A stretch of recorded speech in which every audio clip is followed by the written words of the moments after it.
3、4。你是最初的。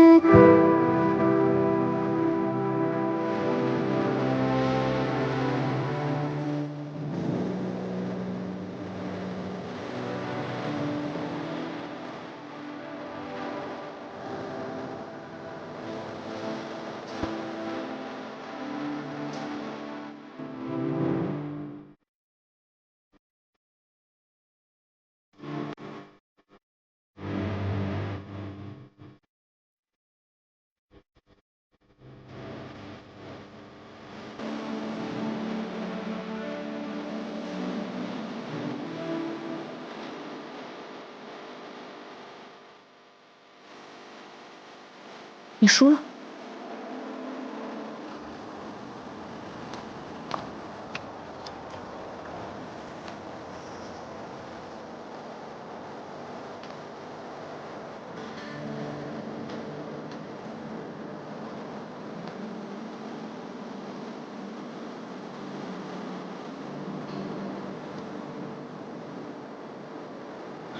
喂，刚才可不可以不算啊？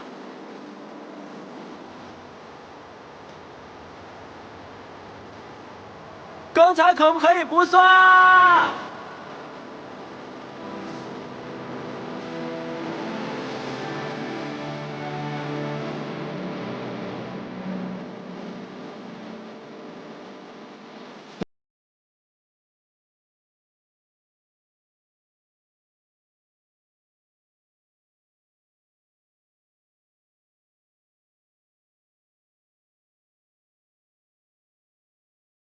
道长，我听说太清宫藏经阁内有一本医书，乃是孤本，能不能借阅一览？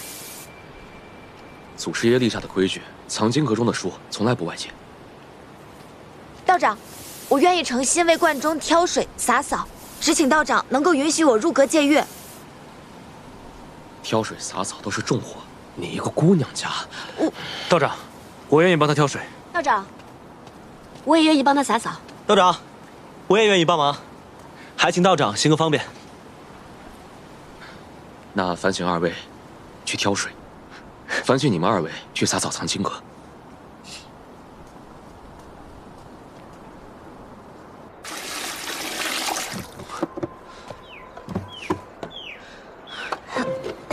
哎，老总娘，我来帮你吧。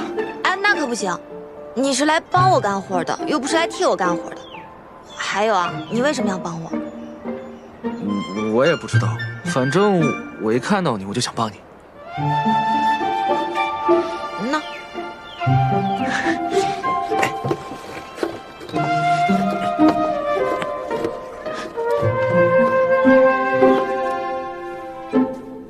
看二位的模样，都是读书识字之人，还请二位在洒扫时爱惜书籍。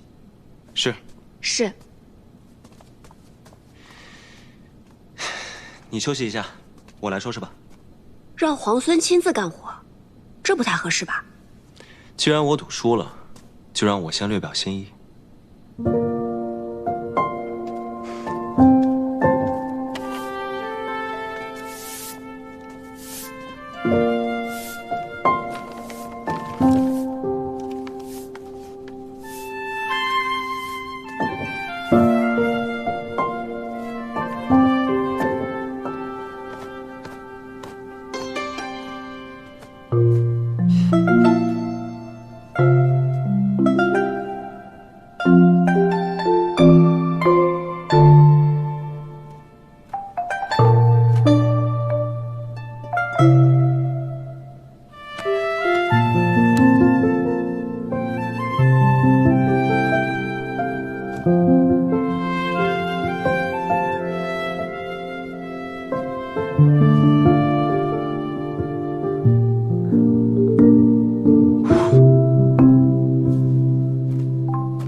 惟妙惟肖，画得真好。此画命名为“皇孙劳作图”，你觉得如何？题名更好。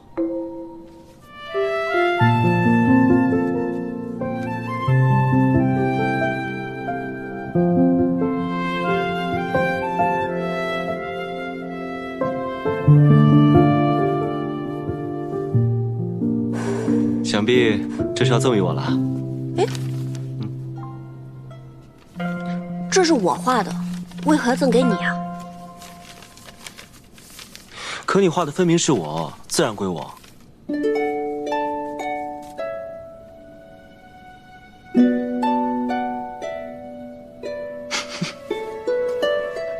你笑什么？没什么。你在笑我什么呀？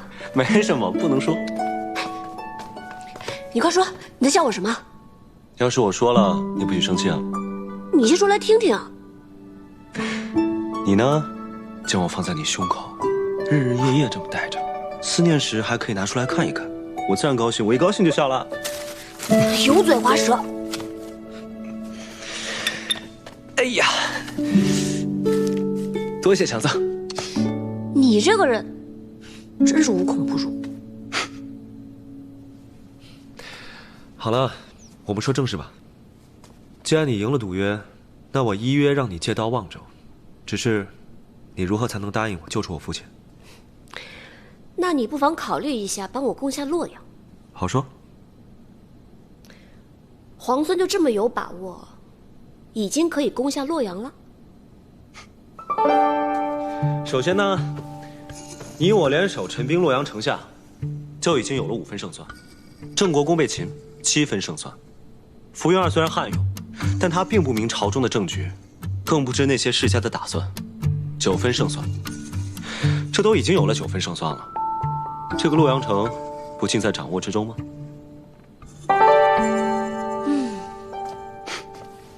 皇孙如此替梁王谋划，梁王何幸？他是我的父王，我自然会救他。他在孙敬手中，我怕我们攻破洛阳，孙敬未必不会起杀心。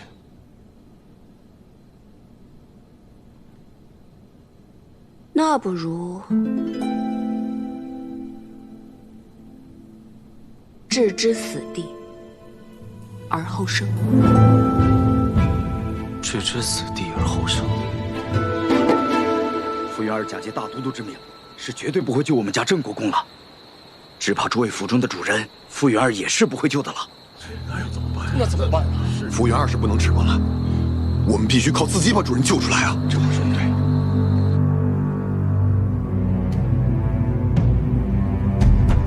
将军，出事了！进来。郑国公的家人率着私兵打昏了城门守卫，开了城门，引镇西军和崔家军入城了。什么？完了，全完了！这些蠢货，没想到这洛阳城葬送在他们手里。我要杀了这些蠢货，斩死薛昌！撤！先去粮堂，放县士去了。镇西军崔家军合围攻击洛阳，围城多日，难以强攻。李逆巧妙用计，令郑国公家人撕开城门，镇西军崔家军才得以潜入洛阳。傅元儿奋起反抗，率守军苦战2日1夜，终于不敌。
天下就是你们这等少年英杰的。等到你和他争夺这天下的时候，那将是何等的精彩啊！可惜老夫看不到了。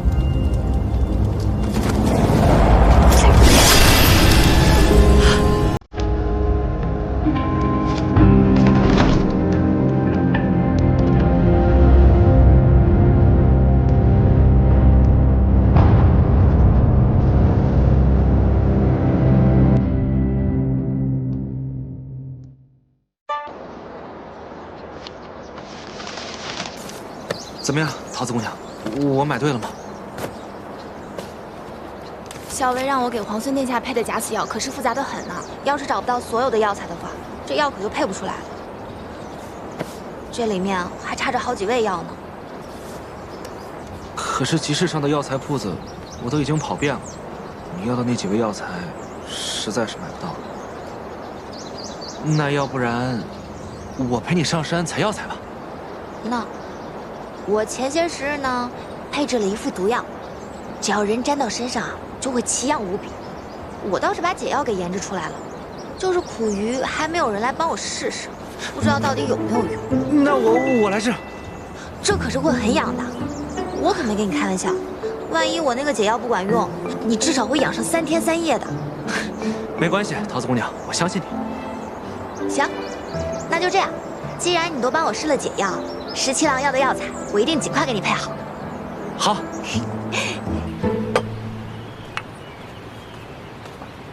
知道你爱吃甜的，来尝尝这糖彩酥。这是在哪家铺子买的呀？这不是买的，顾小姐刚送过来的。哦，是她特意给你做的？当然不是了，阿元、老鲍他们都有。我想起来你爱吃，才特意拿过来给你。尝一口。放这吧，我一会儿再吃。行吧。对了，跟京都的人都联络妥了，现在万事俱备，只欠东风。药在桃子那里，还没配好。我知道，我让长耳天天跟着他，看能帮上什么忙。你让谢长儿给桃子帮忙，我看别是添乱才好。添乱也好啊，省得他总在你旁边，我都怕他拿毒针刺我。好好的，他干嘛拿毒针刺你啊？因为呀，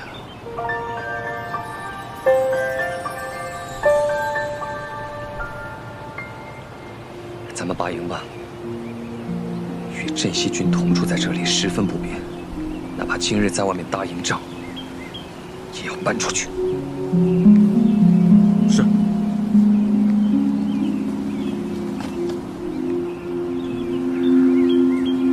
哦，我突然想起来了，我们家公子啊最爱吃这个点心了，我现在就给公子送去。哎，我特意给你拿的点心，你怎么送别人呢？那不也是别人送给你，你才拿来给我的呀？哎，哎，哎，哎！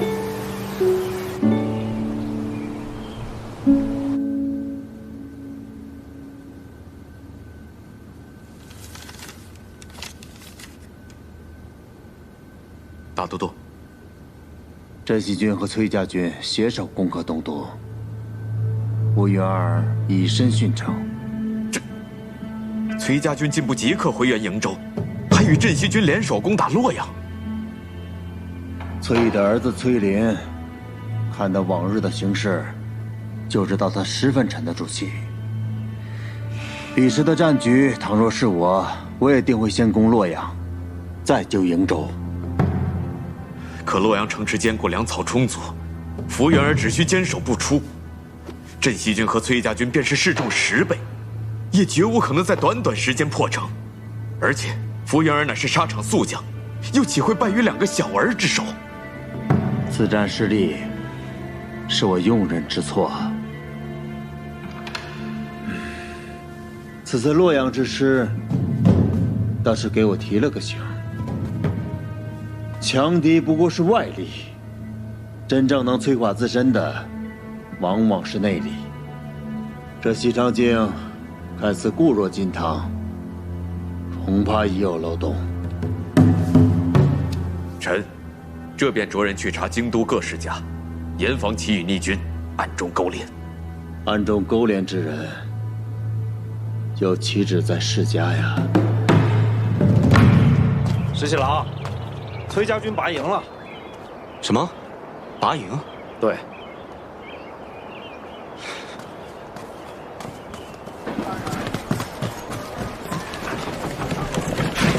小魏，都已经说是差不多了。我去河边走走。哦，我陪你一起去。不用了，你先忙吧。好。里面东西都收快一点。是。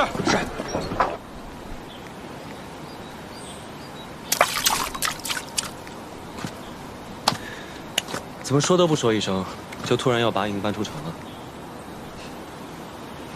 我们崔家军如何行事，还要向皇孙禀报啊？那倒不是，只是走得匆忙，想起不能送你一程，又想起不久后你便要回瀛州，从此山高水远，不知何时才能相见。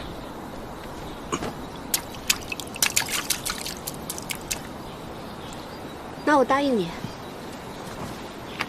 等我回瀛州之前，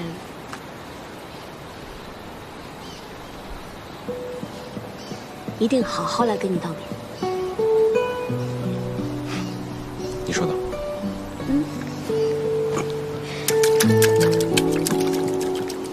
这是怎么打的呀？在劳兰关，狼特别多。每一次出城遇到狼时，我们便会随手捡起一块石头来打狼。日子久了，大家都学会了这项技能。每当闲暇的时候，便会在劳兰关河边打水漂。赢的那个呢，第一块烤羊肉便归他。听起来真有意思。想试试吗？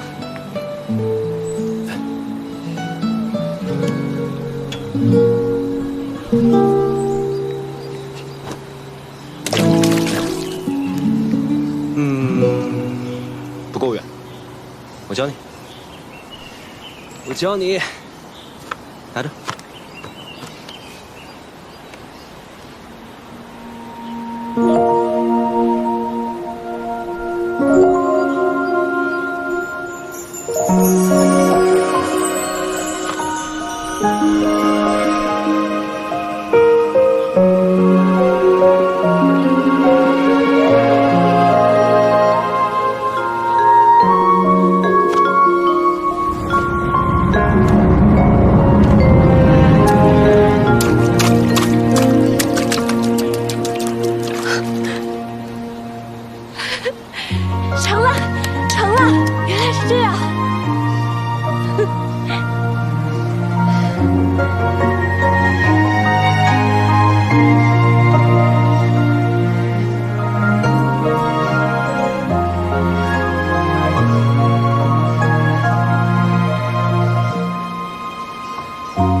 17郎，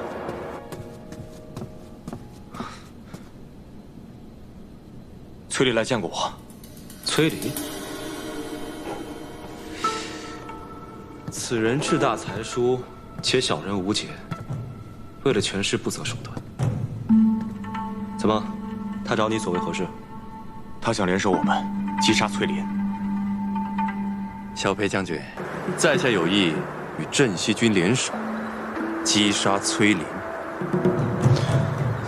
你就不怕我把你绑了起来，送到崔公子面前啊？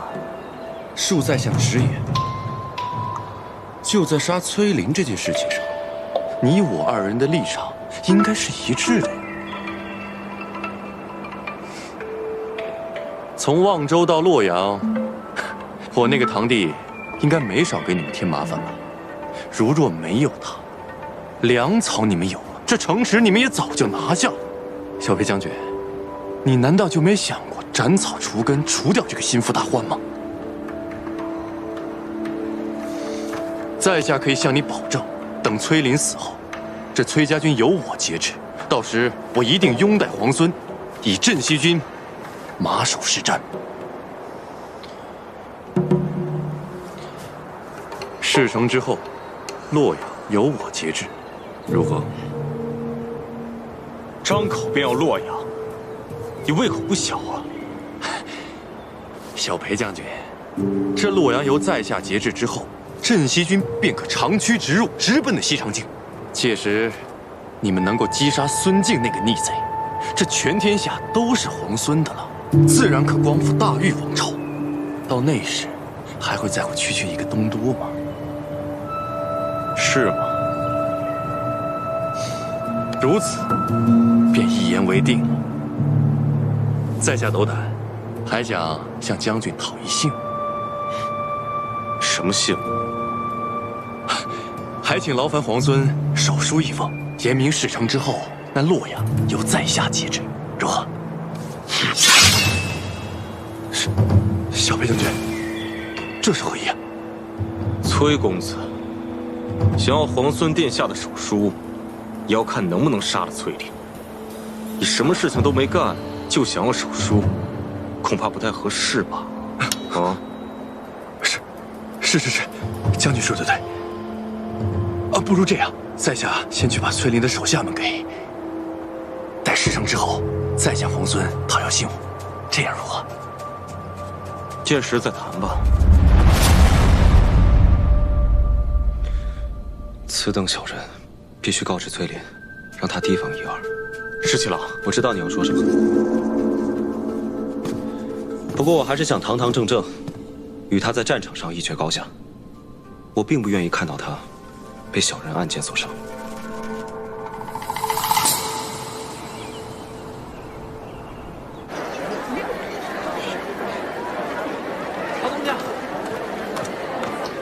桃子姑娘，这个是十七郎给何校尉的。还有这个，这是我给你。这是什么？猪耳朵，我跑了好几条街才买回来，还热着呢。我不要。可是，你上次不是说你喜欢吃吗？我现在又不想吃了。喂，怎么了？我这几日和校尉住到城外去了，你感觉身上有没有什么不舒服啊？哦，没有，你给我的药挺好的，我就养了2天就好。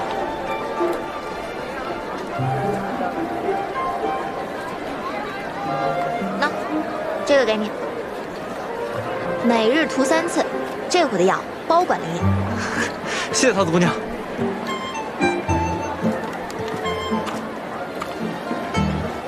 那，什么呀？猪耳朵呀，本姑娘忽然又想吃了。给。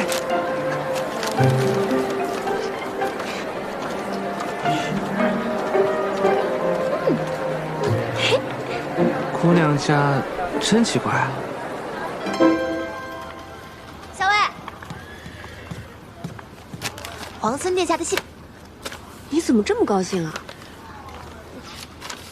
没有啊，我有什么可高兴的？难道不是因为耳朵？什么耳朵？那不是猪耳朵吗？校尉，取笑我不给你吃了。阿莹，闻得崔家军中有叛者，欲谋崔公子性命，恐有利害阴谋。你与公子左右多加留意，有别后珍重。从今日起，再增加1支亲卫保护公子。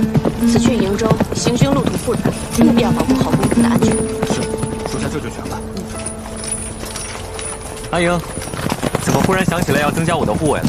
公子，收到线报，崔离欲对公子不利，我军即将拔营，公子的安危必然是重中之重。阿莹，不用担心我，连番行军辛苦，你本来思虑就多，应当要好好保重。为公子考量是我的本分。行。桃子，帮我把这封信交给谢长耳。怎么了？你最近总是取笑我不给你送信。你这是不想送信呢，还是不想接谢长耳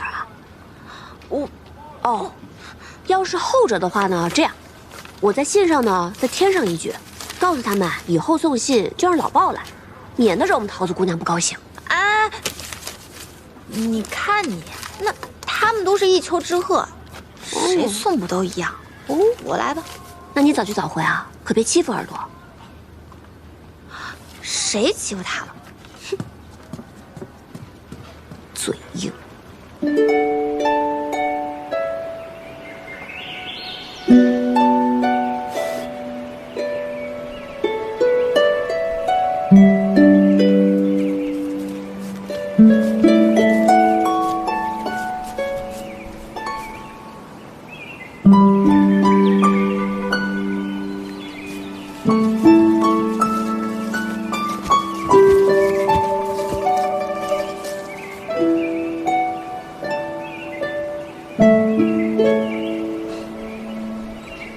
皇孙，这是睡着了？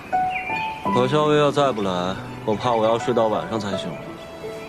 沐天席地，十七郎真是到哪儿都能自在逍遥啊！自是因为此刻清风为善，草木为香呢。你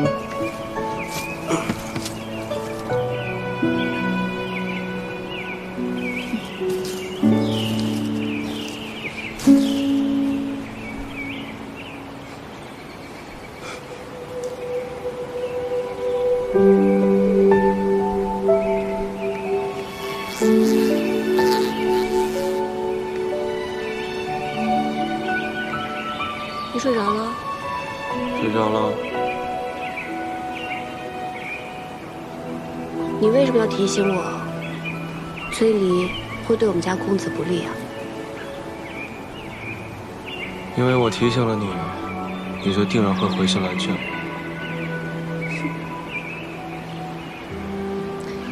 若是我偏偏就不约你见面呢？那就我约你见面呗。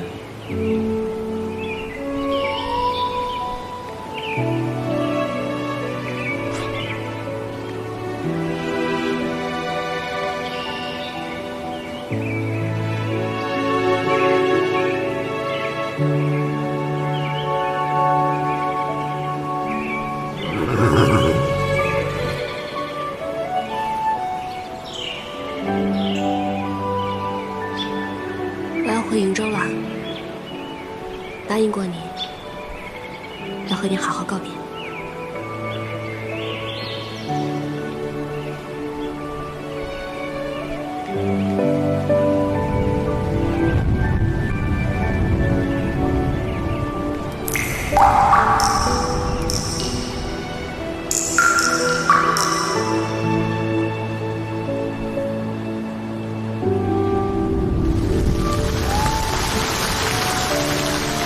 下雨了，带你去个地方。好。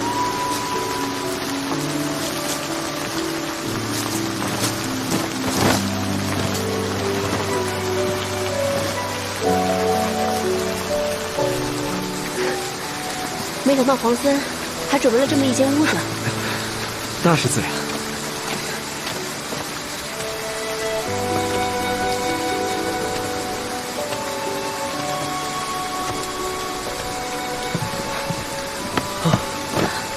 还好有这个屋子躲雨，要不然我们就成落汤鸡了。皇孙落汤鸡的样子，我又不是没见过。巧了，姑娘落汤鸡的样子，我也见过几次呢。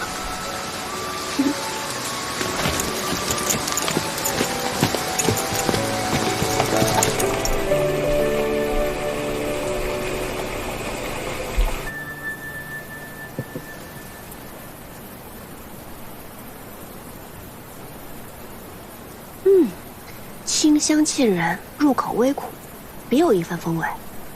这是竹叶茶吗？没错。民间呢，常以竹叶为煎，代做茶饮。皇孙的身份如此贵重，却对乡间生活了若指掌。人生在世呢，身份什么的最不值得一提。贵为天子又如何？还不是一碗饭，一瓯茶。我倒觉得在这里当个田舍翁，活得更痛快些。但你有没有想过，若是天子无道，田舍翁们流离失所，就连粗茶淡饭也成了奢望，还谈何痛快呢？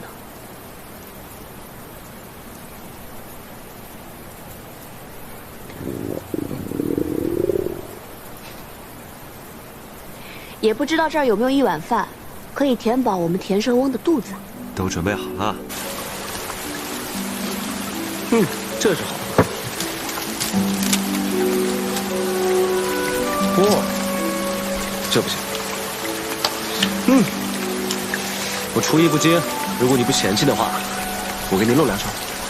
十七郎亲自下厨，我岂敢嫌弃啊？不过，我好像什么都不太会。哦，生火我应该行。好，就这么定了。我来看看啊。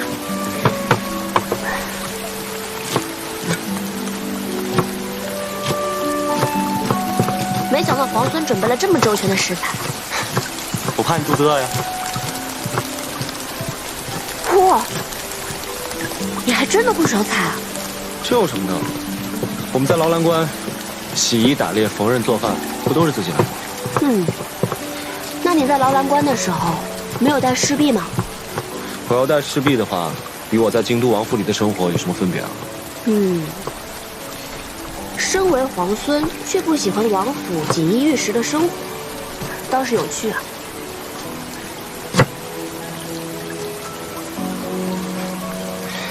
我呢，是鄂月出生的鄂子，从小先帝和父王就不喜欢我，这样的锦衣玉食，不要也罢。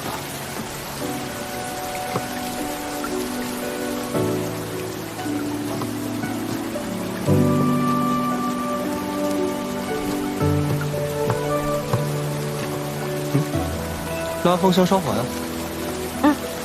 好。烧火放火是我最擅长的。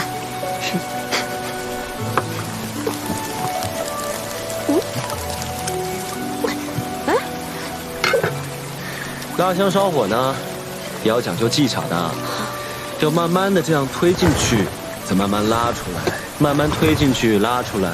还有呢，我试试。火候很讲究的，可不能忽大忽小，这样炒出来的菜就不好吃了。放心吧。来。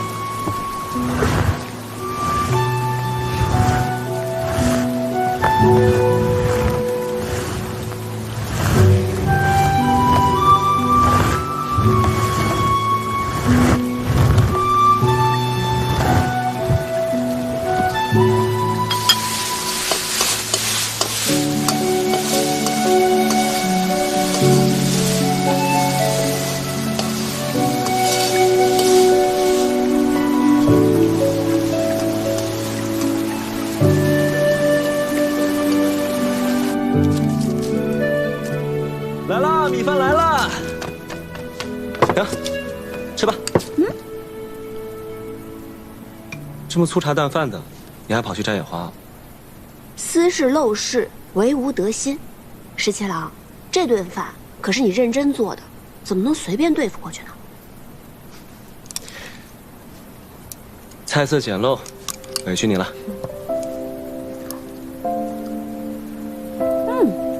如何？好吃。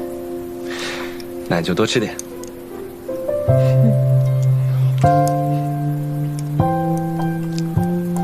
你不怕我在饭菜里下毒啊？当然怕了。所以刚才我在烧火的时候，已经放了毒液。皇孙，你现在已经中毒了。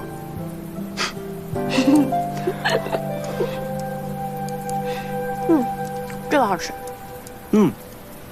这倒是我拿手的。这个你再多吃一点。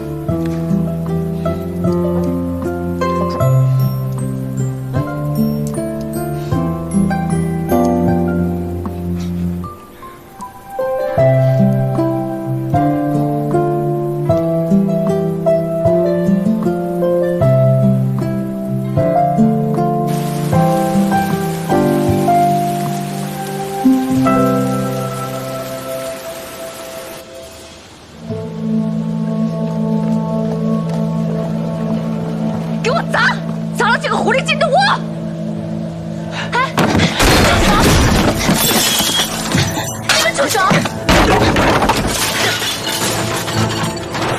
魏国夫人，这里是后宫，岂容你在这放肆？你还知道这是后宫？那他这个前太子妃为何还在这个后宫里？就是你这个狐狸精，魅惑大都督，祸国殃民，就是你害得我弟弟被俘。我今天非撕了你这个狐狸精不可！还我弟弟！放手！我杀了你！你混混大都督，还我弟弟！我今天非杀了你不可！大都督到！你放开我！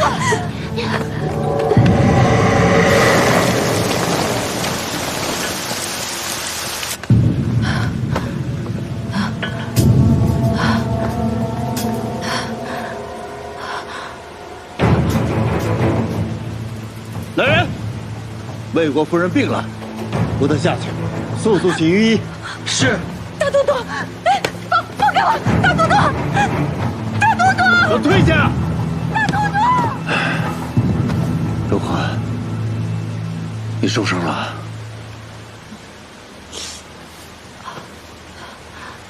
委屈你了。切不委屈，我早知道就会有今日，怎会委屈？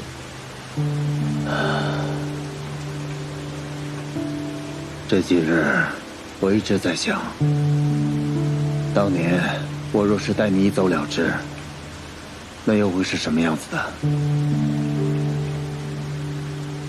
想当初，我在城外的十里长亭，足足等了你1日，直到太阳落山，也没见你来，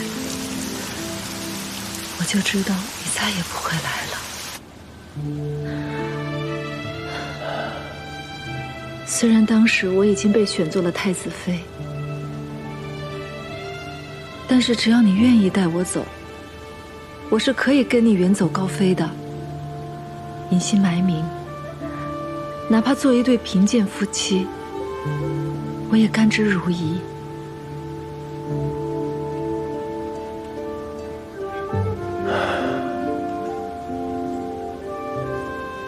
是我辜负了你。不，我也知道，你上有高堂老母，下有弱弟幼妹。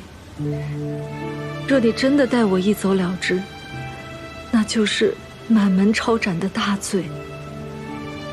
我如今罪孽深重，可是只要想到和你在一起的日子，哪怕是偷来的，只要能和你在一起，不管别人骂我还是唾弃我，我都是那么的高兴。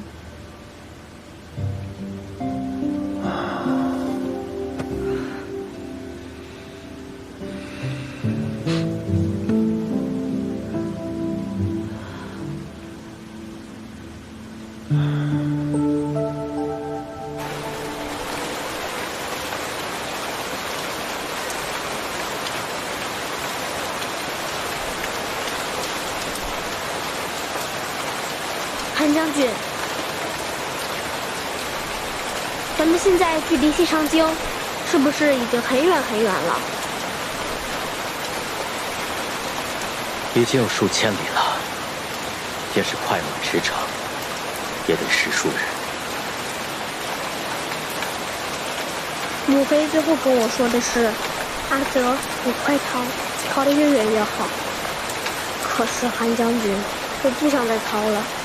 我是太子的长子，我是国朝的太孙，但现在我每日都像老鼠一样东躲西藏。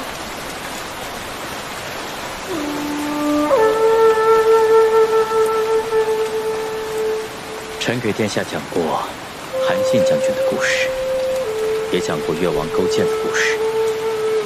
殿下如今是避险，忍辱负重，才能有将来收复河山的一日。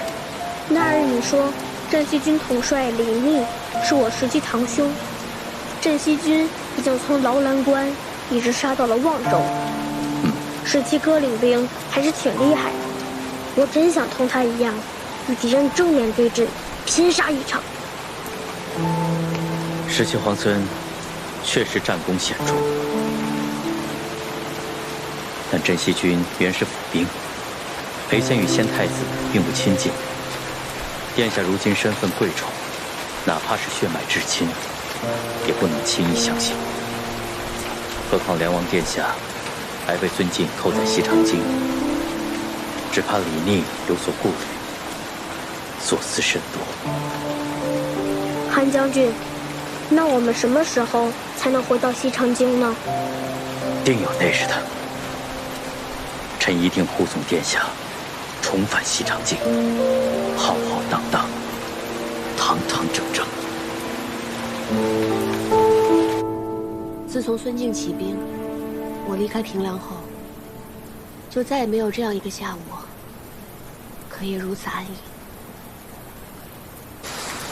能遇知己，在屋檐下赏雨的这份闲心，更难得。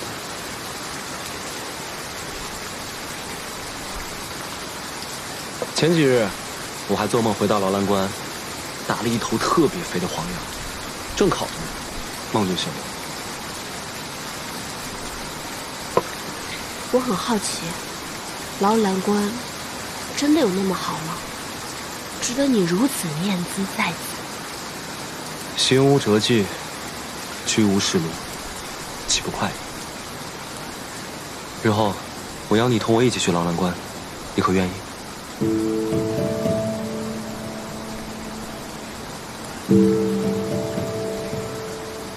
你明明知道这是梦，树欲静而风不止。十七郎，你以如今的身份，还能抛开一切，重回边塞，过那样的生活吗？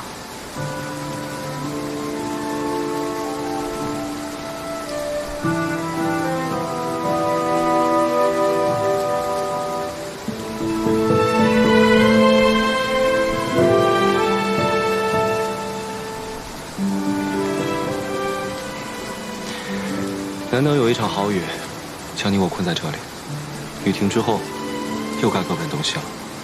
我们说些别的吧。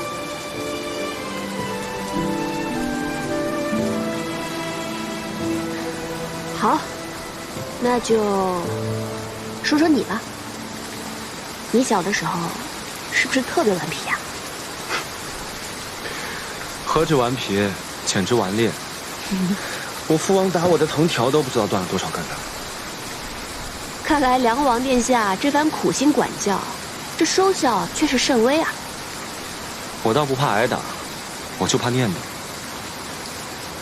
我娘生我时难产而亡，整个王府之中，只有董王妃对我十分照顾。我父王又不喜欢我，我的2位兄长都仗着父王的偏心，总让我顶包挨打。日子久了，父王就更讨厌我，见到我就皱眉。真想不到，你还受这样的欺负。我那2位兄长都是董王妃所生，我娘是董王妃身边的侍女，听说从前一不多愁，幸好董王妃对我娘十分照顾。我阿娘过世之后，又是董王妃抚育我，为着王妃，我也就万事不与兄长计较。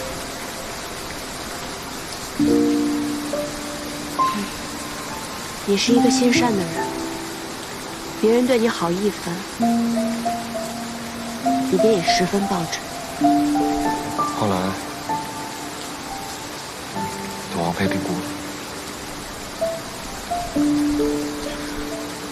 我在家中了无牵挂，也厌倦了在京都的生活。我宁可戍边保家卫国。于是我就想了一个法子，去了劳兰关。我走的那天，我父王跟兄长们都特别高兴，只有奶娘一个人流着眼泪送我。奶娘呢？现在还在王府吗？她年岁大了，我一离开王府，便将她送回老家安享天伦。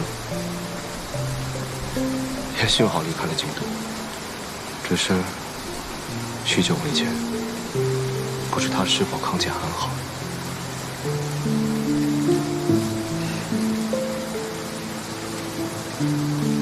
还能有记挂着的人，就不会觉得孤独。我阿娘也去世很久了，我都已经快记不得她的样子，但每次想到她，都觉得她在陪着我，我也不会觉得孤单。你小时候是什么样的人？我真想象不出来。我猜你一定是个人小鬼大、难缠至极的吧？我从小是被当成男孩子养大的，读书练武和其他的男孩没有差别。男孩子学什么，我就要比他们学得更好。都是你爹娘逼你的？不，是我自愿的。我是女儿身，志向与男儿无异，本就该付出更多努力。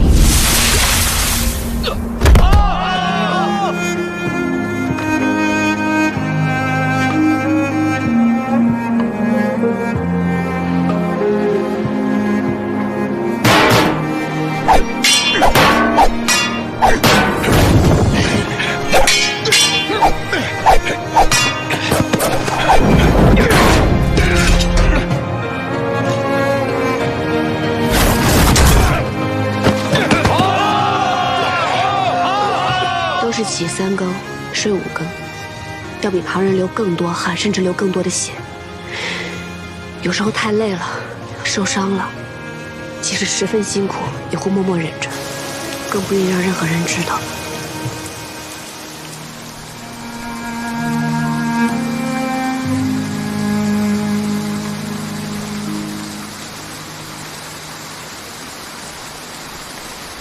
在想什么？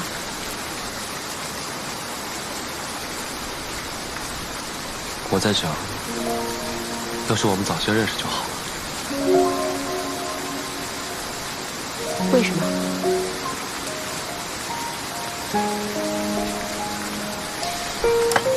这样我们就能一起练武，一起读书，一起打仗，闲来无事，还能像这样聊聊天。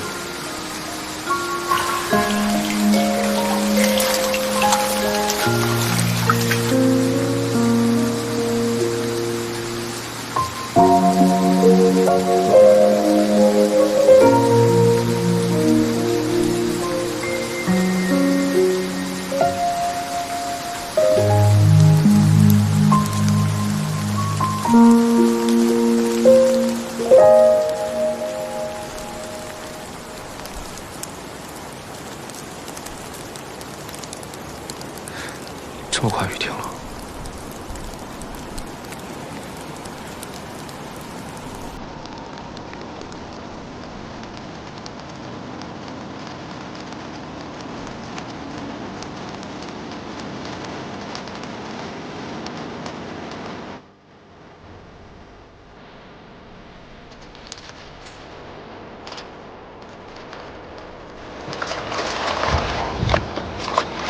回去吧。好。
终须一别，回去吧。我再送你一程。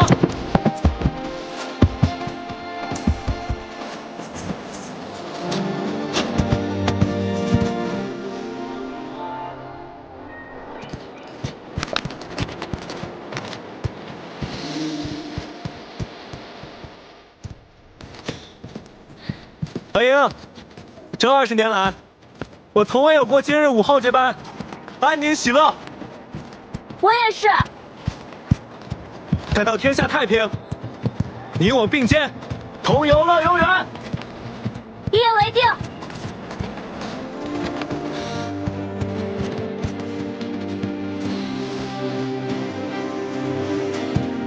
跳。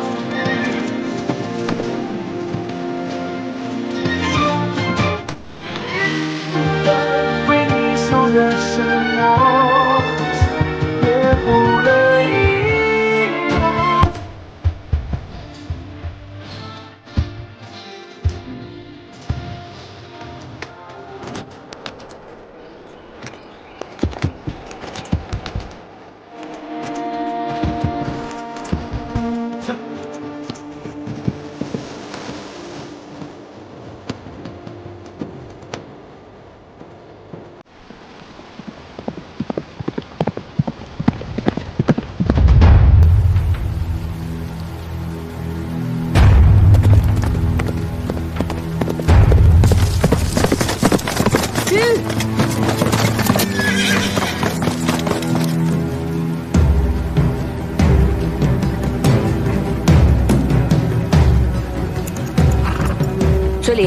为何拿我？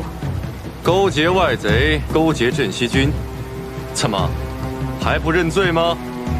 证据呢？这就是镇西军的李逆写给你的密信，你私自将瀛州被围之事一五一十地告知了镇西军，这信上写的是清清楚楚。你是如何拿到这封信的？怎么承认了？铁证如山，如果不是你，洛阳城根本就不用让给镇西军。拿下！住手！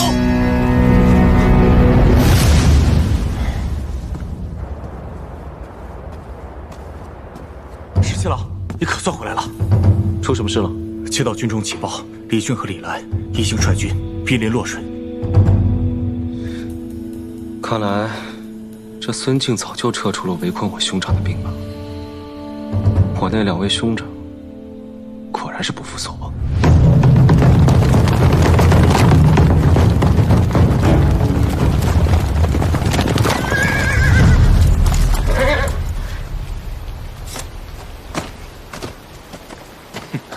你这是干什么？阿林，你来的正好。我早就怀疑，这个何校尉和镇西军的李逆有私交，就是他泄露了不少我们的军纪，这就是证据。就是这个何校尉将我们瀛州被围之事泄露了出去，这洛阳城我们才不得不拱手相让啊！这何校尉如果不死，如何对得起那些浴血沙场的将士？阿林，哥哥知道你心软，这件事为兄给你担了，不让你烦心。来人呐！住手！崔离，这封信是桃子手抄的，公子也知道这件事。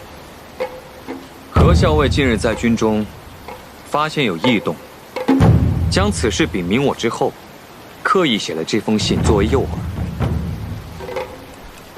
只是为了看看谁会上钩。你这是设计陷害我！信在我屋子里，若不是你存了害人之心，派人去窃取，又为何会到你手上？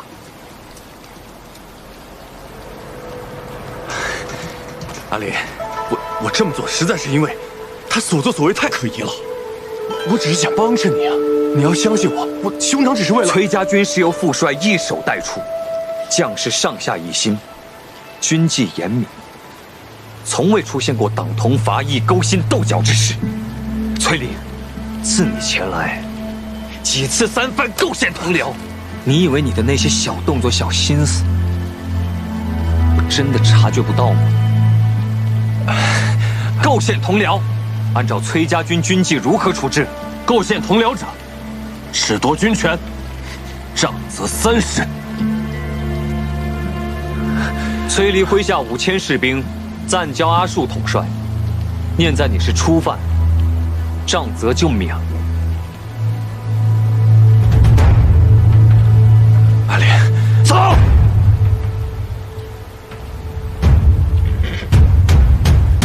这次啊，借机收回了崔离的兵权，想必如今他也翻不出什么浪花来了。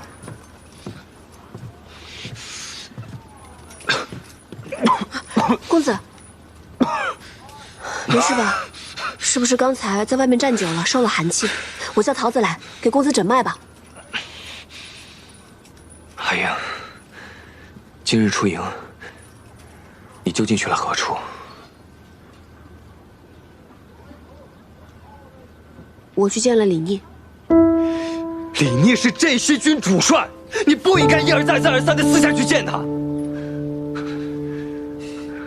我知道，我现在说这些话你不爱听，可是就像今天你看到的这样，我们原本设好了局，等着引蛇出洞，你私自外出，崔离才提前拦截了你。万一他真的动手了怎么办？公子放心，就一个崔离，他奈何不了我。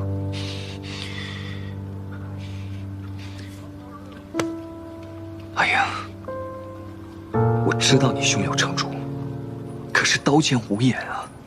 如果你真的受伤了，你你让我如何放心？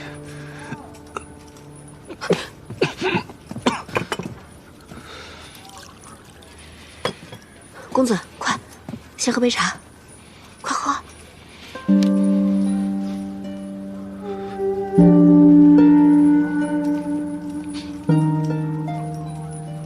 好点吗？阿莹，你知道吗？其实，你在我心里比什么都重要，甚至比我自己还重要。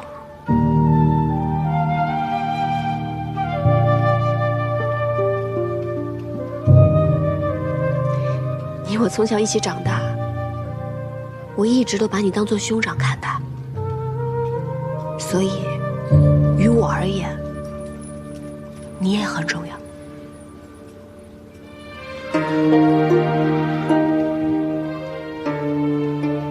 是啊，你我情同兄妹，说这些话，反倒生分了。大夫交代了，让你好好静养，我就不打扰你了。你好好休息一下。好。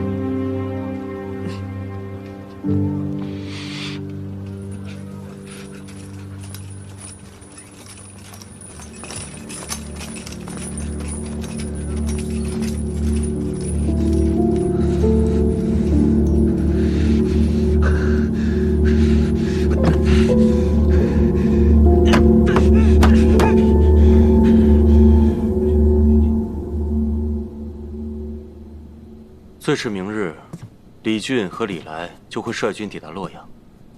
他们二位向来是志大才疏，又嫉妒你的战功赫赫，此次前来必定是来意不善。石七郎，拿个主意吧。既然兄长们都来了，那我们就走吧，把这个洛阳城让给他们便是。把洛阳城让给他们？洛阳是咱们辛辛苦苦打下来的，而且又以3城换崔家军退出洛阳，现在就要拱手相让吗？兄长们驻守洛阳城也是一样的，兵贵神速，咱们就去潼关。那怎么能一样呢？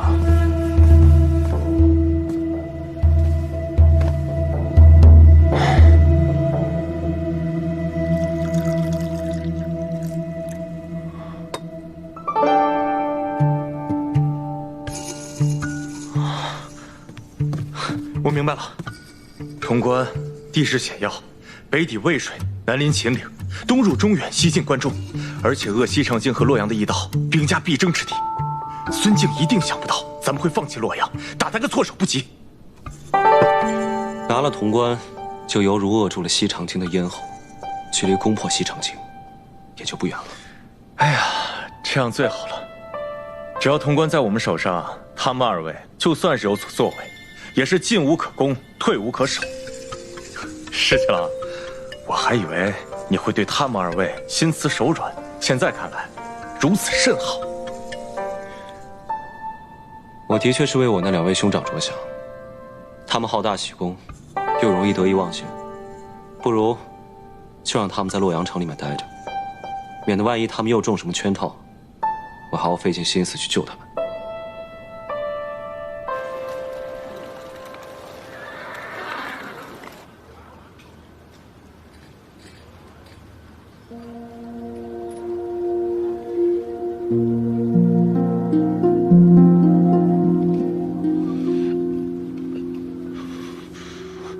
公子，你醒了。何校尉呢？啊，他昨晚都在自己的营帐中，未曾出去。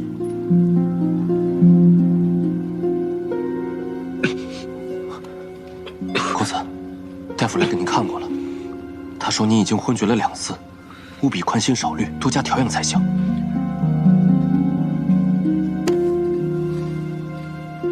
我知道你心里还放不下何校尉。但是他迟早会明白，这世上对他最好的人就是公子你啊！他那样聪明，我对他好，他自然能感受得到。那公子你更该放宽心了。校尉他并不是知恩不报的人，昨日您不顾生病去救他，他看在眼里，定会感动的。可是我偏偏想要的，从来都不是他的感动和回报。三郎，你别再喝了，你一夜未眠，只怕有损身体呀。好你个崔林，联合何氏设计骗我，逼我交出了军权。眼下看来，他们已经对我起疑了。日后再想行事，怕是不易了。三郎，刚刚接到密报，镇西军那边又给何氏送信了。翠林知道吗？密信直接送到了何氏的营帐，主帐那边并不知情。这回，咱们还要派人去探查吗？经过昨日之事，何氏或许会放松警惕，能够探查到什么也未可知。只要崔林还在，想对何氏下手就不是个易事。不过，如若真能探查到什么情报，倒也是有利无害。命人再去探查密信的内容，万不得露出任何蛛丝马迹。日暇无事，常玩赏亲笔所绘皇孙劳作图，可否相赠玉容一幅，免皇孙形单影只。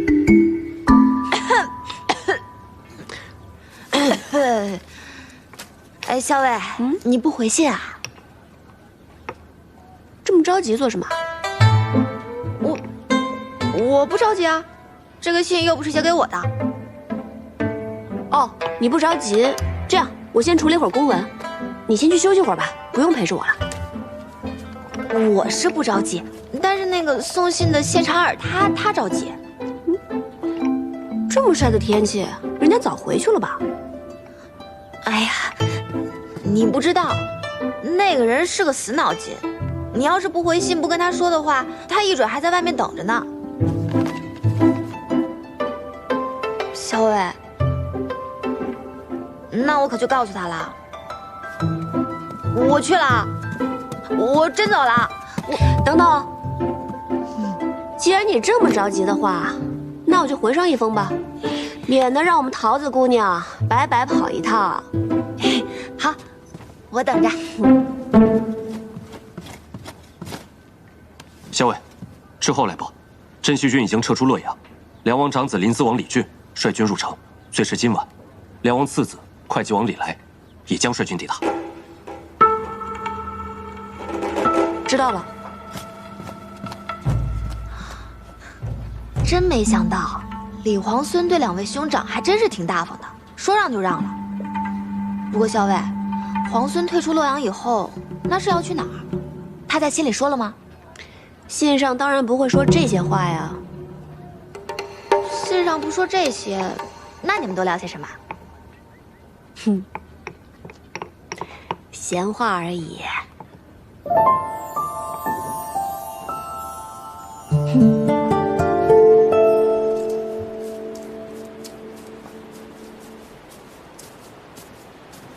哎，桃子姑娘，那，这是我们校尉回给皇孙的信。多谢桃子姑娘，那我先走了。啊？你这就走了？那不然呢？那这什么？这是本姑娘亲自调配的金疮药，外面可是买不到的。我想着你平常行军打仗的，总会有些磕磕碰碰的时候，你用了这个，保证好得快。谢谢桃子姑娘，你真好。你说什么？我走了。谢谢了。傻子。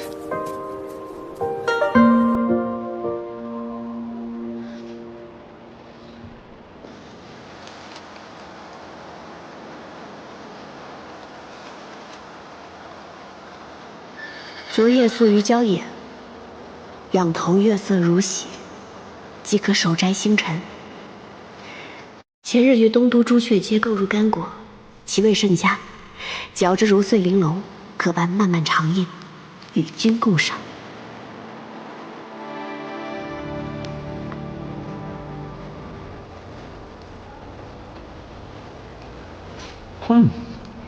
干果与果脯同食，风味果然颇佳。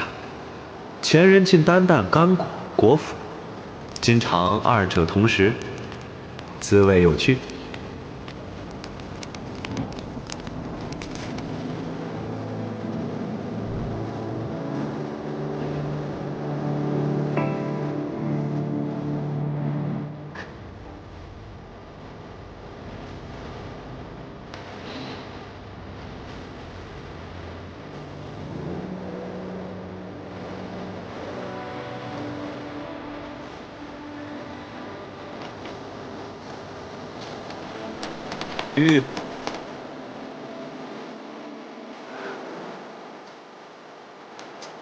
金尘跃马过水涧，闻香而去，见野桂一株。引香浮动，独赏此景，深有抱憾。遂取花蕊数朵，以托一纸染香，盼来日同赏。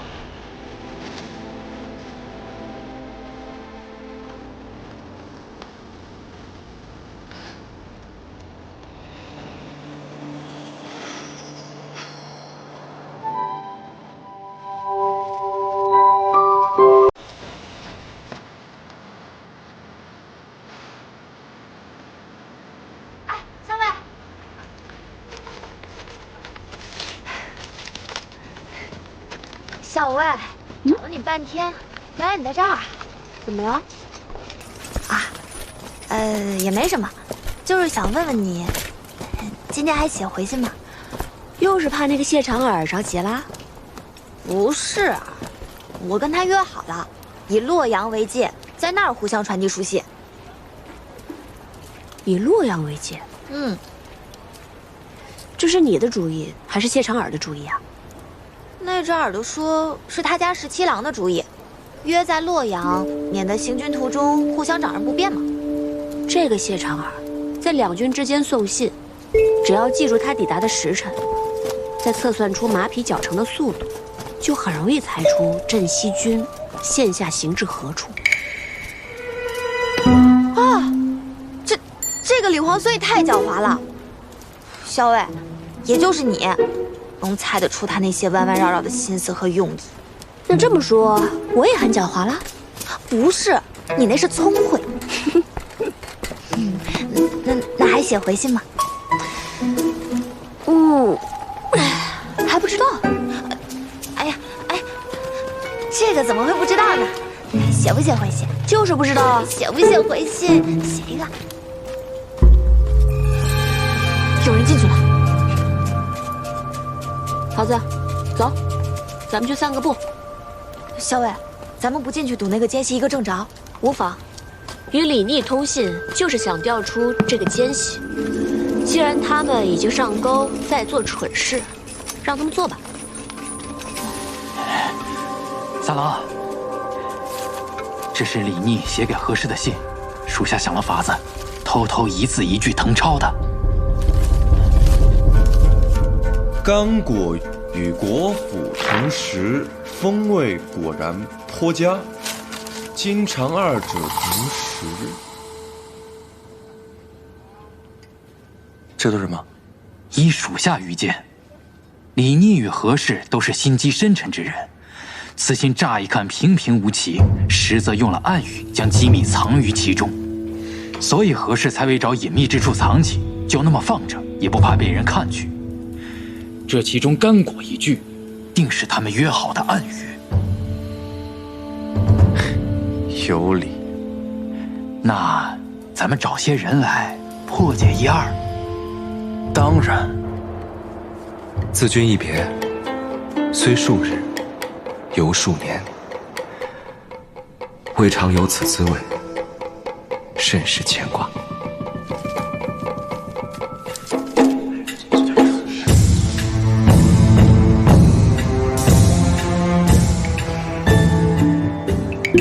有时见水中蛙甚肥美，捕食鱼之，烤而食之，熄火后过剩，略有焦糊。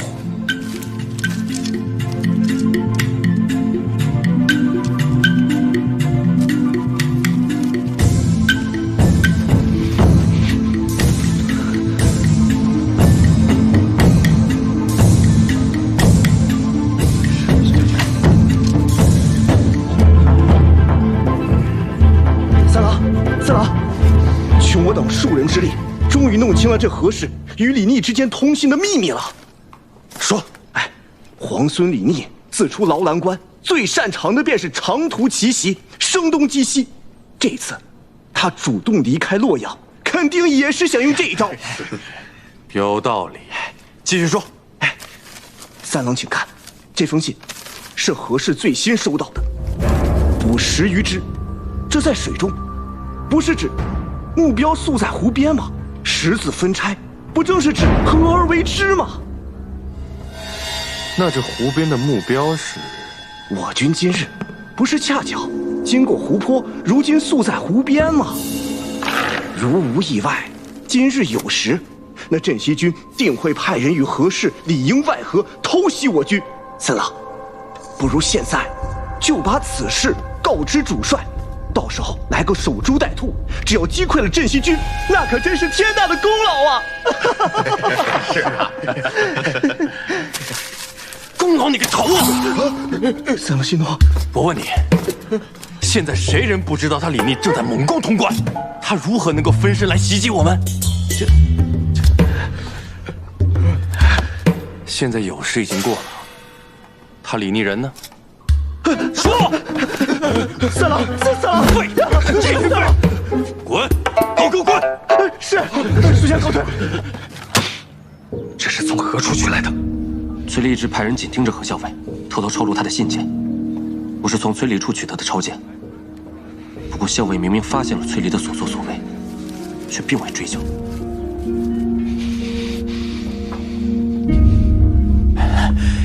三郎息怒。属下忽然想到一件要紧的事，上一次何氏以信件为饵设计咱们，如今回想起来，时机很巧，恰好是在你去见了裴元之后。你是说，那裴元与我见面之后，还把那件事告诉了何氏，二人联合设计引我上钩？就在杀崔林这件事情上，你我二人的立场应该是一致的呀。想要皇孙殿下的手书，也要看能不能杀了崔林。看来这个李逆和何氏关系匪浅，如若不然，此等机密之事怎么可能告知于他？之前还想着借李逆之手除掉何氏，现在看来，他不仅不会帮忙，还会与我为敌呀！三郎莫急，如今据守洛阳的已是李逆的两位兄长李俊、李来，他们向来与李逆不睦，我们何不与他们联手？如此一来，还能解我们没有军权之困。妙计。潼关天下雄起，易守难攻。李逆率军苦战6日，与裴元身先士卒，终于攻破潼关。臣要恭喜太孙殿下，镇西军继光复东都之后，不日已攻下潼关。潼关，那距离西长京已经不远了。是的，距离西长京已经不远了。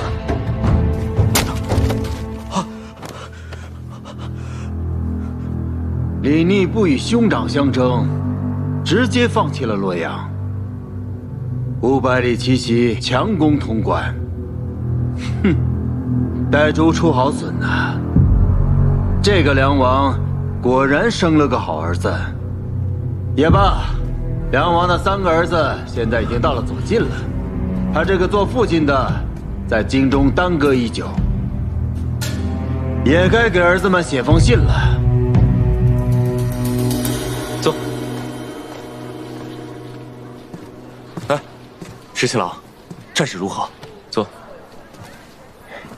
如今大局已定，穷寇莫追。你呢？怎么样？我这个呀，皮外伤。好啊，咱们熬了这么长时间，终于把潼关给咬下来了。我听我爹说，潼关号称第一锁要，开国100年来没有任何一支军队可以把它攻克。以后在国朝史书上，咱们镇西军也可以留下一笔了。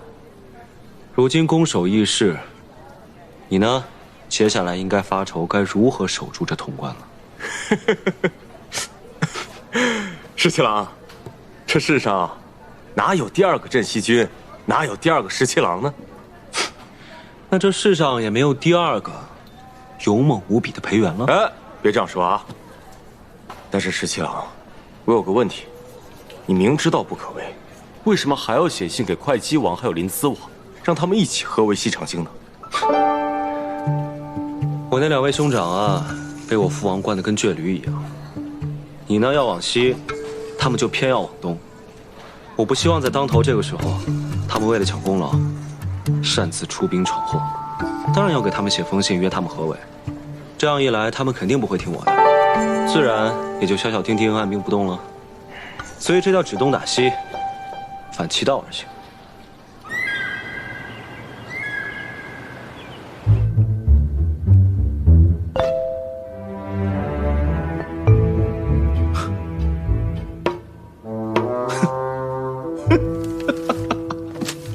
大哥，这信上怎么说呀？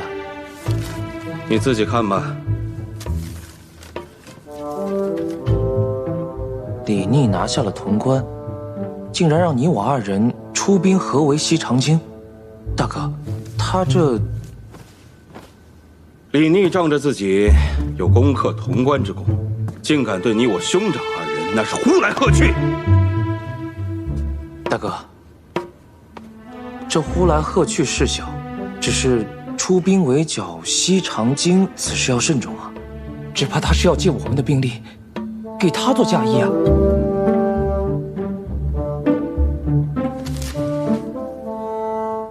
我早就知道李逆他居心叵测，万万不能让他心想事成。大哥，前2日崔家军的崔离不是派了密使前来吗？你是说，大哥，我觉得我们可以借兵给崔离，因为崔离借兵是想要杀崔林而嫁祸给李逆，如此他定会成为大哥手中的一把尖刀。公子，回来了，这一路辛苦你了。父帅身体如何？大将军一切都好，只是听闻崔离公子擅自前来，并干涉军务一事，也十分震怒，命我将令牌带回，交给公子。太好了，有了这块令牌，就可以让崔离转回营州，也不必担心他在节外生枝了。那个崔林居然千方百计要到了伯父的手令，命我即刻赶回营州，不得追随大军。好你个崔林，竟然如此忌惮我，千方百计要调走我。三郎息怒，洛阳那边回信了，不如先看看信上怎么说。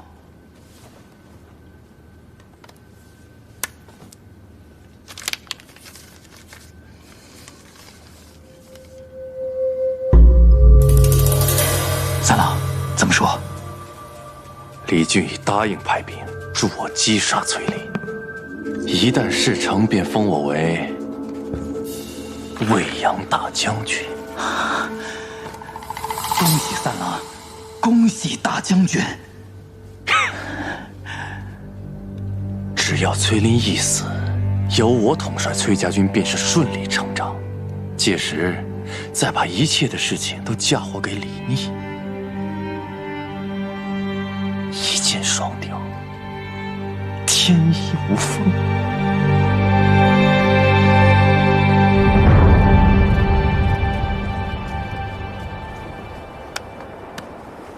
难怪攻进来这么费劲啊！你看看这城墙，再看看这两边的山势，真是一夫当关，万夫莫开呀！打下来的时候难，等到攻守易行的时候，就知道这山势雄关都是好处了。可不，牢郎关要有这一半的险要，咱们也用不了这么多人守了。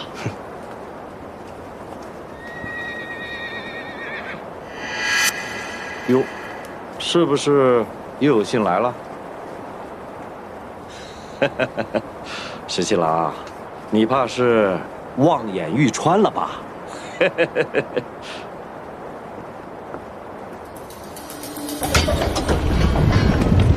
报！西城进信使到！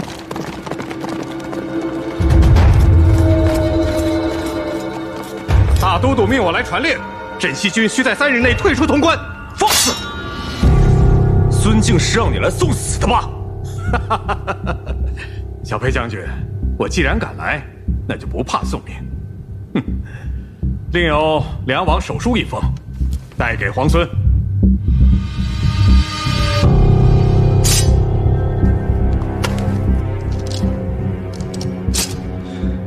若要是执意不退兵呢？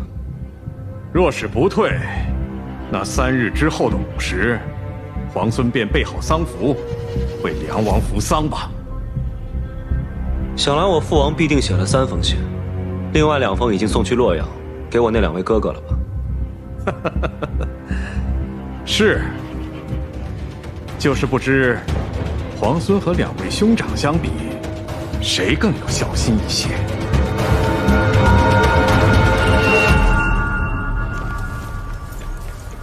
哎，呀，小伟，这干果你还没吃完？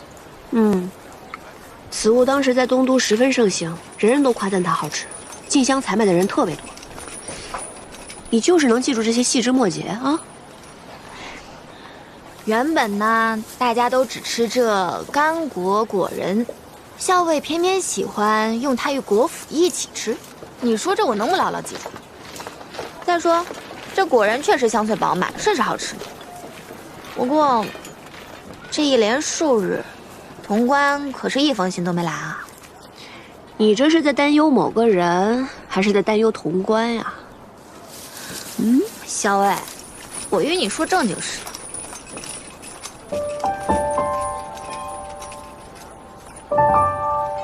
大概京中出事，他也没心思写信了吧？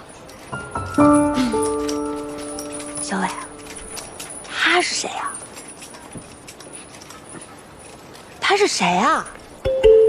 哎，他是谁啊？他是谁啊？吃干果还堵不上你的嘴啊！不说了，不说了。他是谁啊？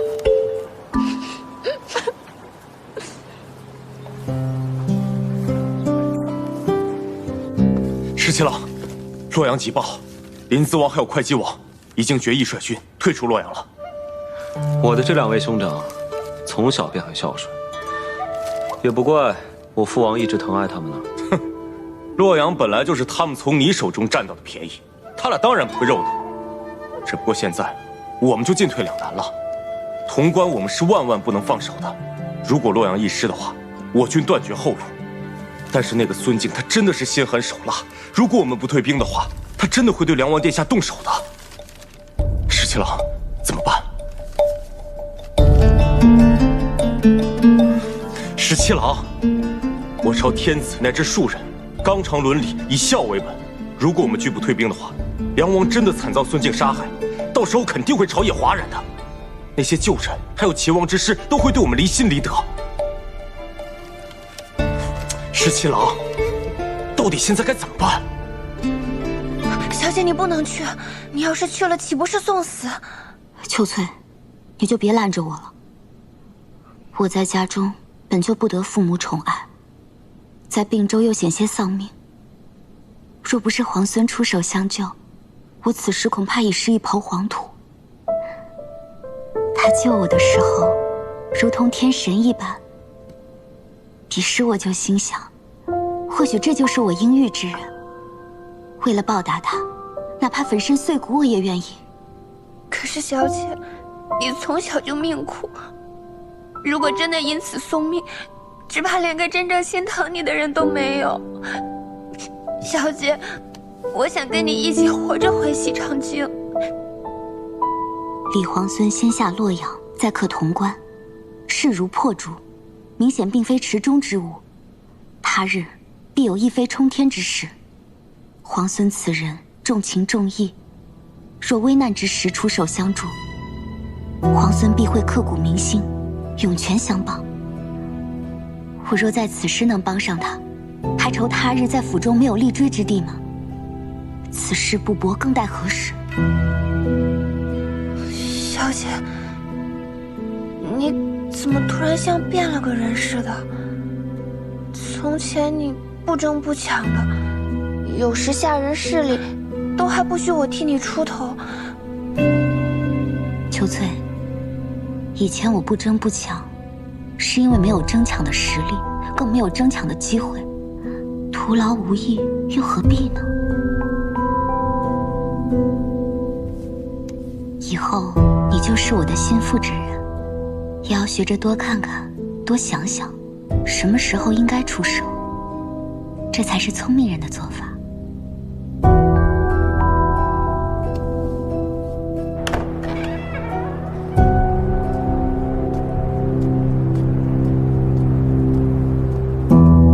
见过将军，见过小裴将军。顾小姐多礼了。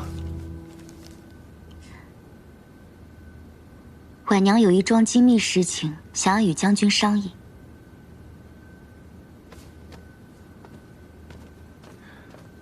顾小姐，请说。婉娘听闻京中孙贼以梁王殿下胁迫将军，婉娘愿赴西长京，待将军设法周旋，救出梁王殿下。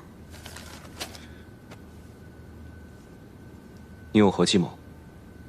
京中旧族世家众多，皆心向着国朝。只是孙贼势大，忍气不敢言，请将军赐一信物，婉娘回京后以将军之名，暗中联系士族，重金收买宫中守卫，或许得法能救出梁王殿下。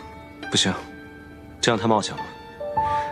万一要是被孙敬知道，又或是被人告密，你会丢了性命，甚至连累……婉娘不怕死，若是为忠义而死，婉娘死有容焉。便是家父，将军亦是知道的。他绝不屈于孙贼，定然也会赞成婉娘此举。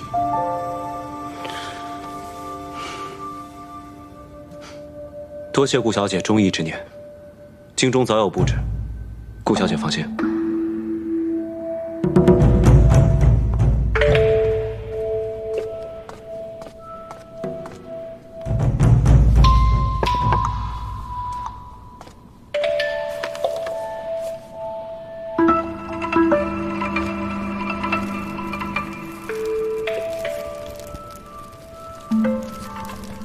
锦娘，你说这封信是放在桌子上，并不知是谁送来的。娘娘，会不会是大都督设下的圈套？不像是。这封信尽是阴语，每一个字都不露其意。可是我也却明白他信中所求何事。我觉得李逆他是想同我联手的。想必他已经策谋良久，终于有把握去救出梁王。娘娘，那咱们自然得帮他。按照信中所说，将兰花搬到窗口之下。是。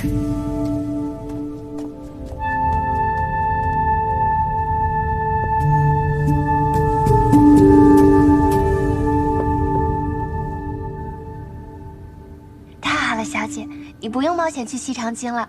皇孙自然也有办法救出梁王殿下。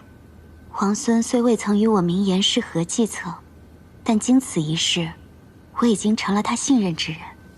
那小姐是打算？皇孙与那崔家军中何校尉往来颇多，似有情谊。幸好崔家军已经折返瀛州，日后相隔万里。我若是他信任之人，自然有办法使他与那何校尉渐渐疏远。如果小姐能嫁给皇孙，那可就太好了，府中就再也没人敢轻视小姐了。此时言辞尚早，不知道皇孙这次能不能救出梁王殿下？其实，能不能救出梁王殿下，对于皇孙而言，都是百利而无一害的。小姐，我不明白。如果能救出梁王殿下，那自然是皆大欢喜。皇孙日后用兵肆无忌惮。如果不能救出梁王殿下，孙贼若是杀了梁王，皇孙悲痛之余，其实也不必再投鼠忌器。哪怕朝野间对此有所议论，只要皇孙兵权在握，他日又有谁敢怪罪皇孙呢？皇孙既然喜欢聪明人，那么在他面前，我也就不必藏拙了。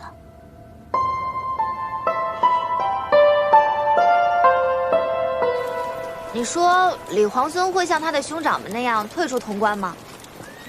你猜呢？仗要是打败了，还能东山再起；可人心要是丢了，就很难捡回来了。他的哥哥们都要退出洛阳了，皇孙要是不为所动，那就是千夫所指。我猜他会退。李逆素来会谋算，他早有救出梁王之意。孙敬对梁王看守必严，要救出梁王谈何容易啊！所以确实要好好想想办法，而且要天时地利人和。不过我看这李皇孙，怕是已经要凑好天时地利人和了。天时地利人和，如何才算得上是天时地利人和？桃子，你记不记得，你曾经配过一种药？何校尉，校尉，校尉，校尉，营中传来急报，公子请您回去议事。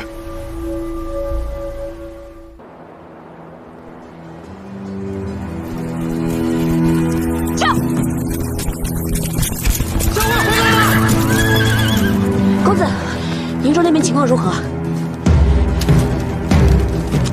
夫人忽然病倒了。应见无误，信使呢？信使是父亲的亲信，他在途中遇袭受伤，把信送到后就倒地而亡了。公子，主伤是旧病复发还是中毒？信中没有任何提及。请公子准许我带一队轻骑即刻出发前往驰援。事关父亲安危，我与你同去。不行，大军还带着辎重，不便急行。你还是按照原计划带着大军回去驰援。再说了，你身体未愈，夜以继日的急行，你的身体支撑不住的。阿阳，我心意已决，你我一同带队轻骑先行驰援，无需争辩了。好。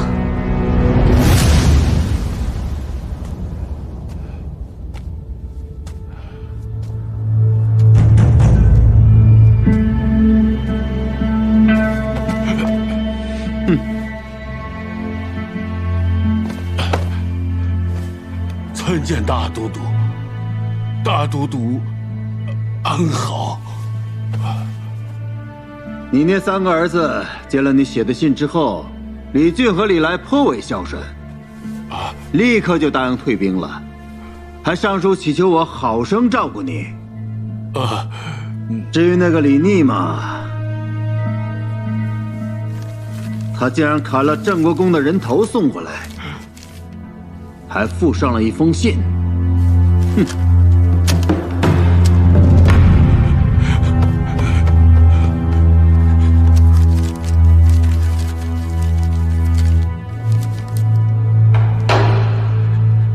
吾非嫡长，诛杀父王，吾必称帝信之。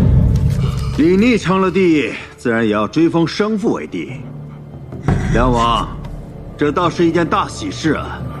小王若有这般大逆不道的想法，天打雷劈呀！弟子害我，弟子害我呀！大都督明鉴，大都督明鉴，大都督明鉴，大都督明鉴。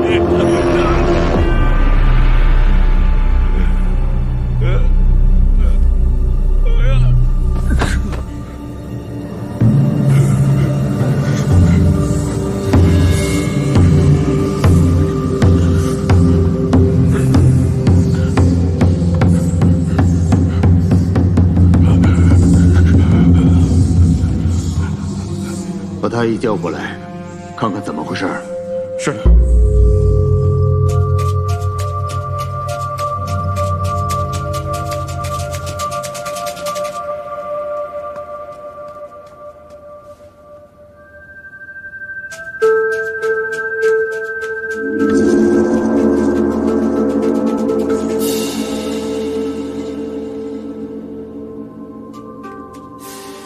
想法子让魏国夫人知道。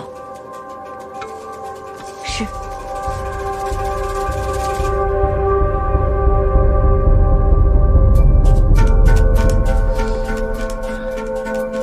大都督，梁王素来体弱，又有心悸之症，适才急怒攻心，有卒中之兆。恐怕此病危殆呀。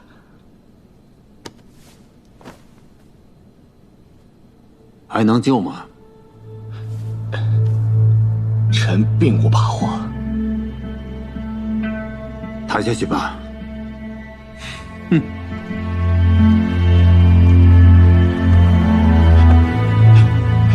轻一点，哎，千万轻一点呀，别给颠着了，颠着会断气的。十七郎，十七郎，洛阳急报。事后所探，林思王手下的兵马有异动，一队轻骑携重弩出了洛水，不知所踪。不对，一队轻骑携着重弩，不像是离开洛阳，更像伏杀。他们想去伏击截杀谁呢？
一网打尽。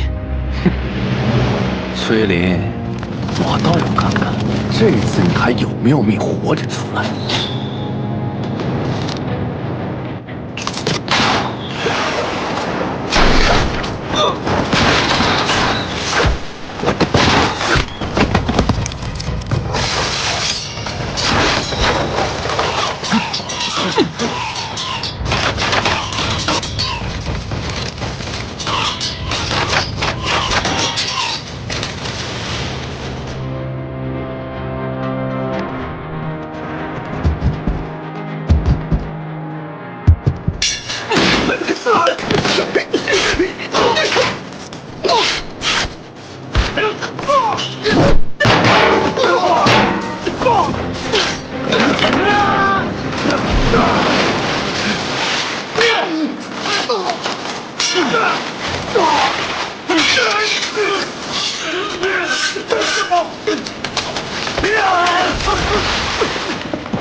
阿姨，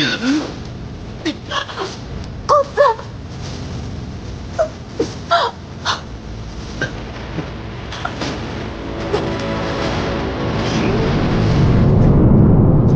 阿姨。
就是李逆！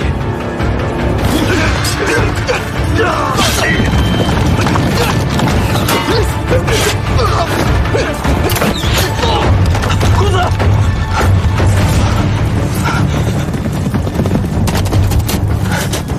走。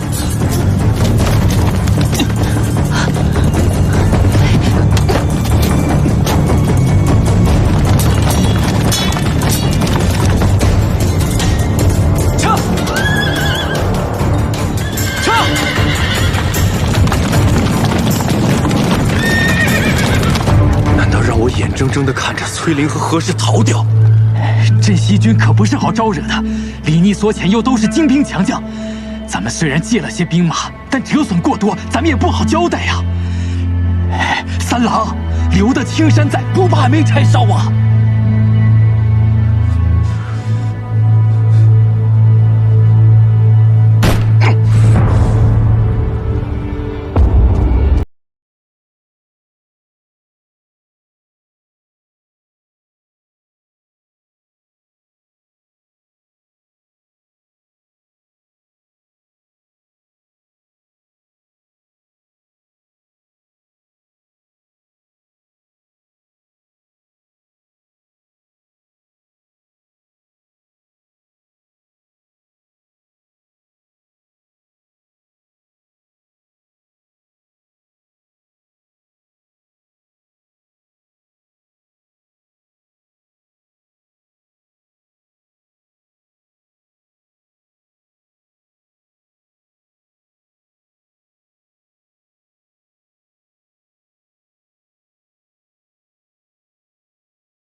那个山谷地势险要，你知道对方藏了多少兵吗？再说了，对方还带着重弩，你能全身而退，已经是上天对你最大的眷顾了。石七郎，君子不立于危墙之下。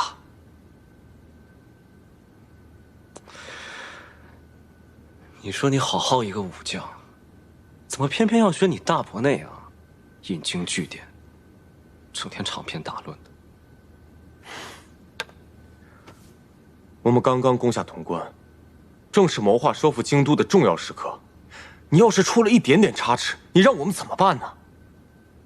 再说了，那个何氏，他是崔家军中的人，你为了救他这么拼命干嘛呀？谁说我是为了何氏才去救人？你不是我是为了救崔公子。你觉得我信吗？我觉得你信。行，你说什么都对。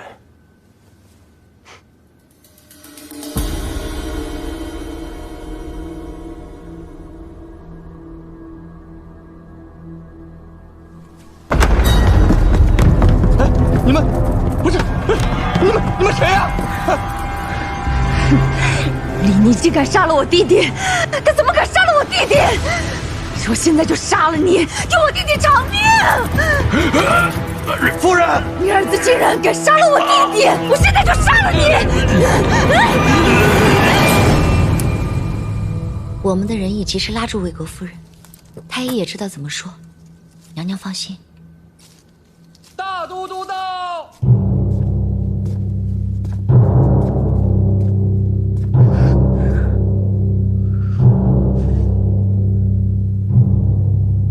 请大都督恕臣无能，梁王惊惧过甚，脉搏本已十分微弱，更兼适才又因夫人之怒窒息良久，这心胆之气已散，药石罔效，已经过世了。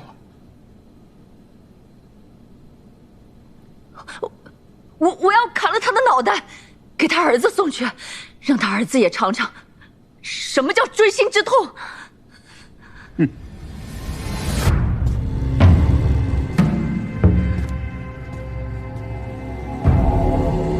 此人死不足惜，封锁消息，将他骨灰烧化，挫骨扬灰，替郑国公报仇。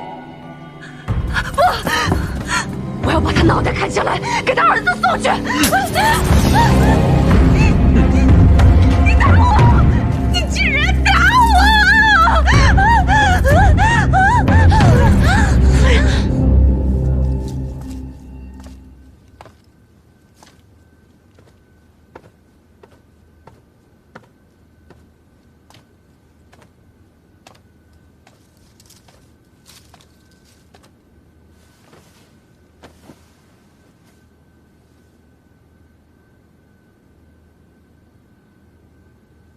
怎么了？梁王死了。什么？李逆砍了郑国公的脑袋送回来，魏国夫人一时悲痛气急，掐死了梁王。那得立马封锁这个消息，不能让李逆知道梁王已死。我只知道魏国夫人糊涂愚蠢，没想到她竟然坏了我的大事。李逆其人，心性坚忍，狡黠多智，便是梁王活着，他也未必会退让。大都督不必懊恼。娶妻娶贤，我就是娶错了妻子，才会痛失洛阳。虽然是这样，哪怕他一错再错，大都督也从未对他如何，想必是糟糠之妻，毕竟在你心中不同寻常。你这又是何必呢？她是你名正言顺的妻子，我就是不喜欢她。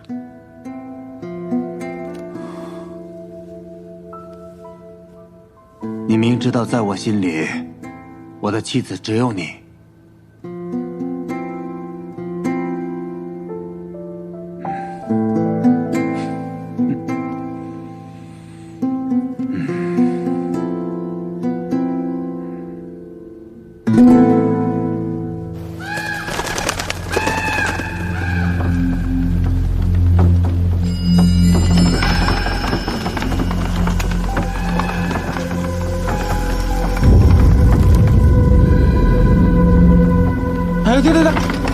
就这儿吧，赶紧烧了得了。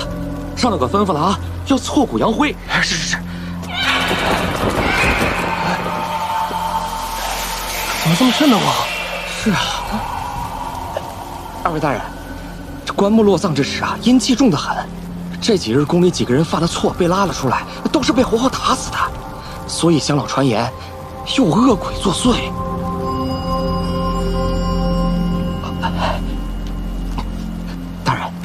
今天死的这个人啊，衣着华丽，身上有好几种绸衣，还有那靴子，一看就非常有钱。您看看这，与其烧掉，还不如卖给我们当钱呢。你们连死人的财都敢发，哎，怪不得总有人使银子，烧香的脑袋想领这份差事。哎，行吧，你们手脚麻利点啊。好嘞，上头说了，得让我们亲眼看到他烧成灰才行。二位请。快换，快换！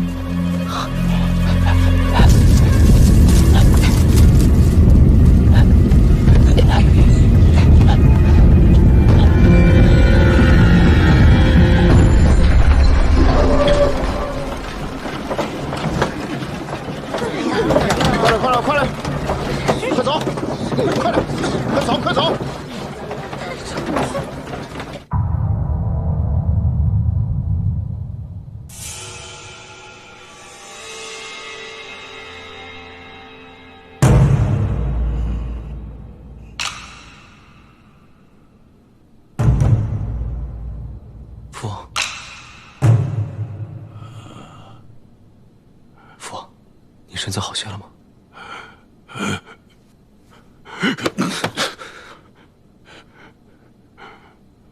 吾非嫡长，如杀父王，吾必称帝谢之。这是你写的吧？啊，是。父，不孝子，你这个不孝子！你这属实要害死为父啊！算大都督如此凶狠，你还想当皇上？你这是要害死我！父，那不过是为了激怒孙敬的权宜之计，为的就是要救出父王您。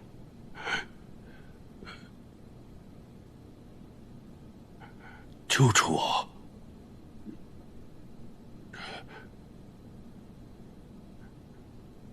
这是哪儿？这是潼关。自从孙敬叛乱之后，父王一直被扣在京中为止。我便一直谋划如何将父王救出。此前，通过崔家军在宫中的人手，在暗中布置，只等见机行事。好一个见机行事！你的见机行事就是给孙敬那样一封大逆不道的信，你可知道？若是孙敬一动念，我就身首异处了。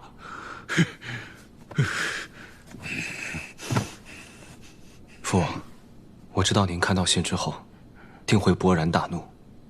您向来身体不好，时常头昏，我想一气之下，您必然会昏倒。我命人用假死的药物，让父王假死骗过孙敬。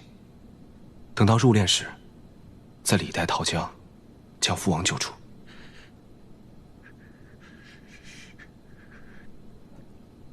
逆子，你这个逆子，你狂悖妄为！你这就是拿亲生父亲的命在做赌注，知道吗？儿子不敢。你还有什么不敢的？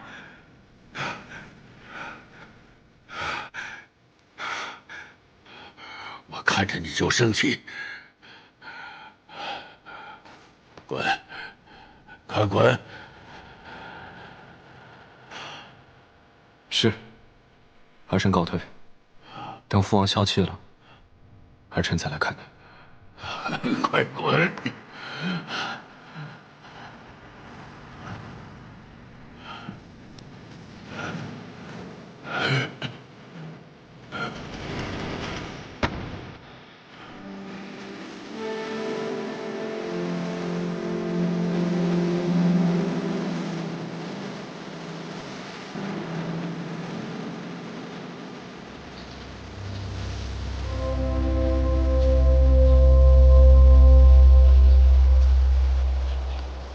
见过将军。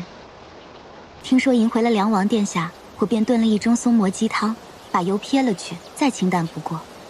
想着梁王殿下历经艰险，身心俱疲，用一些清淡养神的饮食，也可修培元气。皇孙不知道，我们小姐亲自守着小炉子，炖了好几个时辰呢。秋翠，多嘴。顾小姐费心了。将军这是哪里的话？将军是要办大事的人，忙于军务。婉娘身无一技之长，又是柔弱女流，在军中添了不少麻烦。既然迎回了梁王殿下，请将军允许婉娘来照顾梁王殿下的衣食吧。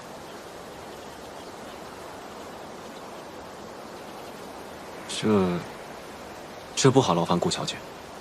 如今父王刚被救出来，还有些心神不定，脾气也不太好。请将军不必顾虑。婉娘在家中也曾侍奉亲长，知道有恙在身，疾病苦楚，自然是会有些脾气的。请将军放心，婉娘一定能照顾好梁王殿下的。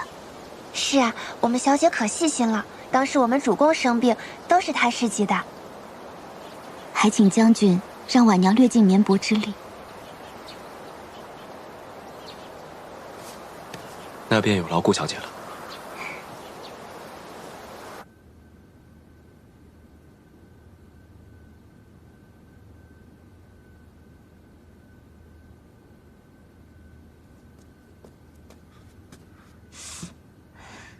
桃子姑娘，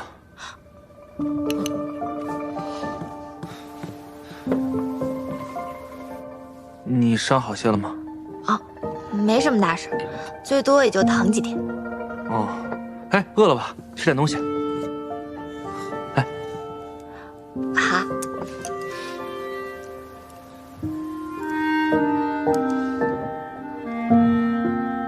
怎么了？面不好吃吗？汤面哪有猪耳朵好吃吗？你傻乐什么？没什么，没什么，面快凉了，你快吃吧。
你干嘛鬼鬼祟祟的，想偷亲我？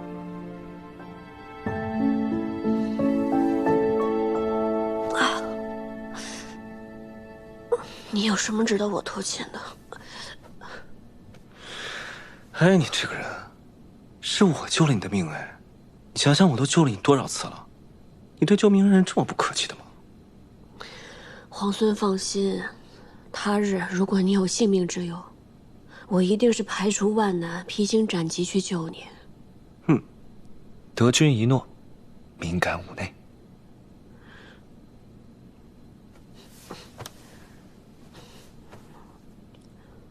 你是怎么知道有人要伏击我们的？我得知洛阳派出了一队轻骑兵，这队轻骑手持重弩，明显是要伏击截杀。我思来想去，忽然想到你们崔家军那个崔离，他曾经找裴元商量过，要伏击崔公子。我想那个崔离未必不会跟其他人联手，对崔公子下手。对，崔离，肯定是他。也不知道他用了什么法子，竟然能让洛阳的人借兵给他。崔离既然要杀崔公子，那必然得找一个人栽赃陷害，只为凶手。我近在潼关，又是镇西军主帅，不就是最好的人选？想必他也是用了这个法子，去说服我的兄长们借兵。你的兄长，他们竟会如此行事？他们糊涂愚蠢，自然容易被人利用。这世间事不外如是。崔离不也就是你们家公子的堂兄吗？不也一样兄弟戏强？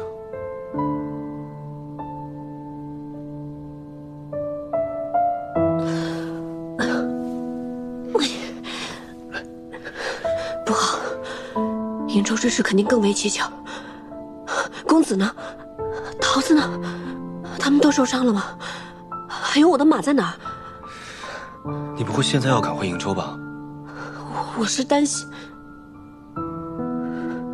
瀛州乃是我们崔家军的根本。不行，我得想办法赶紧回去。阿英，你的伤不致命，但你们家公子可能要好好静养一些时日了。你如果执意要赶回去，我不拦你，但你要想清楚，你能不能撑到跟大军会合，还有没有余力去解救瀛州之事。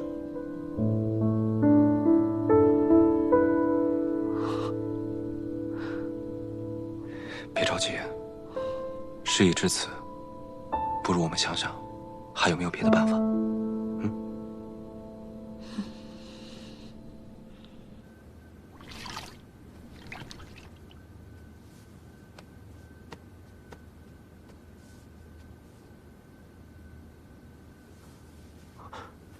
公子，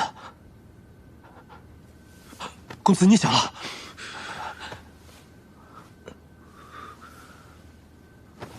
阿莹呢？公子放心，校尉没事，只是受了些轻伤，不碍事的。那就好。阿醒呢？阿醒呢？公子，阿醒去了。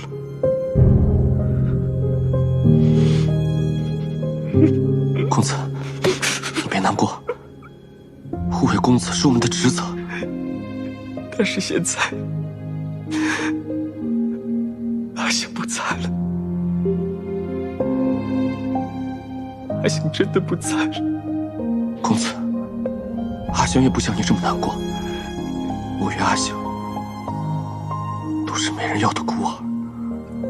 若不是公子和校尉收留我们，让我们留在崔家军，哪有我们的容身之处啊？能为公子而死，阿醒不会后悔的，我也不会后悔的。我不许你说这些话。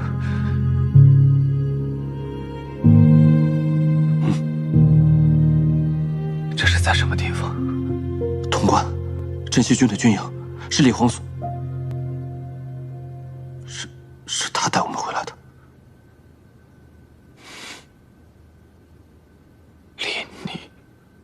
公子，你先好好休养吧。刚才桃子给公子号过脉，镇西军里的医士也给公子看过了，都说公子伤势不轻，得好好静养。我不能待在这里。公子，事急从权，咱们得先养好了身体，再做计较。此去瀛州还有千里之遥，若是公子不保重，那才是伤了根本，全盘皆失。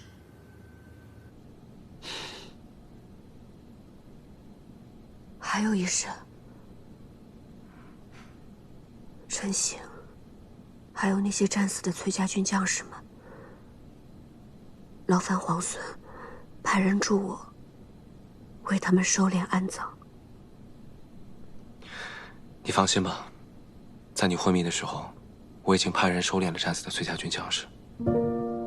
我知道陈醒是你们公子的贴身亲卫，我命人给他立了碑。等你们崔公子康复了，再亲自去祭奠。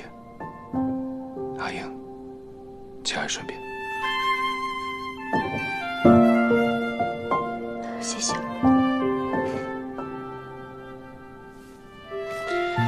好了，既然醒了，就该吃药了。桃子千叮万嘱，让我千万盯着你吃药，免得伤口化脓。好苦啊！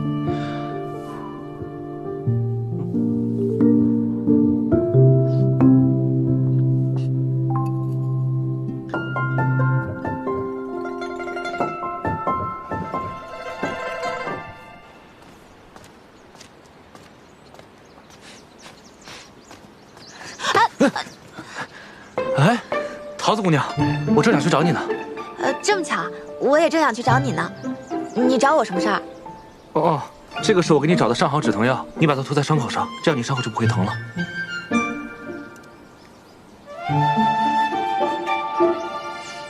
傻子，你忘了我自己就会配药啊？我当然没忘，只是我怕你如果万一没有呢？你上次不是说你伤口还要疼好几天吗？好，那我收下了，谢谢你啊。哦，你找我做什么？哦，我找你啊，是想让你帮我一个忙。你要我帮你什么忙？你尽管说，我一定帮。你们那儿有没有糖霜啊？若是有蜜糖的话，那就更好了。糖霜啊？我们这行军打仗的，厨房里怎么可能会有糖霜呢？蜜糖就更别说了。哎，你要糖霜做什么？我们家校尉从小吃了药以后啊，就不肯吃饭。这时候如果有糖霜的话，吃完药以后给他一盏糖水，他才能吃得下饭去。可是这附近也没有集市，无处去买啊。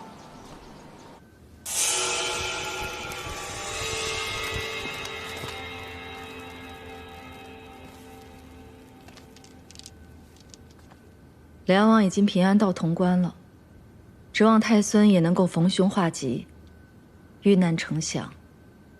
娘娘放心，太孙定能安然无恙。离逆已经自取潼关，想必孙敬已经心中自乱了。你看，他今日已经下令征粮，让城中的百姓每家都囤足够3月所食的粮食。看来孙敬已经做好了被围城的准备了。那17皇孙会率军围城吗？西长京城池坚固，守易攻难，离逆8成不会强攻。真希望。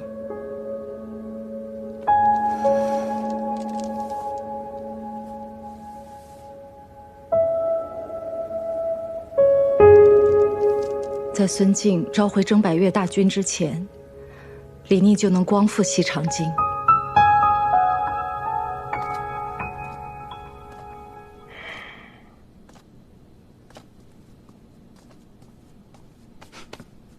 哎，你做什么去了？连午饭都没用。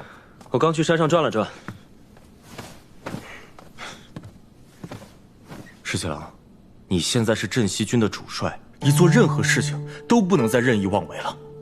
就像这次，你不顾危险去救那个何氏，何氏狡诈多智，对崔林又是忠心耿耿，这种人迟早会成为我们的心腹大患的。我倒觉得，他对崔乙更为忠诚。你有没有觉得他跟崔公子之间十分古怪？有什么古怪的？那个何氏效忠崔林，还是效忠崔乙，都是一样的，父子本来就是一体嘛。有些话我是不当讲的，但是如果我都不和你说的话，就没人和你说了。色令之婚，非君子所为。你误会了，不是你想的那样。石七郎，你看我都准备好了。回头跟你说。啊？你们去哪儿啊？不告诉你。啊！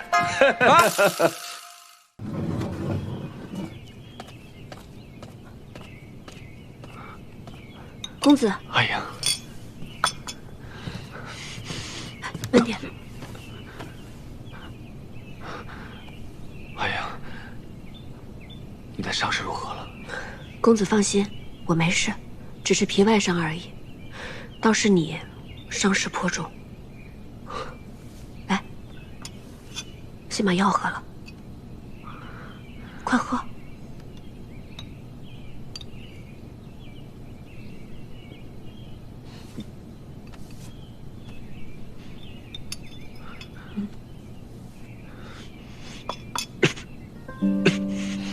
哎呀，我的伤没关系，我们速速会合大军，回到瀛州去，好不好？不行，公子的伤势我已经问过桃子还有那些医士了，他们都说务必要好好休养一段时间。哎呀，便是养伤，也不能在此处养伤啊。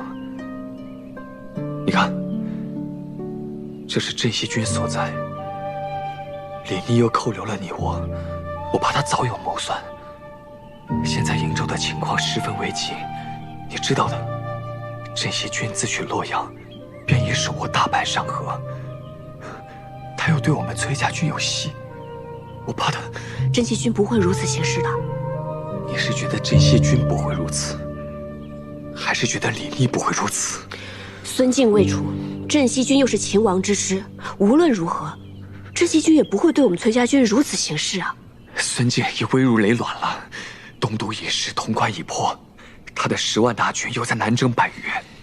李逆若剑指西长京，孙敬他除了固守别无他法，他现在唯有进军而已。李逆若攻下西长京，到那时候，便是要取你我之首级，去胁迫父亲，胁迫崔家军。公子多虑了。莫说西长京现在是固若金汤，即便是有一天李逆攻下了西长京，他也不会对我们崔家军如何的。你这是被李逆下了迷魂汤！你难道要是崔家军的安危、父亲的安危不顾，如此一意孤行，要去轻信一个口齿轻薄的小人吗？公子，我是就事论事。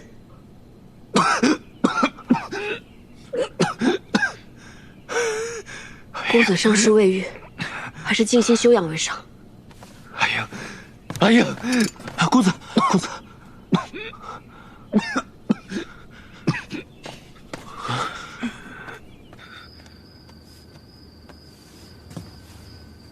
小伟，虽然这秘制的伤药极佳，但你这伤口还是得留意，千万要忌口，不然你会留疤的。好了，知道了。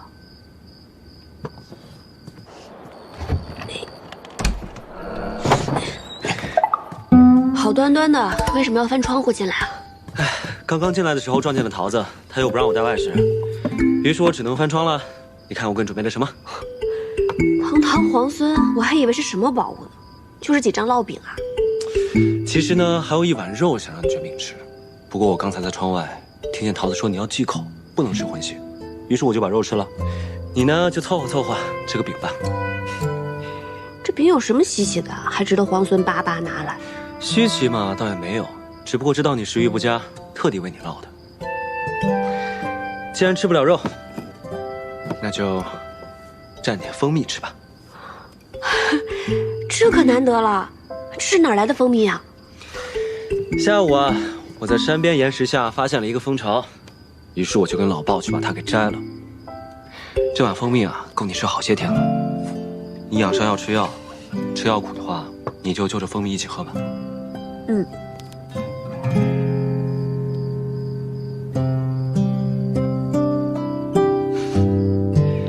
对了，我有件事情想问你。什么事啊？我一定知无不言，言无不尽。皇孙打算如何收复西长京？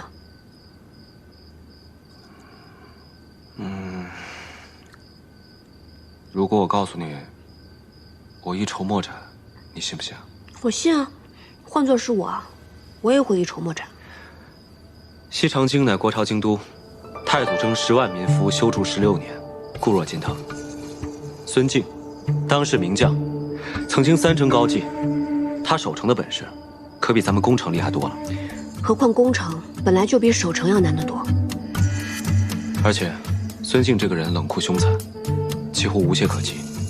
你说，我能不一筹莫展吗？现下他派大军征战百越，又派大队人马北上瀛州，其实他可用之兵并不多。那也有10万禁军，留着守城之用啊。禁军原本是天子亲将之师，可以动摇吗？当初就是禁军反了，要不然孙敬能凭一己之力颠覆朝纲，弑杀先帝，杀诸王吗？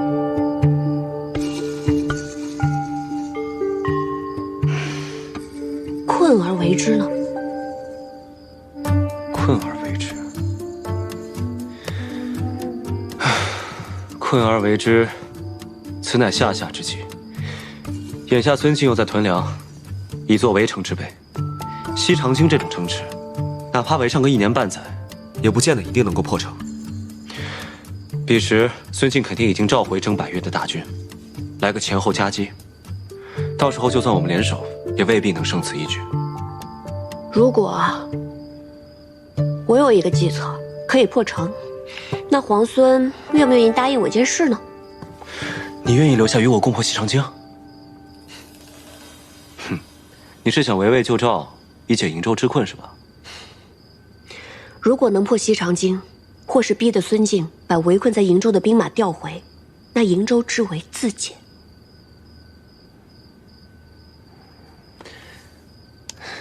我答应你，就算你对我提1万件事，我都可以答应你。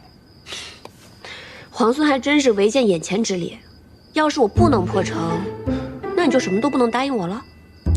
那倒也不是，你若不能破城，我可以答应你9999件事，但你却要答应我1件事。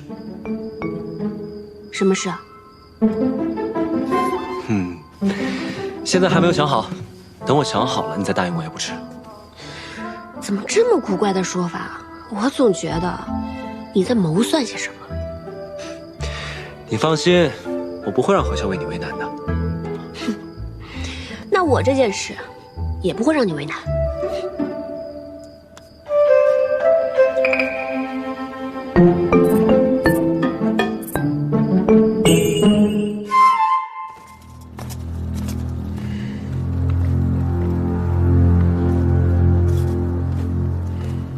三郎，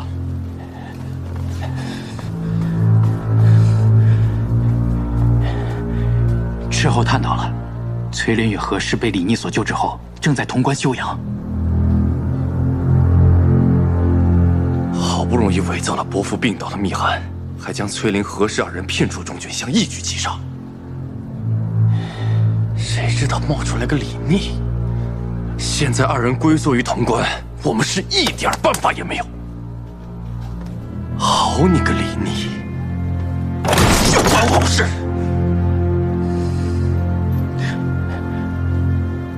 三郎别急，崔林与何氏的兵马所剩无几，崔家大军也被阻在途中，他们必不可能一直留在潼关。只要我们耐心等待，总能寻得机会再下手。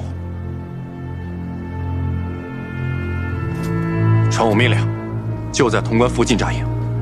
还有，让斥候严密地探查崔林还有何氏的下落。一旦2人离开潼关，便是他们的殒命之时。是。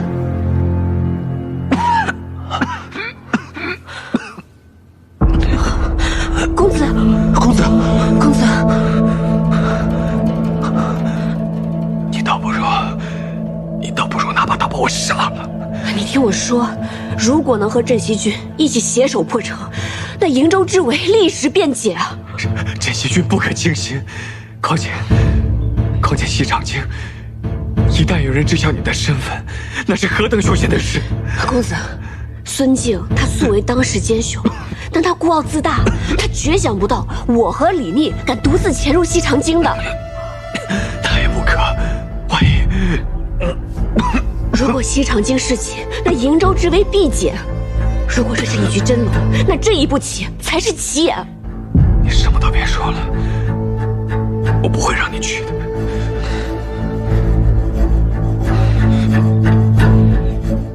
公子心系瀛州，但又担忧我的安危，可我居意已决。公子你放心，就算事不协议，我也定能安然而返。阿英，我出言恳求，你能不能不要走？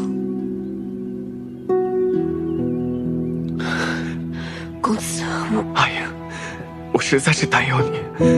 你若是失陷在西长京，你要我怎么见父帅？你若是真的失陷在西长京，我万死莫赎。公子，我意已决。阿寿，照顾好公子。阿英，公子，你不如拿把刀，现在就把我给杀了，让我眼不见为净。倒也不至于。好好，你刚才是告诉我，你打算和何氏一起乔装打扮，潜入西长京，谋取夺城之事。对啊，对呀，你还和我对呀？行，我现在就去找绳子，把我自己给绑了。我也不用父亲来问我，我自己向那老人家负荆请罪去。我现在就去。不对，我应该把你给绑起来，接送回镇西军的后营去。到了父亲那里，你就算是要翻天，也不关我的事了。裴大将军的后营距此千里之遥，只要你不说，他就不会知道。着什么急啊？石七郎，你自己好好想想，你现在是镇西军的主帅，你和何氏两个人赤手空拳就要去闯西长京，要是被孙敬的人发现了呢，那就是狼入虎口，你有去无回的。谁说只有我跟他两个人？我还打算带上老鲍，还有长耳。谁说我们赤手空拳？我们必然会携带兵刃啊！你别给我讲这些，反正我不知训去。你若不放心，便同我们一起。我更不能去了。对，你不能去。潼关这里需要你守着，你就在这待着，等我好消息。哎，行。潜入西长京之后，你有何谋划？作何打算？没有谋划，见机行事。什么？骗你的！你放心，肯定有谋划。就算出了事，我也会找机会脱身。但是潼关这里需要你，在这儿守着，其他你放心。你知不知道，如果你失陷在西长京的话，我是根本没有办法救你的。到时候他们肯定会拿你威胁整个镇西军的。那是自然。你放心，万一我真的被孙敬抓到了，我都替你想好了。就说你早有不臣之心，若是杀了我，你裴某必称帝以谢之。我保证，孙敬一定会气死。孙敬没被你气死，我已经被你气死了。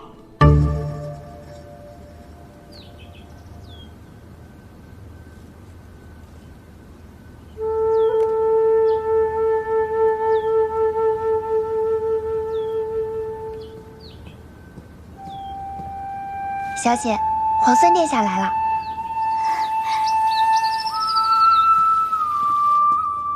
见过皇孙。顾小姐客气了。秋翠，快倒茶。顾小姐，此番前来有一件事情想要拜托顾小姐。皇孙客气了，如有所命，无所不从。顾相身在京中，我想请顾小姐赐我一信物，我想遣人入京，与顾相商谈收复西长京里应外合之事。若无信物，恐怕难以取信顾相。皇孙既要遣人入京，想必是心腹之人。既然如此，也不需什么信物了。婉娘愿亲身前往。不可，去见顾相已是无奈之举，不能再让顾小姐涉险。皇孙匡扶天下，如今收复西长京，匹夫有责。婉娘虽为一介女流，也愿为天下大业略尽绵薄之力。家父忠于国朝，苦孙贼久矣。不论皇孙有何谋划，家父定会倾力相助。潜入西长京，一旦被识破，便会危险重重。皇孙想必会让谢大哥、鲍大哥诸人入京，他们都是久经沙场、机智勇猛之人。婉娘扮作家眷，料来无妨。便是万一出了纰漏，婉娘定会自裁，绝不连累众人。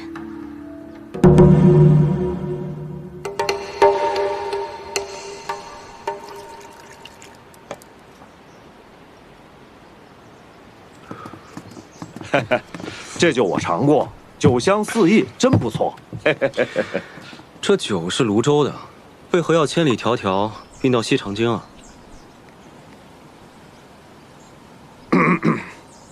我家主任在京中有一酒肆，这2年生意不好，主任年纪大了，被命邵主任亲自押酒到京中来，顺便往酒肆盘账。我家邵夫人梁家园在京中，此番跟着到京中来，回娘家探望长辈。哎，石七郎，这此前计划的好好的，只有何校尉一人扮作女眷，现在突然多了一个顾小姐，那我该怎么说呀？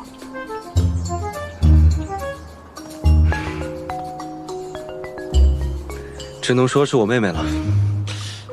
那顾小姐要去的事儿，你跟何校尉说了吗？说了。那顾小姐要扮作你妹妹的事儿，你也跟何校尉说了？说了。那何校尉没说点别的？他倒是说扮作他妹妹也可以，只不过我觉得扮成谁的妹妹不都一样吗？还真不一样。你呀，赶紧让顾小姐扮作何校尉的妹妹吧。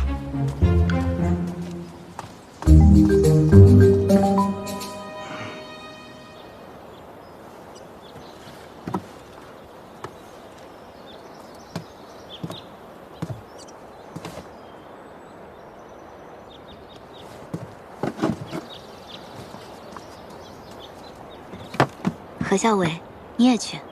是的，皇孙说顾小姐是主动请缨，令人敬佩啊。这是应为之事，何校尉过誉了。你我扮作姐妹，路上不用多虑，见机行事便可。准备出发了。皇孙也同我们一起坐车吗？不用了，我骑马，劳烦2位坐车了。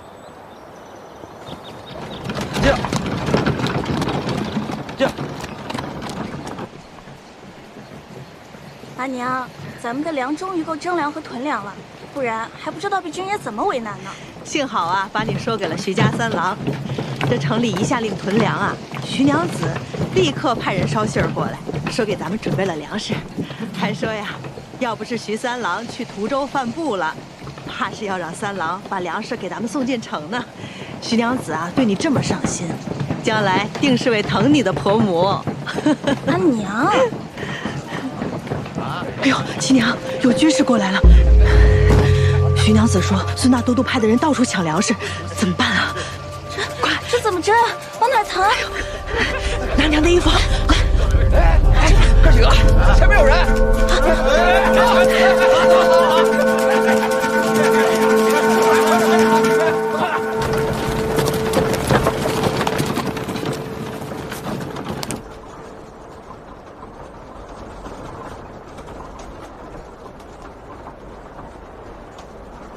顾小姐想问什么就问吧。你袖中剑上淬了毒吗？有毒，但也有解药。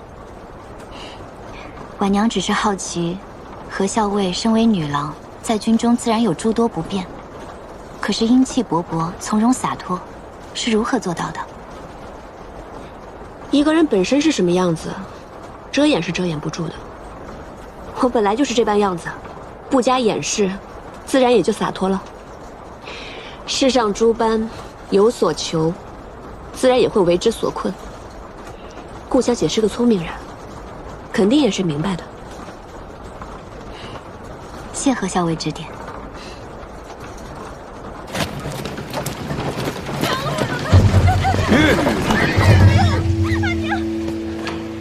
怎么了？前方李许，有人在喊救命！求求你们了，阿娘，阿娘，阿娘，你醒一醒，阿娘！臭娘们儿，为了几袋破粮食，你敢咬我？今天不把你剁成几块喂狼，难解我心头之恨！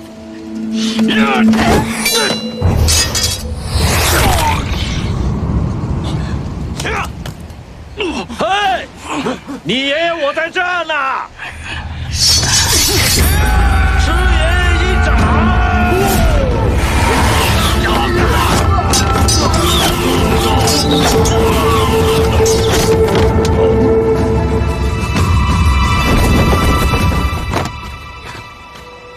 阿娘，你醒！来是孙晋的手下，怪不得这么凶残，不是抢劫就是杀人。哼！阿娘，阿娘，你醒醒！阿娘，阿娘，阿娘，你醒了！阿娘，阿娘，阿婶，你没事吧？对，是这些义士路过救了我们。多谢各位义士救命之恩。阿婶，不用客气，我们也是路过，路见不平拔刀相助。那些人也太坏了，不光抢你们东西，还滥杀无辜。那些可都是军士啊，恐怕会有麻烦。各位义士，快快离开，到时候就说是我老夫人发疯，才打伤了军士。阿娘，没事的，那些坏人都死了，义士们把他们都埋了，还在上面铺了草。阿婶，没事的，你们就放心吧。为了救老夫人和小女，打伤了军士，倘若是被外人知晓，可是要被官差抓去凌迟的呀。阿婶，你放心，你不说，我们不说，不会有人知道的。阿婶，天色已晚，快带小娘子回家吧。啊！几位义士，请收老夫人一半。不用不用，快起来，快起来，阿婶。几位义士，那车上都是粮食，义士救了我们母女的命，那些粮食就送给你们吧。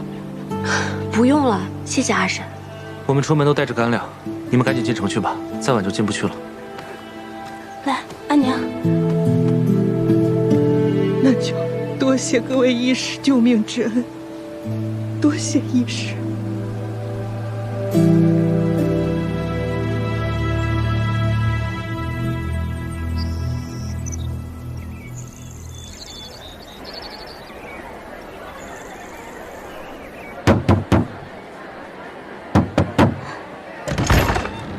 六小姐，你怎么回来了？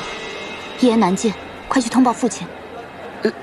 六小姐，相爷如今身子不爽，此事不敢惊扰。我有要紧事，若是耽误了，你担当得起吗？六小姐能有什么要紧事啊？我去并州替父亲祭祖，匆匆赶回来，一定是有要紧之事。你一个奴仆将我阻在门外，不予通报，按照家规敷衍色泽，蔑视主人，你该当何罪？这六小姐从前都是个闷瓢葫芦，今天怎么突然厉害起来？哦，六小姐严重了，六小姐快请进，我这就去通传。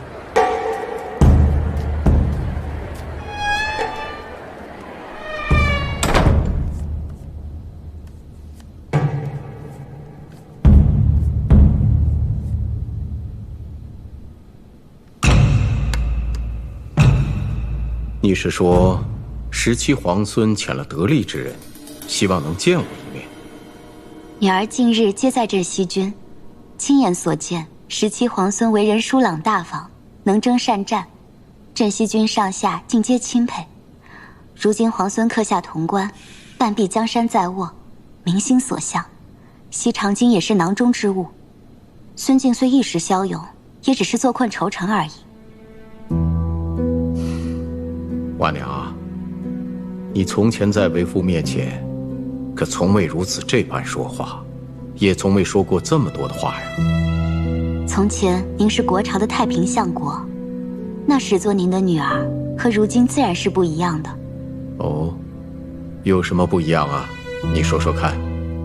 做太平相国的女儿，只要遵从父母，孝敬亲长，爱护手足，平时针指、赏花玩月、听取吟诗即可。哦，那如今呢？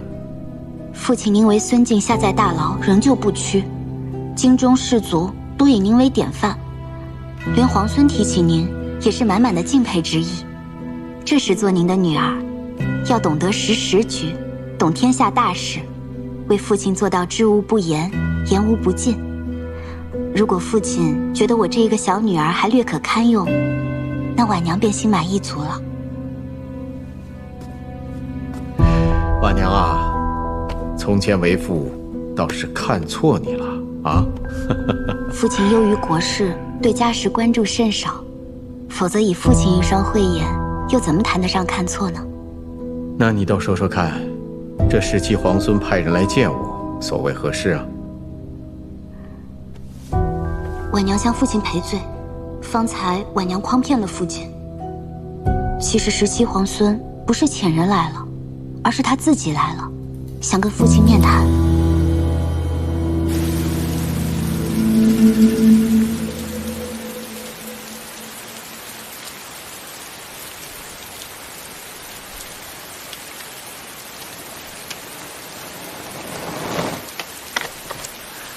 顾小姐，见过皇孙。顾小姐客气了，约我到此，可是顾相答应相见？是，婉娘回家后向父亲说明了，皇孙已经进城，父亲十分欣喜，只想立刻亲身来见皇孙。可是父亲出狱后，孙敬一直派人严密监视。父亲虽偶能出府，可也时时有眼线跟随，府中更不知道安插有多少眼线。婉娘今日假作出城进香，特意相邀皇孙，还请皇孙想想法子，怎么能让父亲摆脱眼线，与皇孙见上一见。顾小姐请放心，这是自然。我回去好好琢磨一个法子，必然不会令孙敬的眼线起疑。多谢皇孙。顾小姐客气了，应该是我多谢顾小姐。皇孙进城以来，可还安然无虞？我等皆是久经沙场，这京中虽然危机四伏，但不算险恶。那婉娘就放心了。婉娘还有一事相求。请说。婉娘今日是假作来进香的，听说青云观神树灵验，折一枝回去浸泡沐浴，便可去除百病。若不折一枝回去，只怕府里眼线生疑。可否烦请皇孙陪我去折一枝呢？那是自然。多谢皇孙。都说心诚则灵，折神树树枝之前，一定要虔诚许愿，愿心上所念之人平安健康。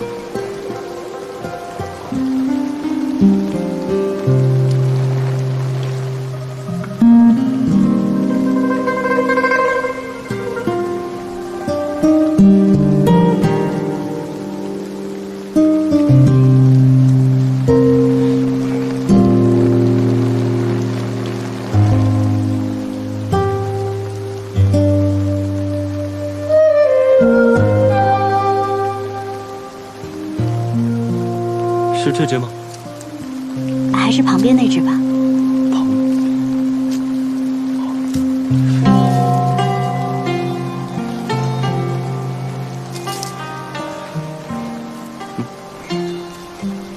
今日就多谢，真是多谢郎君了。无妨，顾小姐，以后叫我17郎就行。好，17郎。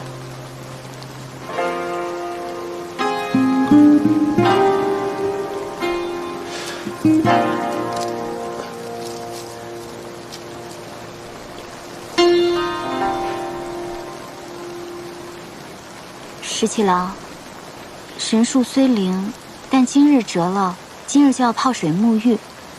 你若是想拿回去送给梁王殿下，恐怕有点来不及呢。我想送的人就在这城里。都说这城外青云观的神树很灵，我一看，原来就是平婆树，枝叶确实可以镇痛祛毒。喏，我已经吩咐了店家，给你准备了一大桶热水，待会儿用它浸泡沐浴，对你的剑伤有好处。你去城外了？顾婉娘约我在青云观相见，说顾相现在可以出府，但不能出城，而且府里府外遍布眼线，他现在每出门都会被人尾随，所以我们要相见的话，就一定要想好办法。我倒是想到了一个好办法。这么快就有好法子了？那不得很快想出一个法子，好报你这折枝之恩啊！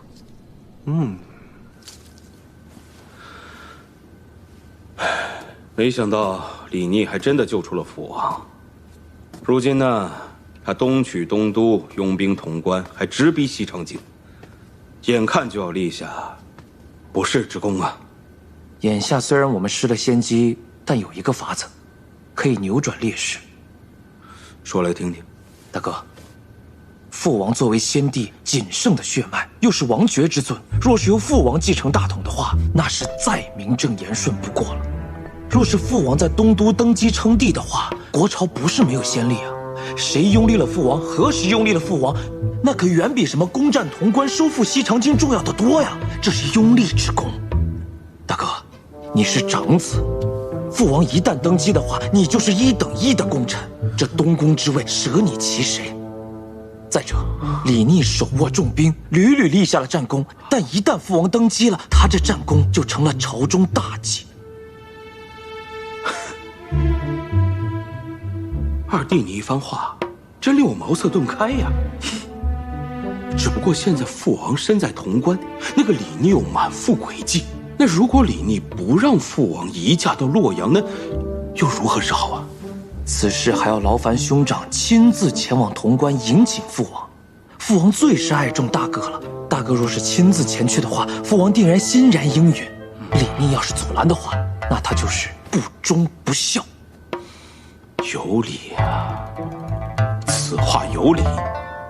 哼，你放心，日后我一定会提醒父王，封你为亲王。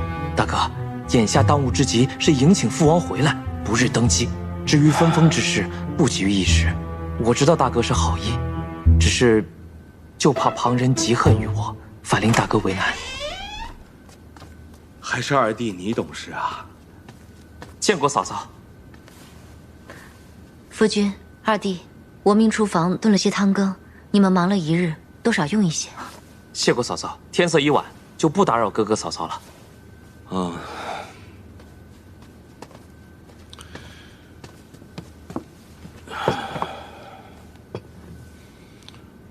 用一些吧。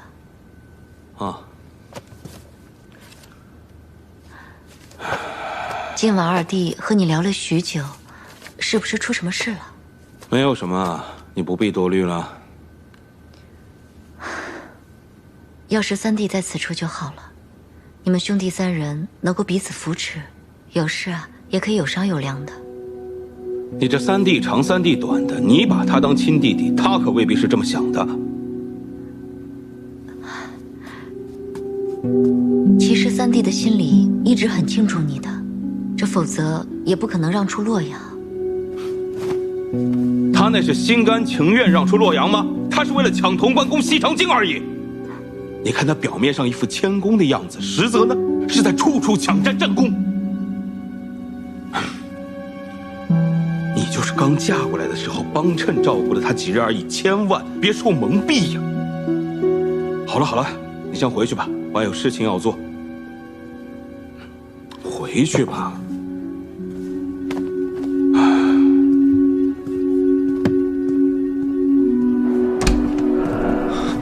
石七郎，潼关传信来，出事了。怎么了？林子网他亲自带了车驾，从潼关接走了梁王殿下。小裴将军也没有办法，只好派人送了信来。我这位兄长，真是时时刻刻都想要表现出他那份小心。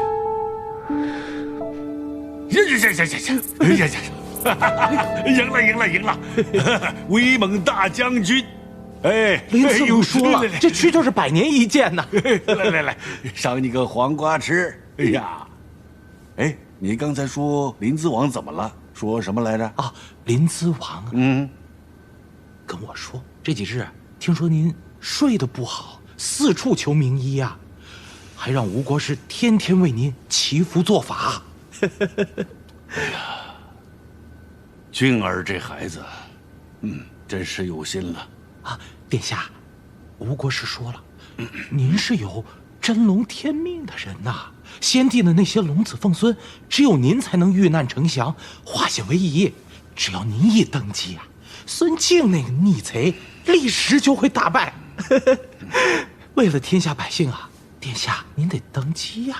哎呀，没错。为了天下的百姓，我确实应该这么做。嘿，应该这么做。哎，你为什么带我来这里啊？这里呢是酱园，小时候受了委屈，后被父王打了，就会偷偷从府里面跑到这儿，然后藏到这树上。站在这树上的时候，看着天高云白鸟叫。每到夏天，蝉还会在这里脱壳而出，留下一个空空的知了壳，我便捡了那知了壳，拿墨涂画好，结果就跟真的蝉一样。那我猜你肯定是拿这个假知了去吓唬人了。是啊，李军呢，最怕这些虫子了。有一次，他把墨打翻到书上，却污蔑我，害得我被父王揍了一顿。我气不过，我就把那个空的蝉壳放到他的书桌上，结果呢，把他吓得嗷嗷大叫。好了，这下他又去告状了，我又被父王揍了一顿。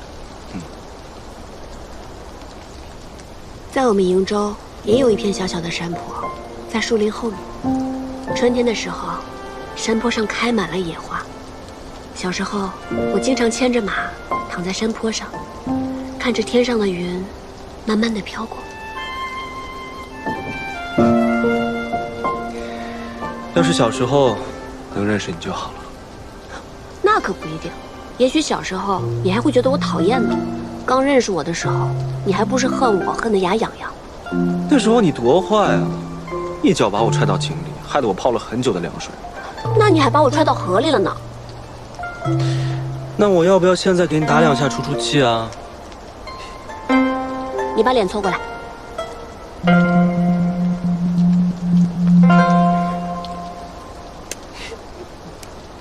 说好打不能弹的。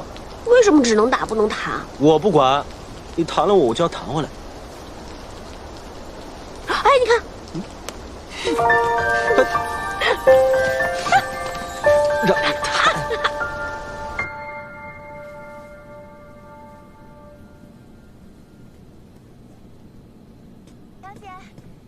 小姐，翠翠，小姐，我可算是见到你了。你怎么回来了？我不是让你留在潼关照顾梁王殿下吗？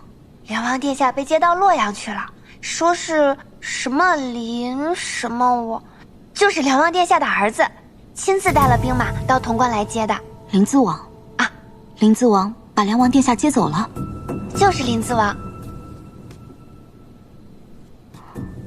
只怕这风浪又起。凭他什么风浪？小姐，你都已经回家啦。呀，这个香炉可真精致。那是父亲派人送来的。老爷对小姐这么好，那府中就再没人敢轻视小姐了。对于父亲而言，一个有用的女儿才是好女儿。咱们与顾相商议定了，明日便让顾小姐陪顾相出府。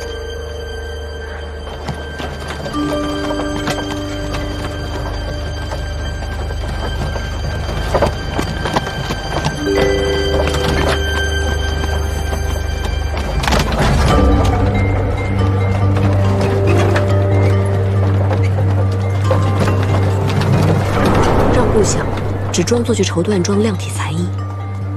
本店有各种绫罗绸缎供您挑选，里边请。柱子，哎，招呼客人。我来帮你量尺寸。父亲不喜外人触碰，还是我来替父亲量体吧。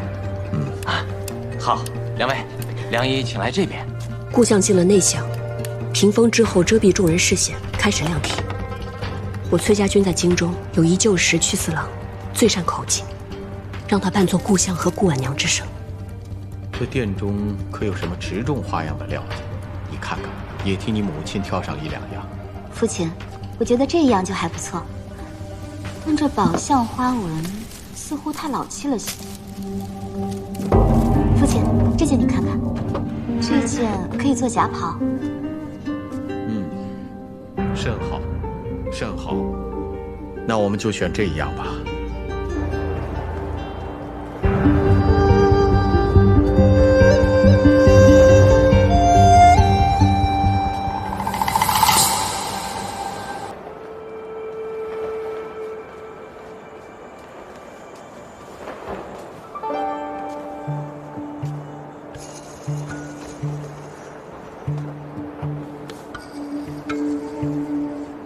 故乡高义，风骨铮铮，李时期十分倾慕。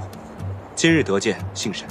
十七郎客气了，早就听闻军中传说，说十七郎少年俊彦，今日一见，果然是名不虚传。不知十七郎冒险入京，所谓何事？孙敬颠覆社稷，作乱朝纲，天下苦孙贼久矣。今日请见故乡，就是希望故乡能够联络京中忠于国朝的旧臣士族，与我镇西军里应外合，收复西长京。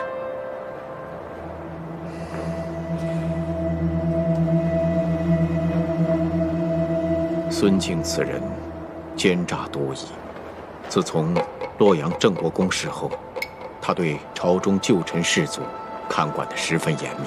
实不相瞒，若不是今日十七郎巧计安排，我也很难与十七郎相见了。父亲，您再试试这件。客官，看料子呀？花纹更适合你。客官，您看我们这款料子。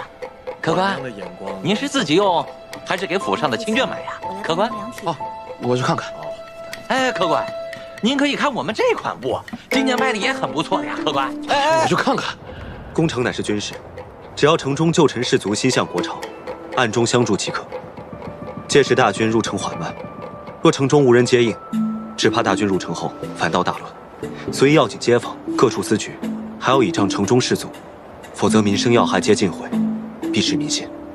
此事自然是可以暗中策应的。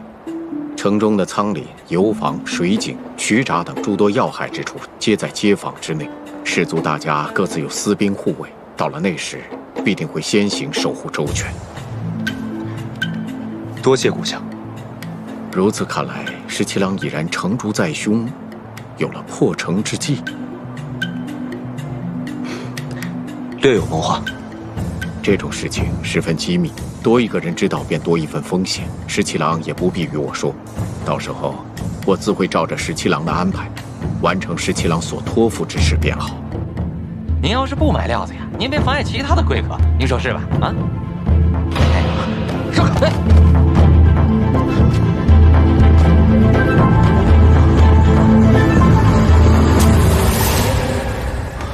哪来的仙人？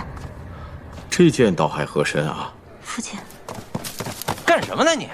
对不住，对不住，二位客官，一时不察，让这泼皮无赖闯了进来。走，走，走。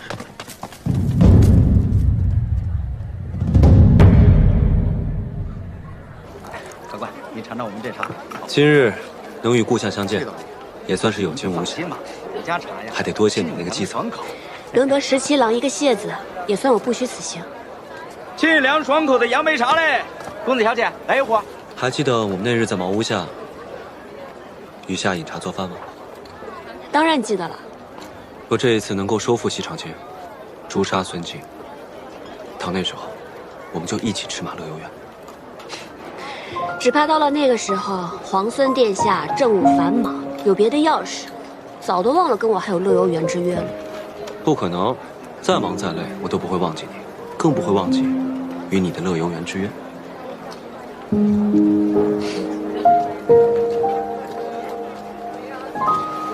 天子登基了，圣天子登基了，天子登基了，圣天子登基了。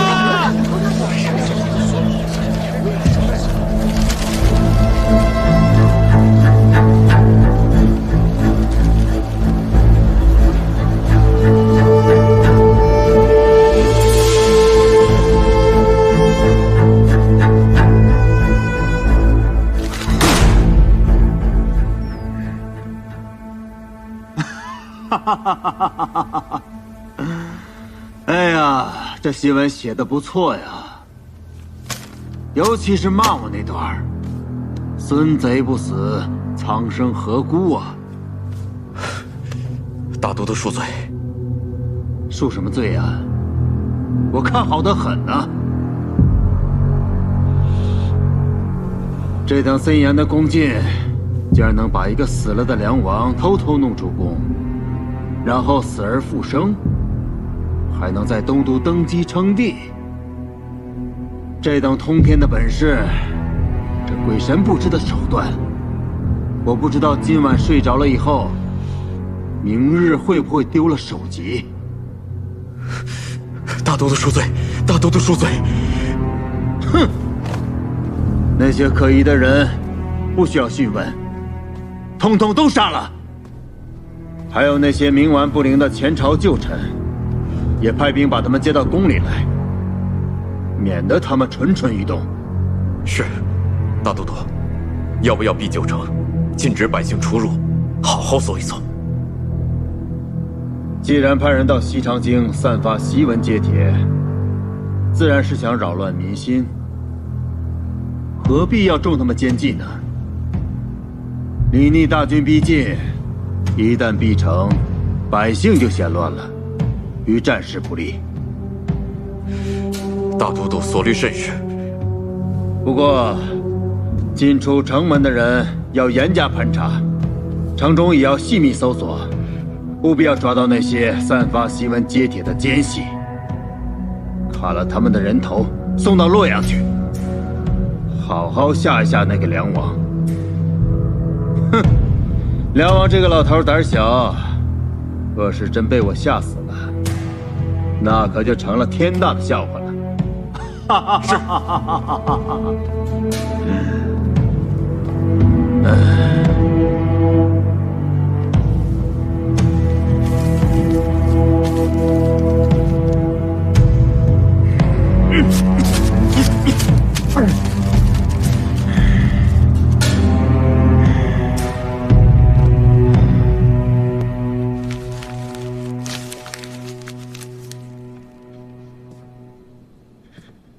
愚不可及，真是愚不可及。此时临淄王和会稽王拥立梁王登基，确实不是时候。我本以为他们好心迎回父王，是想给他压压惊，无非是邀功之举，但我没想到，他们竟在此时拥立父王在洛阳登基，还昭告天下，真是愚蠢。石七郎，情况不妙，孙敬的兵马正在到处搜捕散发檄文揭帖的人。还有，我刚刚回来的时候，听见里长派人跟店铺掌柜说，所有出店的客人都要仔细查验看盒，就算有店铺作保也不行。看来这个地方咱们住不了多久了。虽然我们伪造的看盒跟真的没有分别，但是西长京的街坊管得甚严，只要用心核查，还是能看出来咱们的看盒有异。大事不妙！我打探到消息，禁军的兵把顾府给围了，我也不敢跟得太紧。公子，公子，幸好小裴将军送来的药材十分得用，从脉象看，您的伤势已经好了7、8分了。等校尉回来，咱们就可以动身，和大军会合了。公子，什么事？洛阳城有消息传来，临淄王李俊与会稽王李来，在东都拥立梁王登基了。什么？两个蠢货！但我确实心急了些。桃子，出发前我特意叮嘱过校尉，让他务必一路上都要留下记号。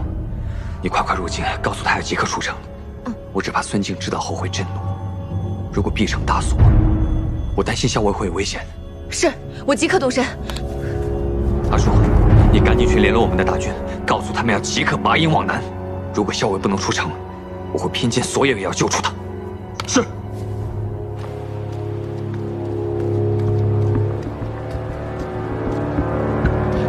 放开我！凭什么抓我？放开！放开我！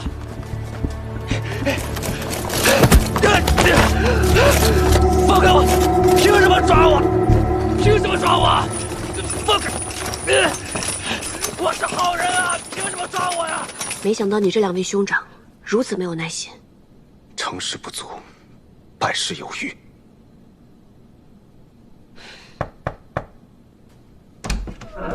石七郎，顾小姐来了，请坐。深夜乔装冒险到此，出了何事？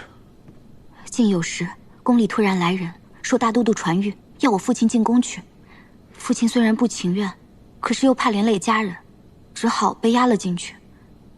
到了夜里，我就乔装成下人，偷偷溜出来，给你们报信。顾小姐辛苦了，不知顾相现在还未如何？我也不知，但但想当初孙敬没有杀我父亲，想必现在也不会立刻动手。是，顾相声望极高，孙敬不会轻易杀他。顾小姐，你也别太担心。你们快走吧，我在来的路上看到好多兵马搜捕，若是发现了皇孙，那就糟糕了。我们顾家有庄田，皇孙若是需要的话，可以先去避一避。放心吧，我们自有安排。倒是顾小姐，今日不要再冒险出来了。耳朵，送顾小姐回去。是，顾小姐，请。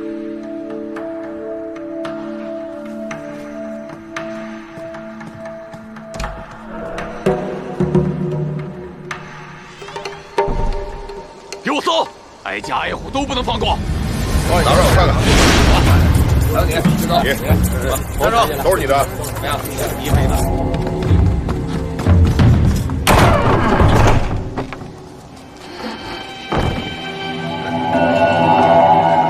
这么一大早就开始搜查，也不知道谢长尔和老帮能不能脱身啊？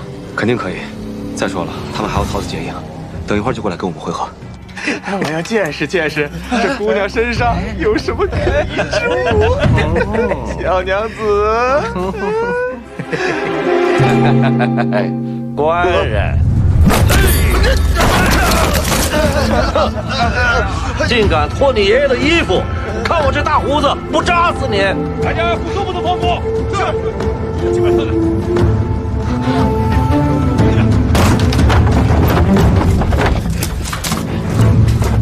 进来看看。今天让你们瞧瞧爷我的厉害！豹哥，闪开！闪开！活该！活该你们！二位，快到那边看看！快那边！你们俩在那边。是，上楼看看。是。走。安国，原来是安国。安国，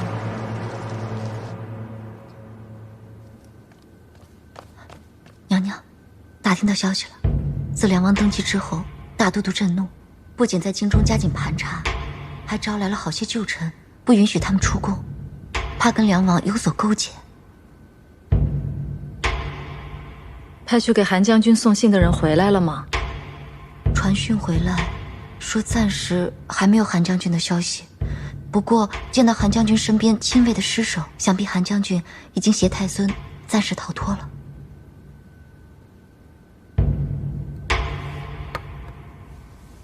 没有音讯也是好事。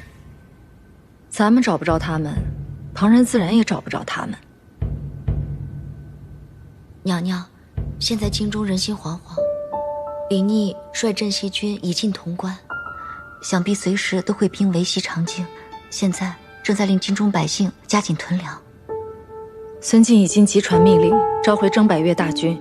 如果大军还朝，守义攻南，李逆未必能胜啊。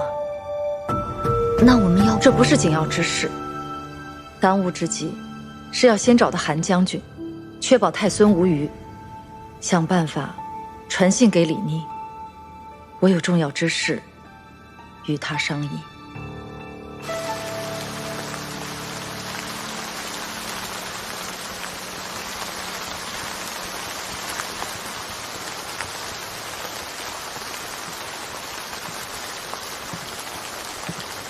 今日若不是韩将军舍身救我，我又死了一回。殿下不必如此，这是臣之本分。孙敬的暗卫铁骑追杀得这么紧，可能是秦王兵马大胜，孙贼最后的垂死挣扎，丧心病狂而已。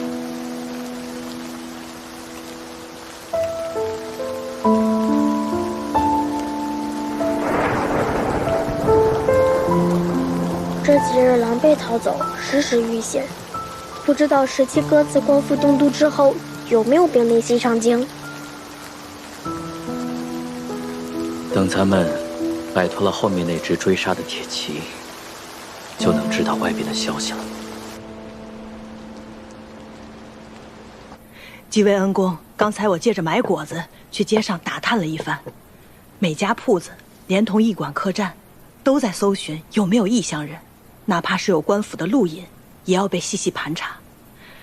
几位恩公，先在老夫人这儿安心的住上几日，倘若有邻里知道了，老夫人自有一番说辞遮掩。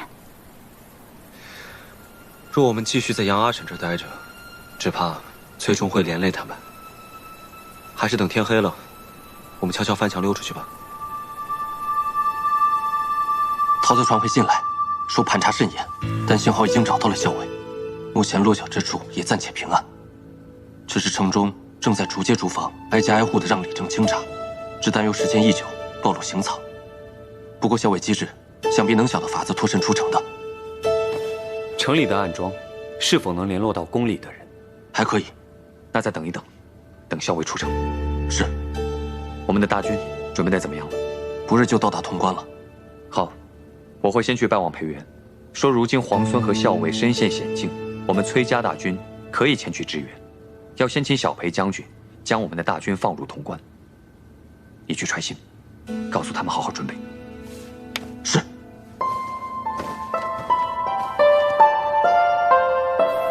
我想到了一个法子，即使我们入了刑藏，也不会连累杨阿婶。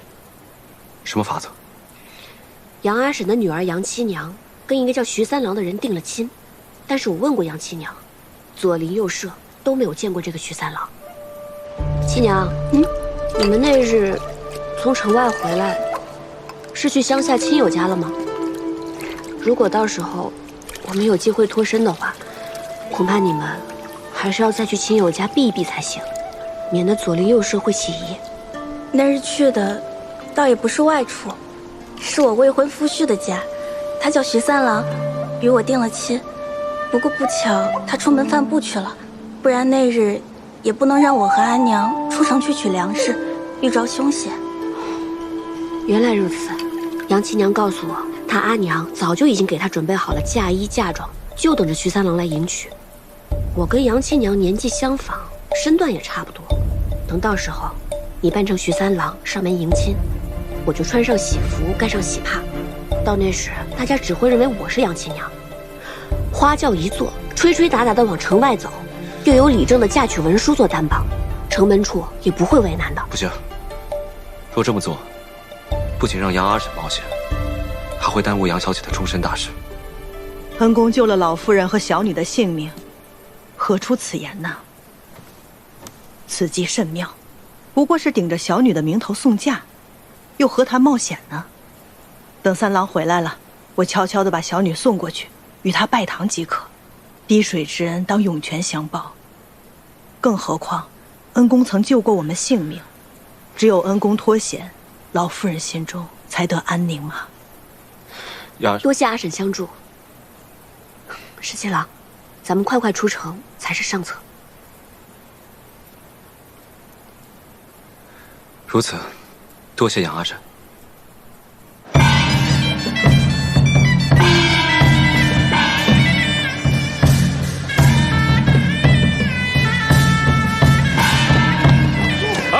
停停！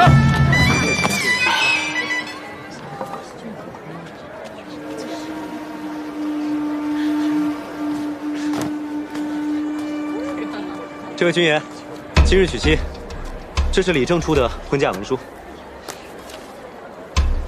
城外徐家庄的徐三郎，要娶杨家七娘。是，今日娶杨七娘。来，这是东街贺家的喜饼，给军爷垫基。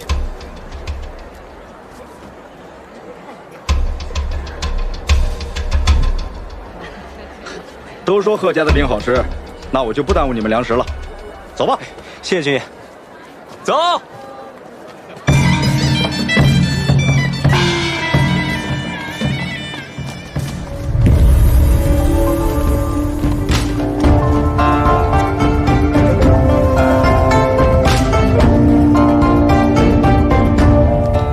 皇孙这次虽然拿了人家的衣裳，却把刚才那身喜服放在了人家院子里。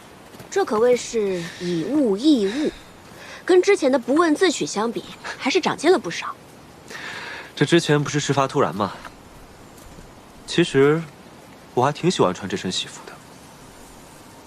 校尉，校尉，桃子，刚刚公子传信来说，我们崔家军的一队人马被孙敬的人给冲散了，所以他希望我们尽快前往，一起回潼关。既然如此，那我们就改道会合吧。皇孙这是要回潼关吗？虽只百里，但是此处地形复杂，我还是陪着你去了。如此说来，皇孙这是担心我跟大军会合，会对潼关不利。那是当然，你这诡计百出，我定要亲自盯着你才行。走。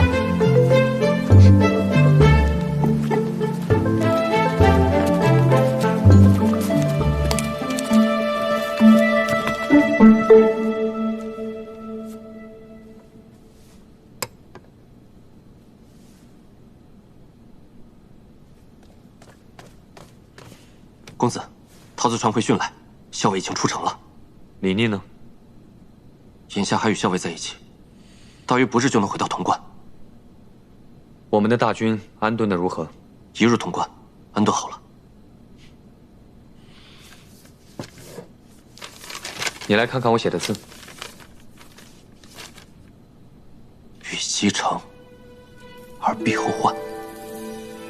这几个字神气完足，笔意丰满。看来公子已经痊愈了。伤势自然是痊愈了。既然如此，就应该拿过去的错误作为教训，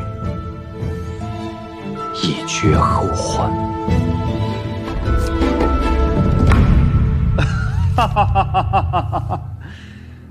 哎呀，崔林派人传书来说，可以和我里应外合。收复潼关，以此来换取我退兵瀛州。崔林乃是崔乙的独子，崔乙自出瀛州，明显志向远大，意在天下。如今崔林出师不利，在潼关养伤，传这书信来，倒是有几分情理。当年所谓国朝三杰，与我并称的除了裴宪，就只有崔乙了。崔乙那老儿自从死了老婆之后，成天像发了疯一样打仗。如今眼下这局面，他自然也不会放过这个机会。但是，就算他意在天下，也要看他有没有这个本事。崔家瀛州被围，他的这个儿子崔林不就坐不住了吗？哼！大都督，这崔林虽然言之凿凿，但他明明与镇西军颇多来往，大都督还需防着，此中有诈。这小子想在我面前玩什么花样，还嫩着呢。给崔林回个信儿，告诉他，派人跟他里应外合可以，但是必须等到潼关落到我手中之后，我才会撤回派往扬州的大军。是。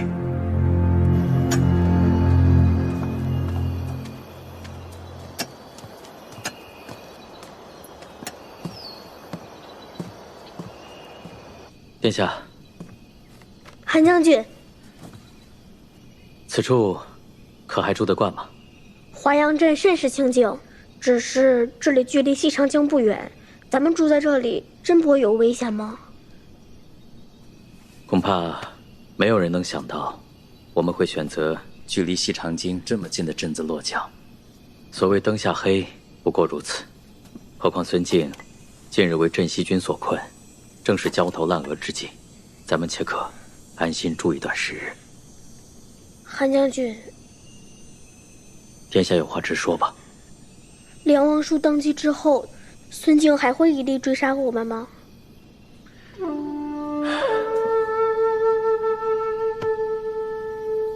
只怕比之前更甚。梁王虽然登基，但天下正统其实是在殿下您。您才是先太子的唯一血脉。孙贼亦深知，如果能生擒殿下您，自可以挟殿下以令天下。梁王叔，我不太记得他长什么样了，他之前也不常进宫来。其实梁王并不族类，唯有梁王之子李逆。如今梁王登基，只怕时机各会吗？殿下可别轻信了人心呐。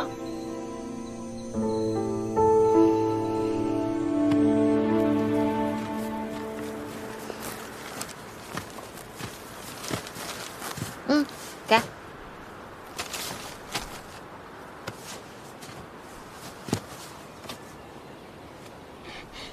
这哪来的果仁啊？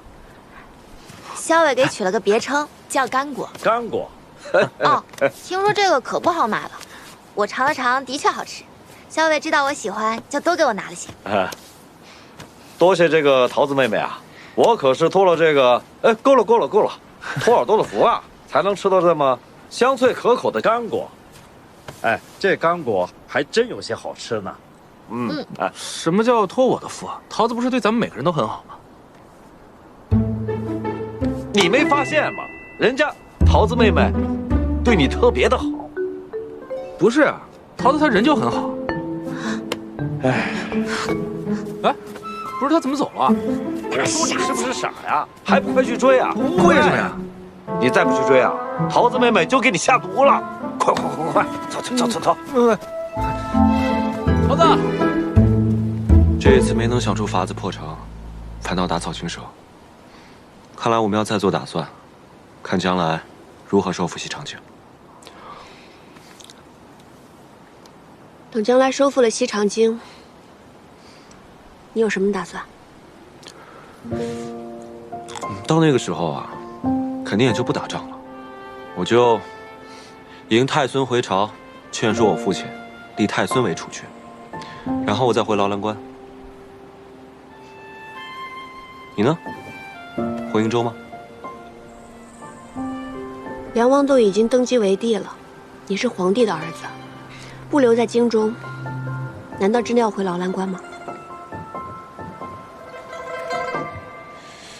我喜欢劳兰关，不喜欢西长京。不然，我当初就不会找个由头犯错，让先帝贬我去劳兰关了。那当时你是梁王的儿子，10几个皇孙当中最不起眼的一个，自然会来去自如了。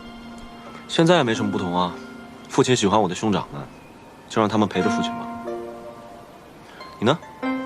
你还没有回答我的问题，你会回瀛州吗？怎么？皇孙是怕我崔家军会和孙敬一样，志在西长京，不愿意回瀛州了？我当时出瀛州的时候，有这样一个心愿，希望可以战乱平定，天下太平，让百姓们都能过上安稳的好日子。如果将来有一天真的可以收复西长京，那肯定就是天下太平了，为何还要再起战乱纷争呢？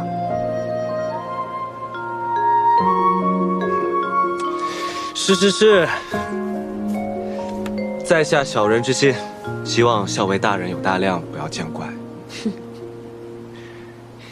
那天下太平后，你最想做什么？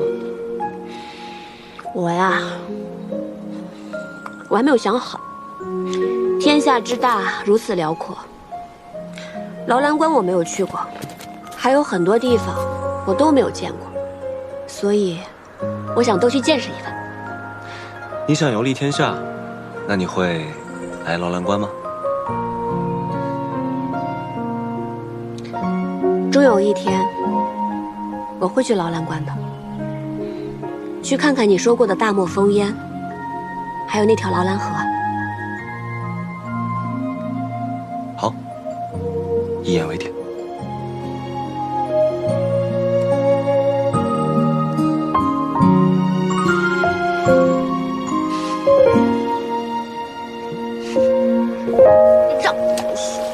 谁对？桃子姑娘，你别过来啊！你到底怎么了？你说我怎么了？我又惹你生气了，但是我不知道为什么惹你生气啊。不知道，不知道你就想想喽。是不是因为我说错什么话了？对不起啊，我这个人就是不太会说话。那你说说看，你说错什么了？我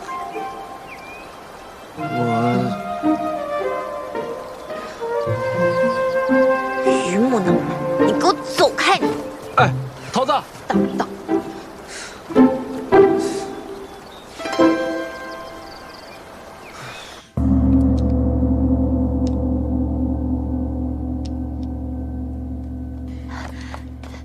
娘娘，韩将军那边来消息了，说是太孙暂时安定下来了。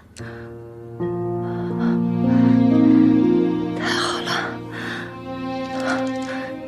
真是神佛庇佑啊！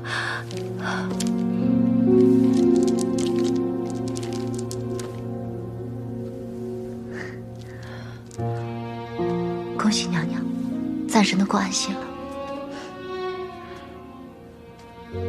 前几日大都督刻意遮掩兵马调度，我总觉得会有什么事儿。是大都督发现太孙所在？若是为了抓捕一个孩子，会出动这么多兵马吗？那是冲着东都洛阳，还是增援瀛州？我也不知道。派去给李逆送信的人，可有消息传回来？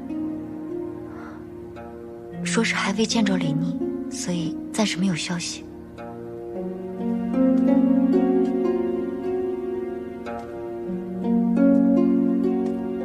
指望大都督不是冲着潼关去的。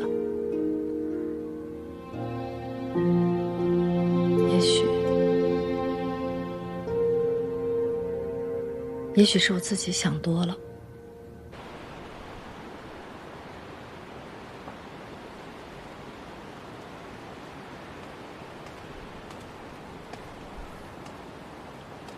在想什么？我想起了第一次出征，从福远门出西长京。那个时候，我还是一个名不见经传的归德四阁。过了几年，军功累积，才升了怀化忠侯。跟着上司进京续职，只觉得京中繁华，跟沙场的风沙相比，简直是恍若隔世。怎么突然想起说这些？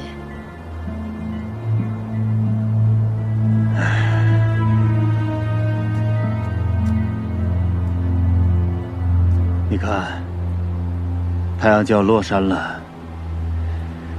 太阳照在宫殿的琉璃瓦上，跟照在西北的黄沙上，都是血一样的红。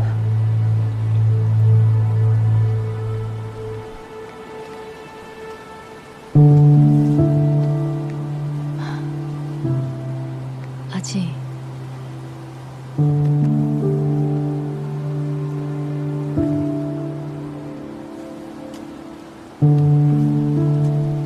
没事儿，我只是突然想起了往事。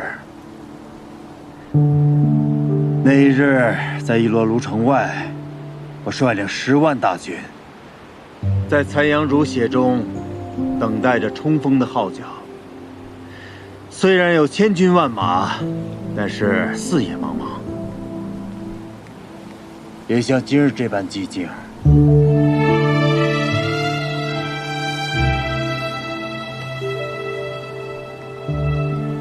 我什么都不怕，只要能和你在一起。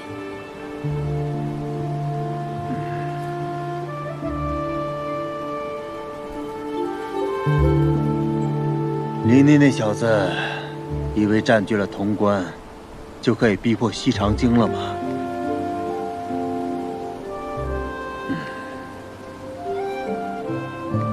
阿静，我不想再听这些事了。等世间太平，你我可以去骊山多住些时日。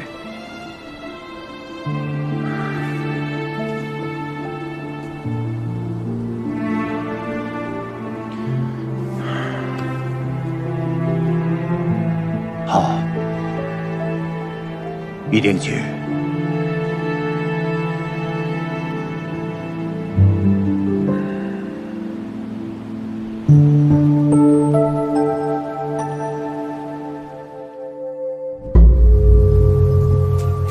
怎么了？什么怎么了？你可都生气2天了，打尖儿的时候也不理谢长儿。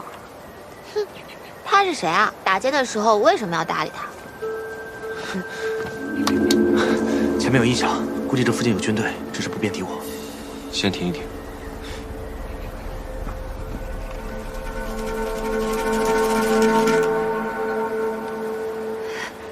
校尉，我们被冲散的那队兵马就在前方了。嗯。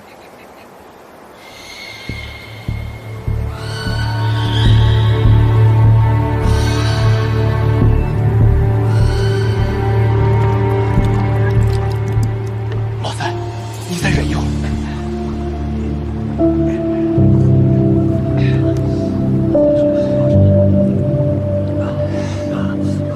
慢点儿。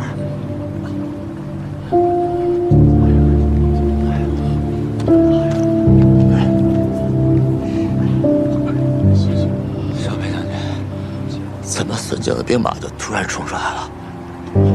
怎么崔家军就里应外合袭击咱们呀？潼关呀，咱们辛辛苦苦打下来的潼关。小裴将军，咱们这些军死了那么多兄弟啊！小裴将军。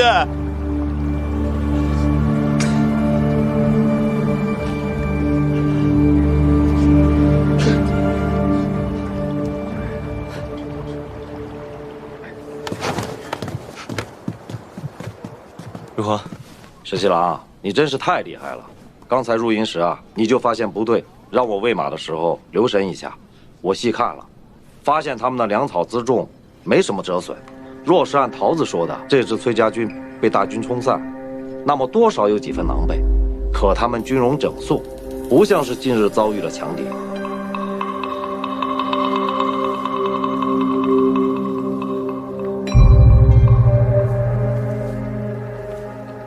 桃子，是公子给你传书说这队人马被大军冲散，所以叫我们来会合。是啊。咱们刚一来，你就给我打了热水，让我洗漱。可现在不是炊事，为什么会生着火呢？什么意思啊，校尉？我总觉得不对。若是被大军冲散的，自然会处处警醒。怎么会不再炊事，还生着火呢？可这里确实是我们崔家军的营帐啊。刚刚咱们也见了领队将领，他也说是被大军冲散的。校尉，你到底是觉得哪里不对劲？刚才我入营的时候，发现他们的马蹄铁磨损严重，士兵靴上也满是污泥，像是一路急行军到此。若被冲散，8成还是要等一等本营大部，又或是派一队过来探访，不至于急行军。所以我才让你借着喂马去探一探。石七郎，那我们现在怎么办？阿莹，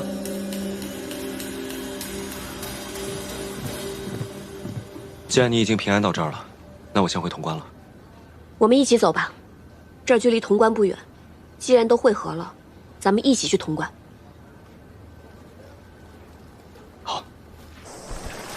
都跟上，后面都跟上，后面的都跟上。没事。哎，老三，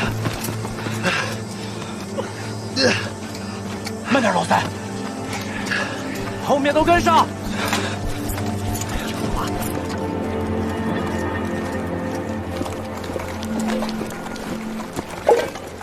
去呀，快去呀！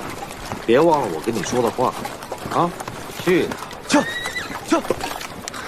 桃子姑娘，我知道我自己说错什么了。你说错什么啦？老爸跟我说了，我知道你为什么不开心了，都怪我嘴笨，我不会说话。其实我那天是想说，你善良和气，你对所有人都很好，我是想夸你来着。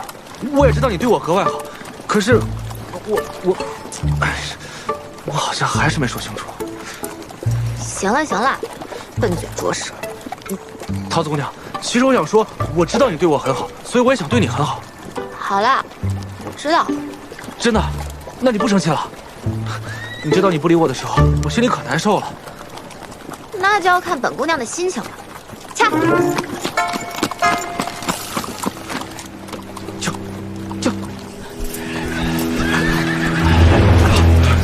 老四来了，好像要马蹄上。老二，你带上老三先去避一避。就算我只有一条胳膊，我还能站。这个姓崔的，我恩复义，咱们好心救了他和崔家军，他竟然这样暗算咱们这西军。今天就算战死，到了地底下做个冤魂，我也不会放过他的。好，把重伤的兄弟藏在树林里，轻伤的兄弟拿起兵刃，随我迎敌。好，后面都跟上。怎么样？前方有队人马突然停了，但他们人数不多，不知是敌是友。那就迎上去，是敌便杀之。好嘞。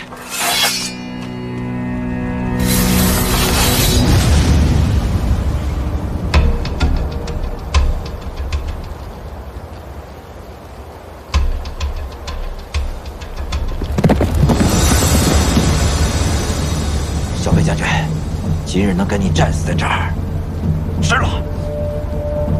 好兄弟。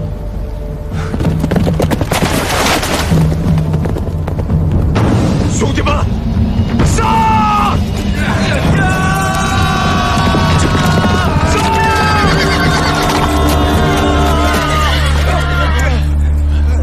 石七郎，怎么回事？你们不是在潼关吗？怎么受了这么重的伤？石七郎，你怎么才来？我们死了这么多兄弟。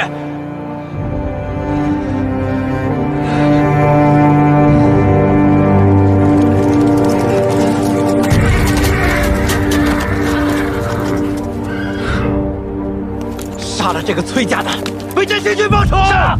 张哥，这自己人，自己人。崔家军卖了潼关，勾结孙敬里应外合，还死了这么多兄弟。你说他是自己人？石七郎，你不能再被他诓骗了。他和姓崔的早有预谋，把你们几个诓骗到西长京。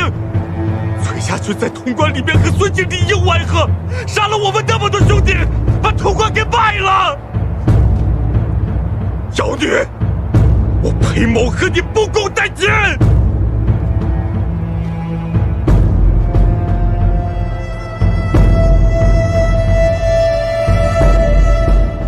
阿莹，何校尉，这都是你们谋划的，所以你非要陪我去西长京，说什么可以解瀛州之围？不是。回潼关途中，你说你们崔家军有一支军队被冲散了，需要会合。你明知道我不放心，一定会护送你去会合，但其实这就是调虎离山，为的就是拖延我，不让我回潼关。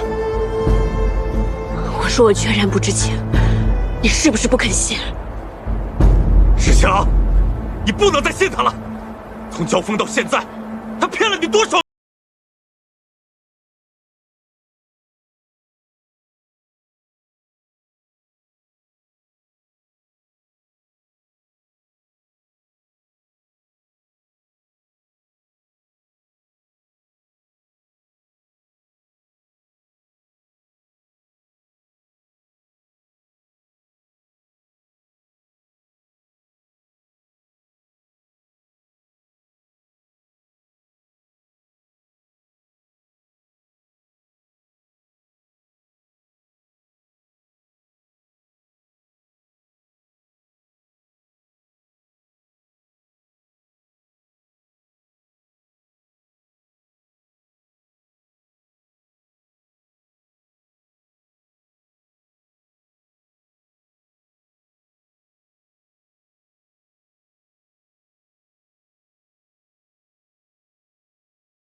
是你们谋划的？我说我全然不知情，你是不是不肯信？我怎么信你？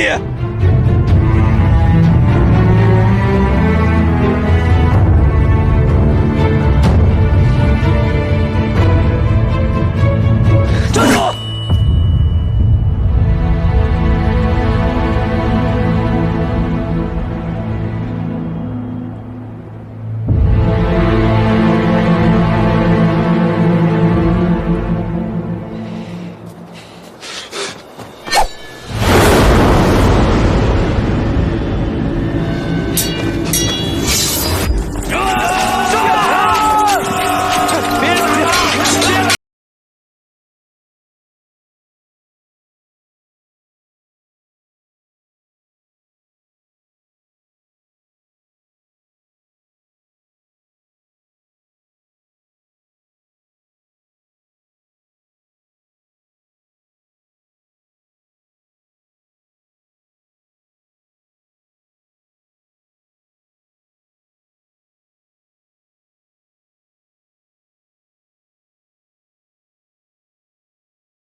不管说什么你都不会信，但这一次，我确实不知情，也不曾谋算你。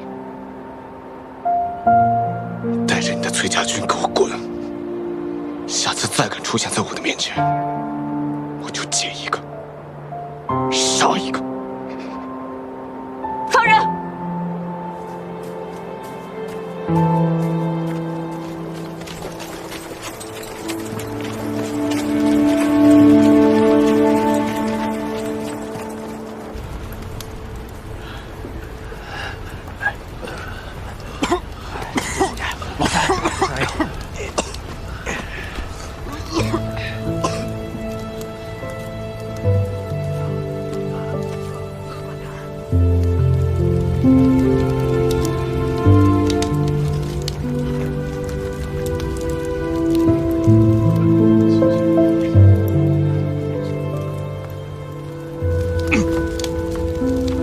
自从出了劳兰关，我没想到咱们前所未有的大败，竟是因为被姓崔的这个小人所出卖。收拢我们的人马，慢慢推向洛阳。知道。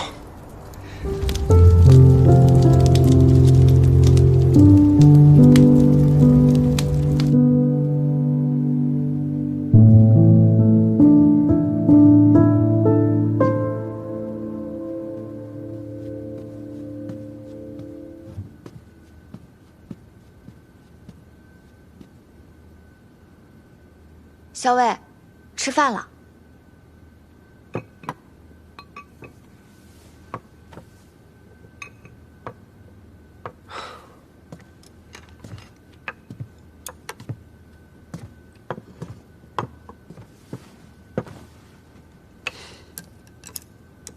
潼关计事，公子定然是谋划好的。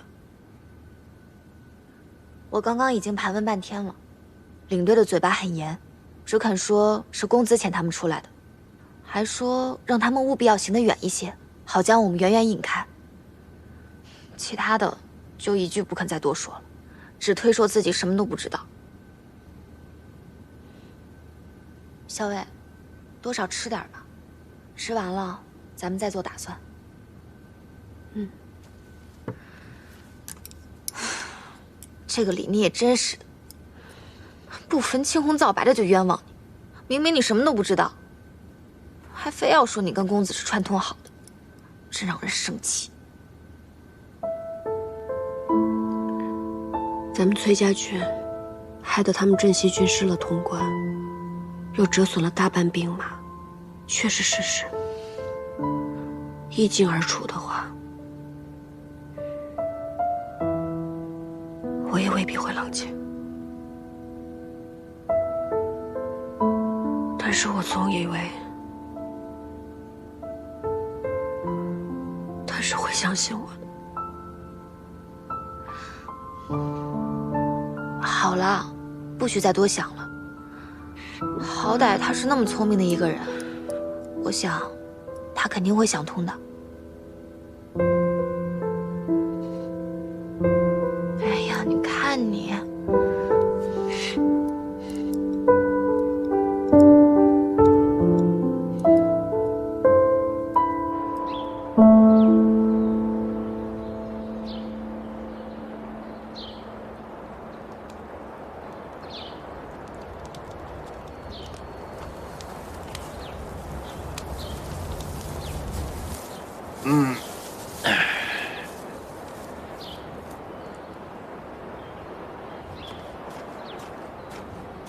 石七郎，你怎么不叫醒我呀？你这可是守了一夜啊！我不困，守夜没什么。你知道，何校尉不管怎么诡计百出，但他为人还是坦坦荡荡的。就算是他骗了咱们，他也不至于不敢承认吧？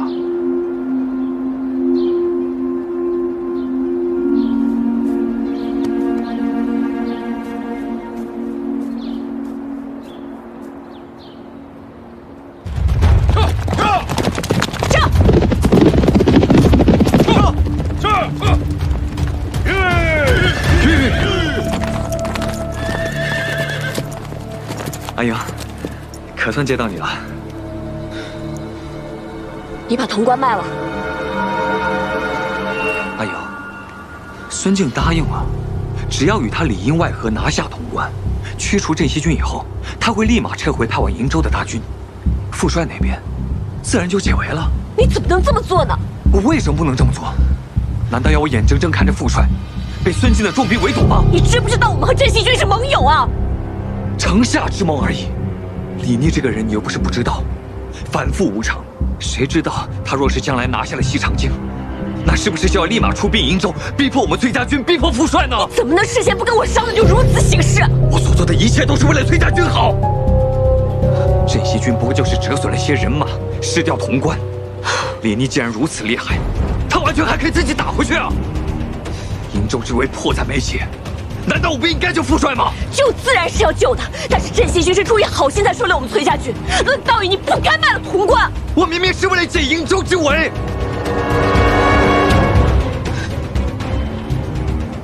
阿英，若是因为你对李逆亲言有加，便公私不分，如此质问于我，你觉得公平吗？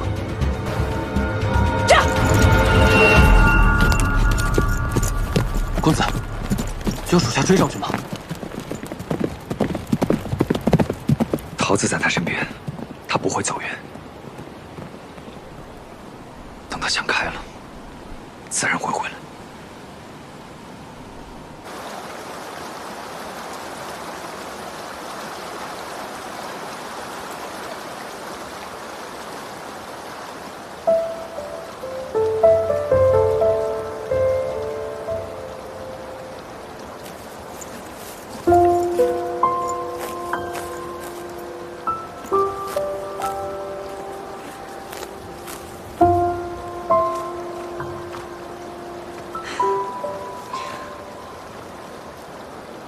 小伟，要不咱们先回去吧。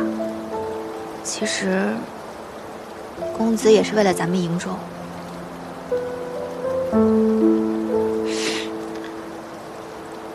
我知道，但他这样做事，分明不义。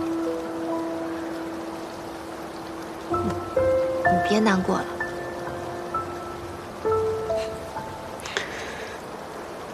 我不是难过，只是……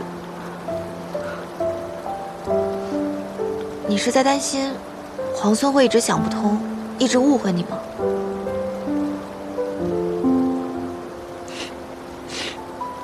算了，以后不要提这个人了。既然他如此不屑我，那以后见面就是陌路人。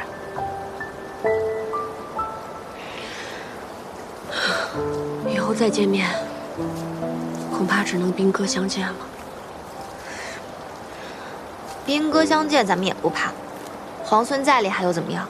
论带兵打仗，他肯定打不赢咱们大将军。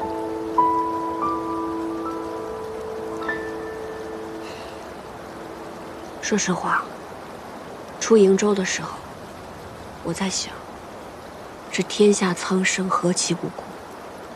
孙敬这个人，横征暴敛，好大喜功，耗费兵力征战百越，何泽而语？唯有跟孙敬抗争，直至平定天下，百姓才能过上好日子。但是我没想到，李家居然有李逆这样的人才。其实，无论从声望、品德、才干，他都是那个可以平定天下，让百姓过上好日子的人。小伟，你从前可一直觉得，除了你自己，除了咱们崔家军，没人可以平定天下的。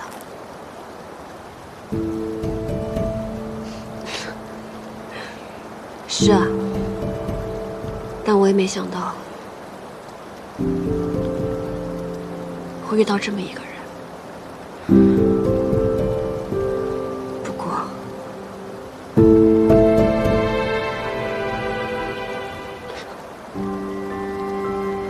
以后可能就是敌人。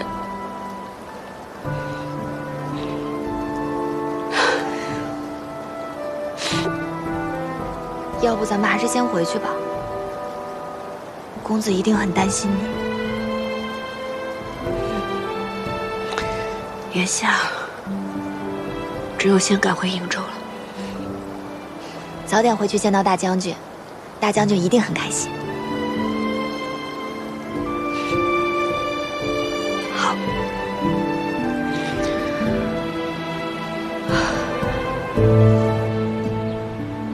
等会儿我给你拿一些吃的。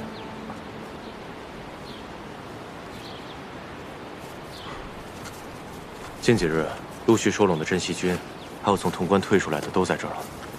但是我们如此狼狈的去洛阳，怕林子王会起疑心。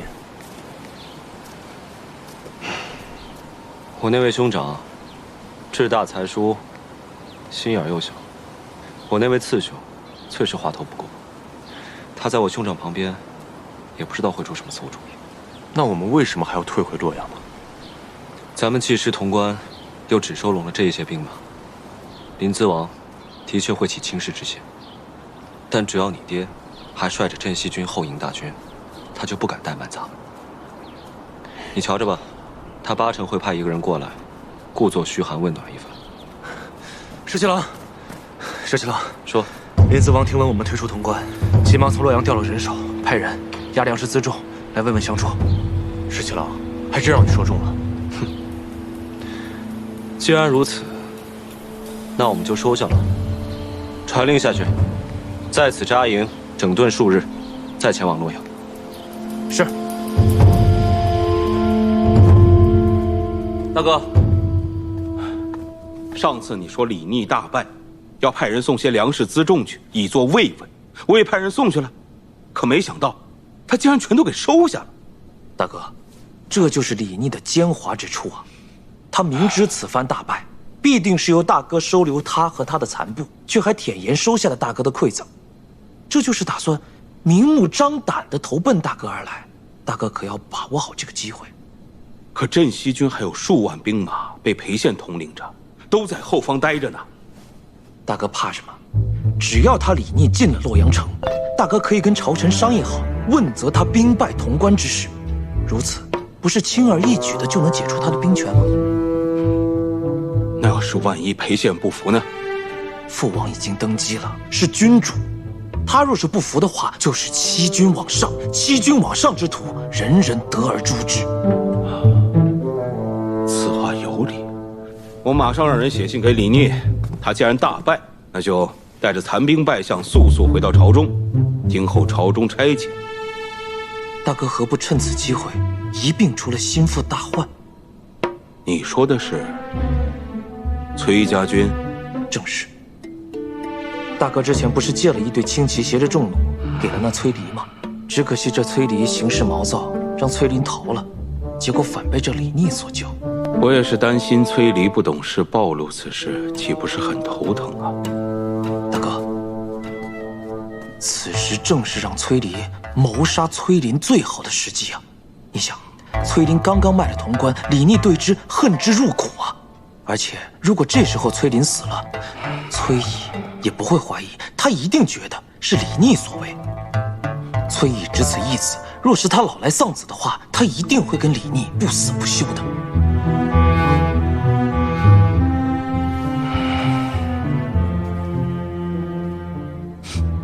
妙啊！逆弟自闻潼关兵败，心痛不已，夙夜忧叹。前番送笔出粮草，恐不足用，速带残部返东都休养。兄，林思王让我们速回洛阳，他什么意思？他大概是觉得潼关这一败，正好能失去我手中的兵权。这人打仗不行，成天到晚只会动歪脑筋。父亲指派的兵马，应该过几日就到了。兵马未动，粮草先行，咱们得好好谋划粮草之事了。传回消息。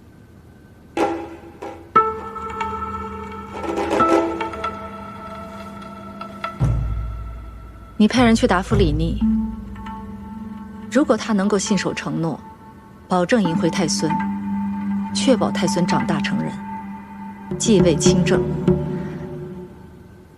大魏回到先太子正统，我就答应了。是。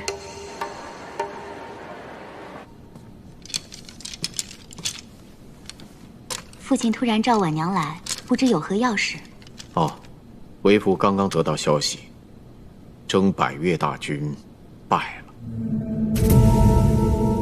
据说大都督十分震怒，命令严密封锁消息。可是这种事情，常常越是封锁，消息就越是传得快。父亲怎么看？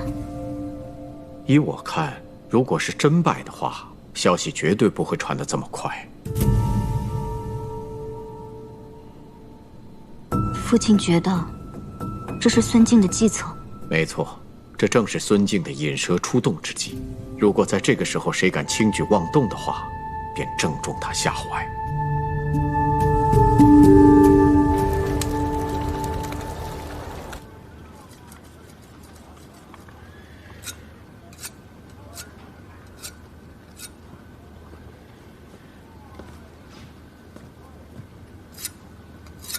阿英，公子，桃子，我有些事要和阿英说。是。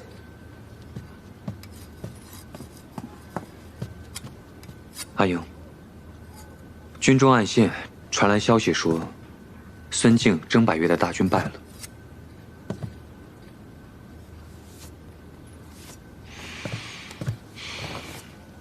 阿英，你心里是不是还在生我的气？公子此番连我也骗了进去，不过是心寒而已。是因为孙敬答应咱们从瀛州退兵，所以我才拿潼关作为交换的。那你为何要瞒着我？又为何要骗我？阿英，我们两个人从小一同长大。不论你怎么想，我都把你当成我最亲近的人。我从未想过要瞒着你、诓骗你，只是因为你和李丽一起出去，我不想让他知道而已。公子此番好算计，算准了，只要我跟崔家军会合，李逆必然会跟着去，然后你正好行事。我是真的为了我们崔家军着想，我现在也是真的很想知道，你此时此刻是为了谁在着想，又为了什么事情而在气恼？难道因为一个李逆，你就要忘记根本，忘记咱们为什么从瀛州出发吗？阿英，公子回去歇息吧，再多说下去也是徒劳无益的。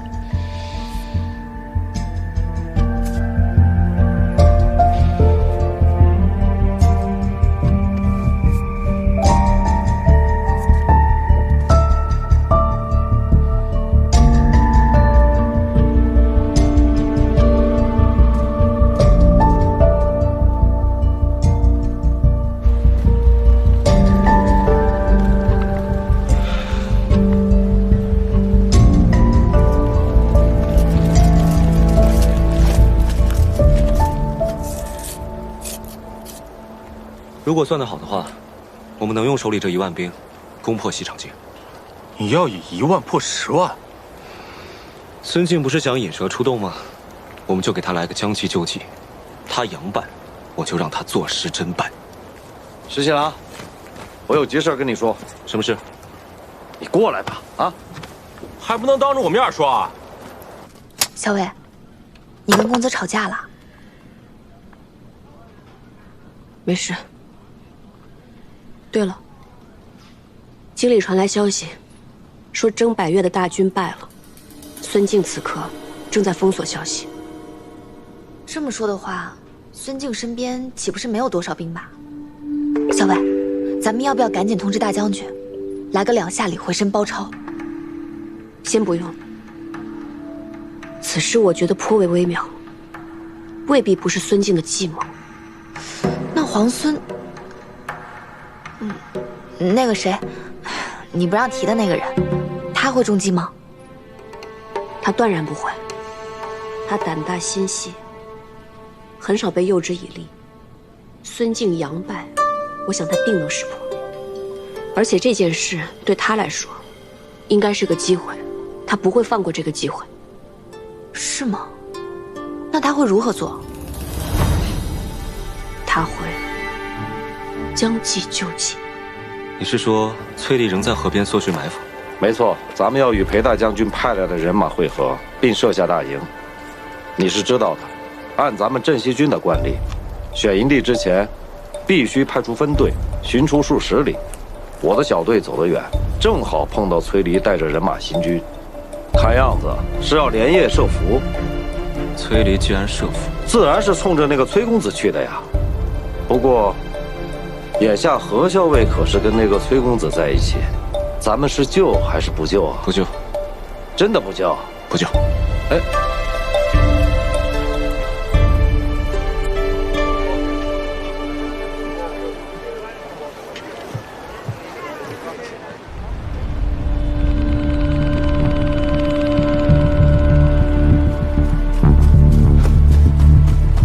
公子，崔林一行人大约1炷香时间便到。传我命令，让弟兄们做好准备，打起精神。一旦击杀崔林，所有人重重有赏。是。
再行事，务必要成功啊！此次若不能击杀崔离，便会失去临淄王李俊这个强人。而且一旦崔林回到军中，他和伯父都不会放过。无论如何，崔林必须死。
我还以为你要设何校尉呢，我看你就是嘴硬心软。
一举成功了。殿下，此次击杀崔林，属实是冒了天大的风险。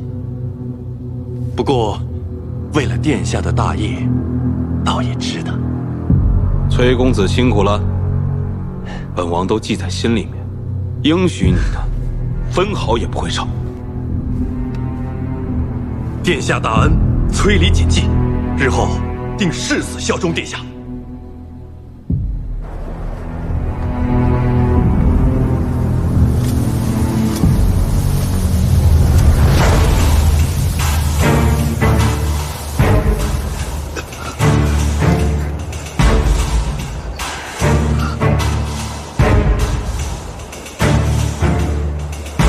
我是崔家军主帅，平凉大将军崔乙。你上来，想了有活路。大都督命我等攻瀛州，逃阵者杀，敢降者杀。我全家老小都被里长看管，我若是降了，我全家都没活路了。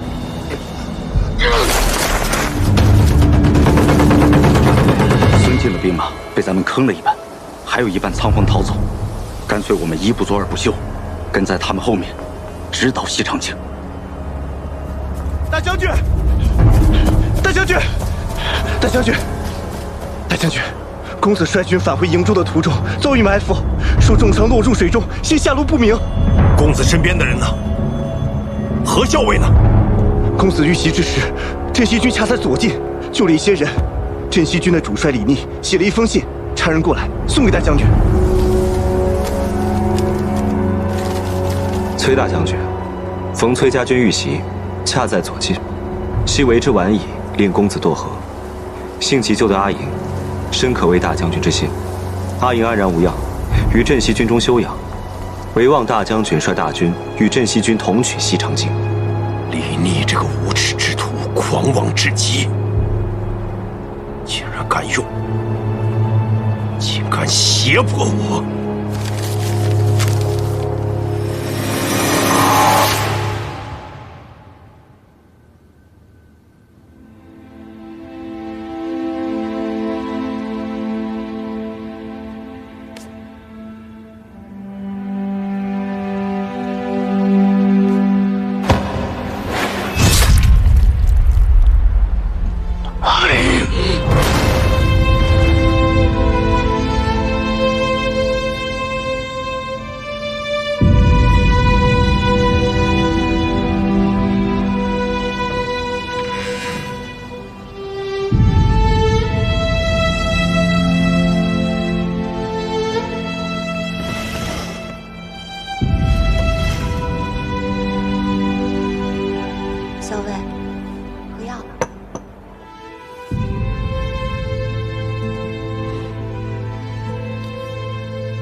太烫了，一会儿再喝。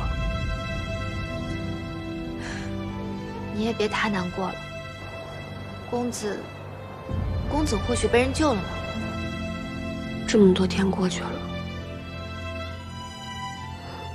一点消息都没有，只怕是凶多吉少了。哎呀，也许公子被人救了，但是在养伤，所以一时无法回来。好了，桃子，你别安慰我了。他本来身子就弱，又受了那么重的伤，落在湍急的河里，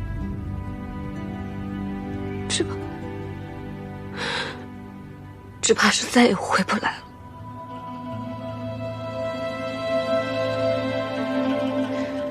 他跟我从小一起长大，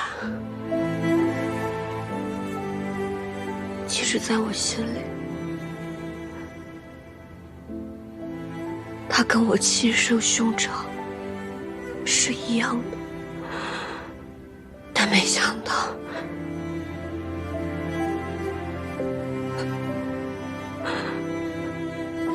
如今他居然死无归所。好了，我知道你现在肯定很难过，可你身上也有伤，这不喝药怎么行嘛？咱们把伤养好了，还要赶回瀛州去见大将军呢。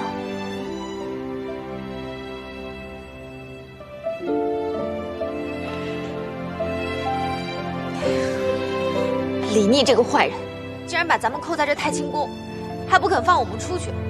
他这是把我们当犯人关起来的。不都说了吗？以后在我面前不要提他。你去找一些国府蜜饯吧，这样等你回来，药刚好凉了，我可以一口气喝。这太清宫里怕是没有什么国府蜜饯，又不能出去买。哎，要不我让他们给我2升麦子，发一些麦芽，给你熬麦芽糖，好不好？我这就去。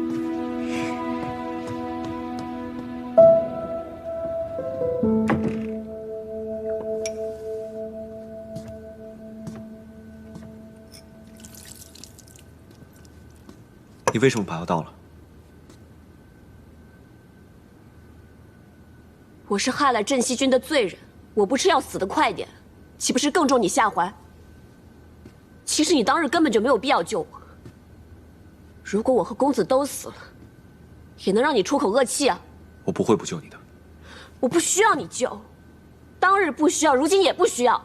你们镇西军的人是不是群情激愤，一定要杀了我跟桃子报仇？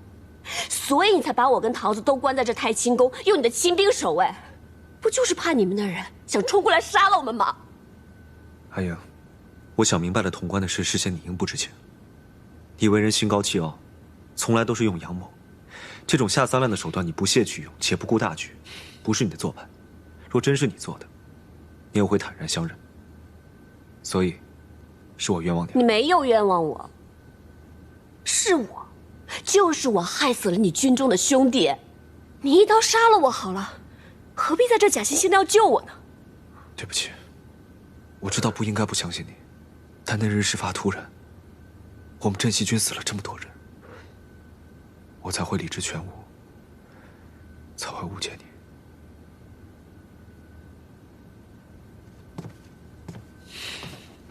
出去，我不想看见你。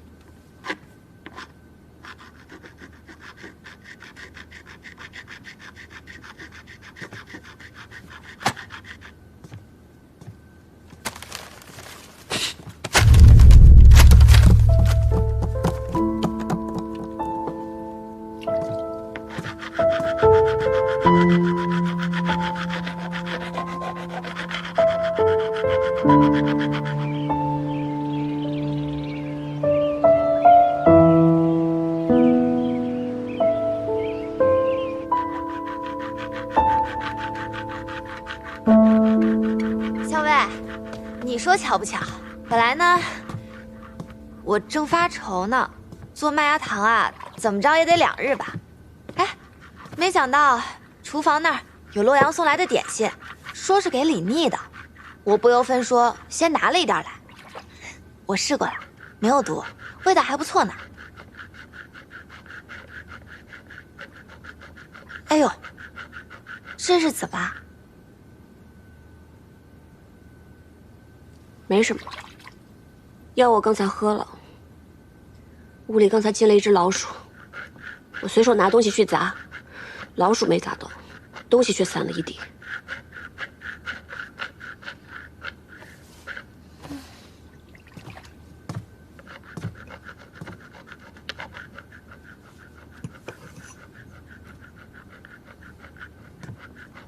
你说啊，这堂堂镇西军统帅，哎，学什么不好，偏偏要学老鼠。这老鼠拿了蜜饯来，还惹得我们校尉不高兴，白白浪费我1碗药。好了，我再给你熬1碗药去。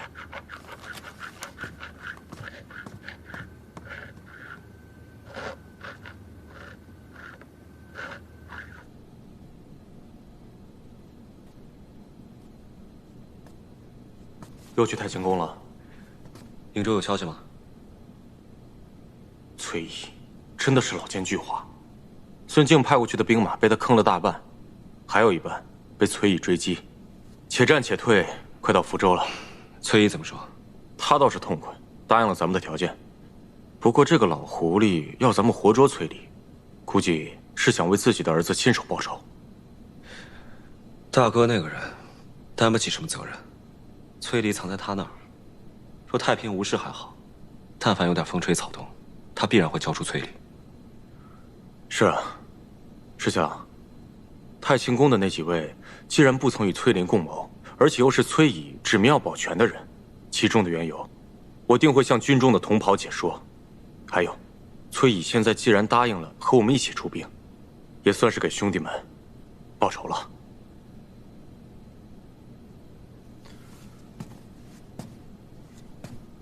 但是石七郎，太清宫你真的要少去了。那个何校尉是崔家军的人，你是镇西军的主帅，你们俩交往甚密，不妥的。阿勇，我跟你说过，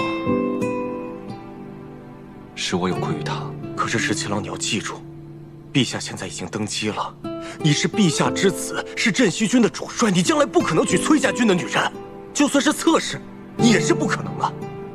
既知不可为，为什么不早了断呢？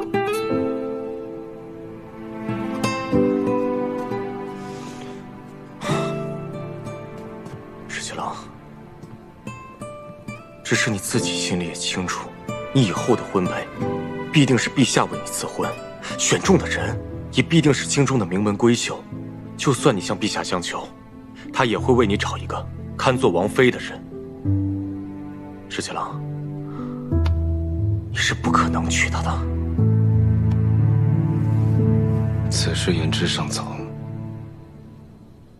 你说李逆他领着兵不进洛阳城，反而扎营了，是什么道理呢？李逆派人给父皇的奏书上说的是大军不便于进城，驻于城外，便于军机云云。哼，这明明就是打了败仗不肯进城，还有脸面给父皇上书说要去收复什么西长京。大哥，崔家公子如今死了，崔乙必定是怒火中烧啊！他不进城也好，免得到时候万一崔家军来了，祸及了洛阳城。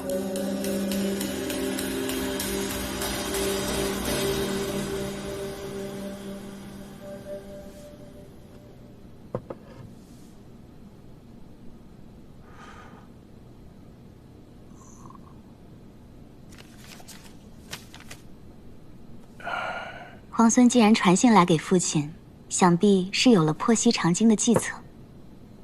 李逆在信中说，希望我能够暗中联系朝中的旧臣，将孙敬征百越惨败一事散播出去，使市井乡间皆以为大败是真，最好能令粮价飞涨，这样最易动摇民心。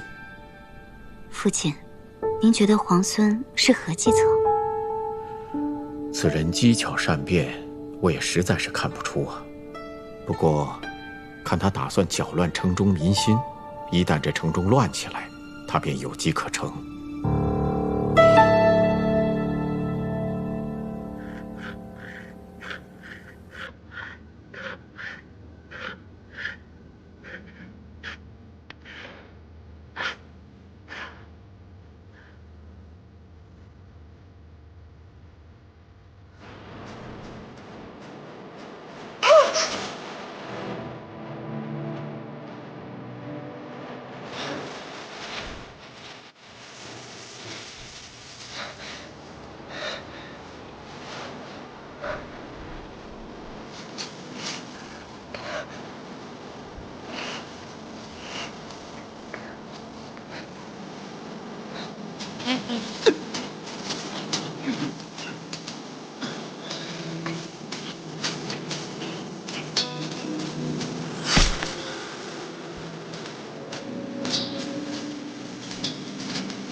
谢谢你，不疼吧？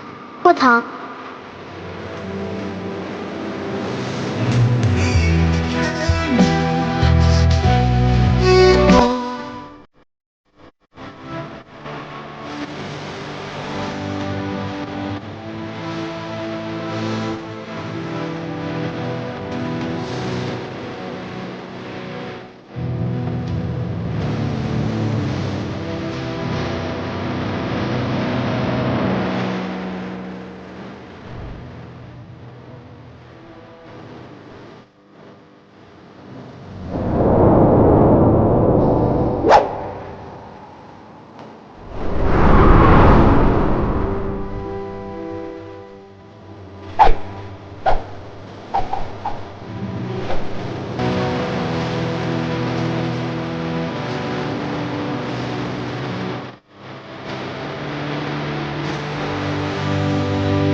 你要想下棋，我给你找一套便是。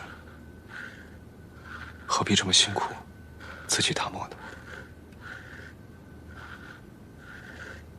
公子喜欢下棋，我曾经答应过他，一定会送他一套我亲手打磨的棋子。阿莹，副帅终于答应咱们，可以率军出瀛州了。时机总是稍纵即逝，咱们可不能错失良机啊！真的吗？阿莹，我知道，这是你心心念念的。自从那个孙敬谋逆，你就想要放手一搏，逐鹿天下，问鼎九州。公子是知道我所思所想的人。阿莹的所思所想，自然就是我的所思所想。只要你想去做的事情，我一定会尽我最大的能力帮你做到。谢谢公子。既然我把这事儿给办到了，那上次你答应我的，可不能忘哦。我当然记得了，公子说过想要一套棋子。公子放心，等行军得闲的时候，我一定要亲手打磨一套送给公子。那倒不用，只要是你亲自挑选出来的玉料，到时候我让玉工琢磨，是一样的。那不行，一定要我亲手打磨，这是我的心意嘛。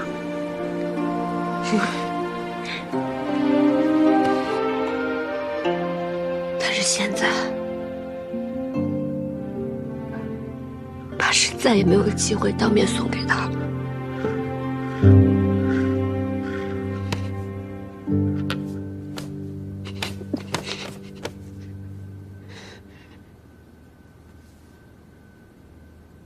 公子为了我，中枪坠河。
都是假的。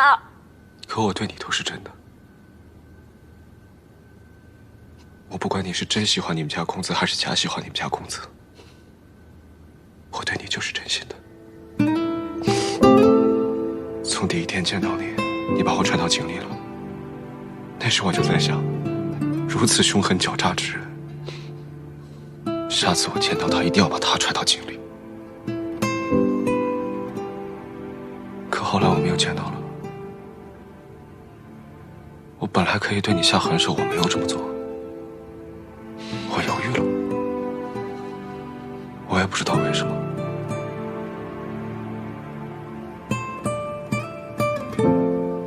那天在太清宫，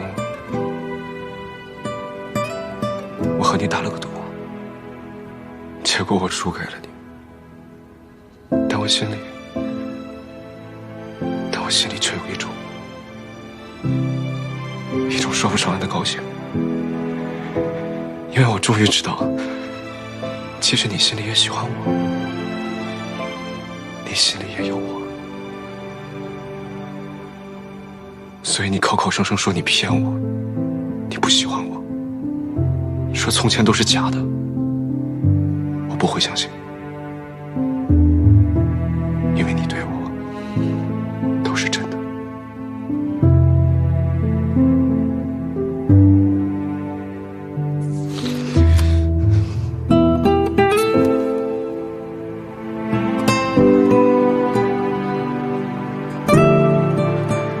哪怕再生我的气都好，不要拿自己的身子怄气。你身上有伤，好好吃药，也不要不吃饭。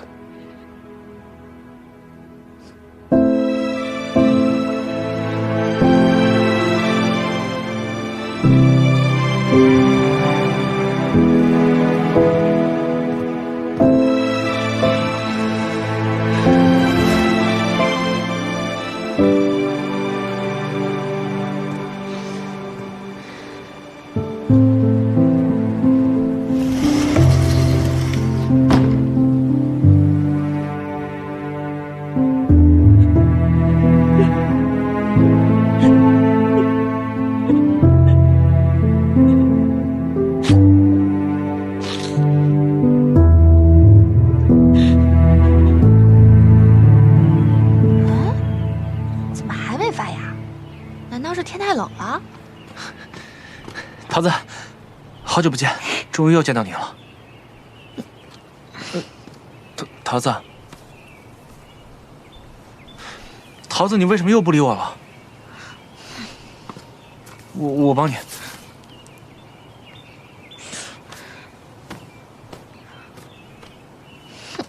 哎，桃子，桃子。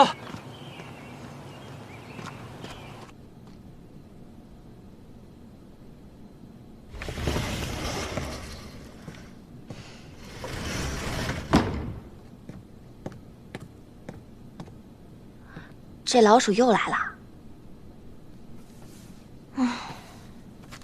这老鼠来一次，你就发一次脾气，肝气郁结，我真是担心你这伤啊，迟迟都好不了。心里不好受，要不咱们吃颗乳糖？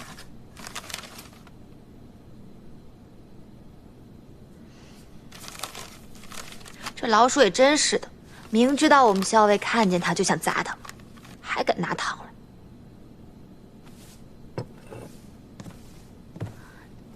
那，咱们把药喝了。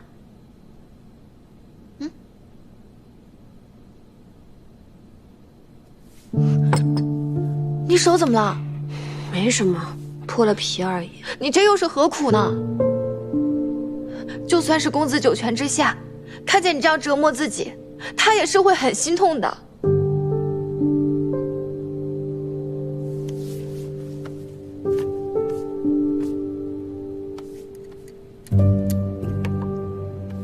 来，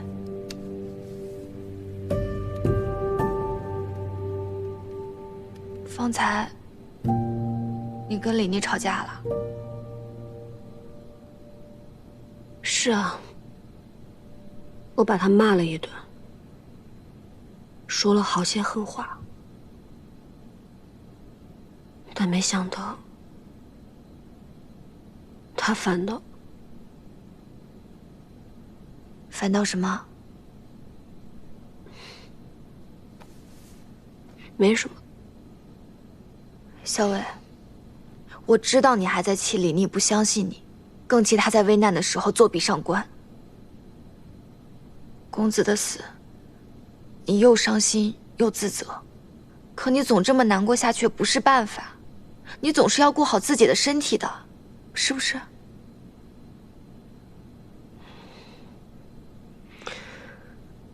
知道了，你放心吧。咱们现在困在这儿，还不知道大将军该如何担心呢。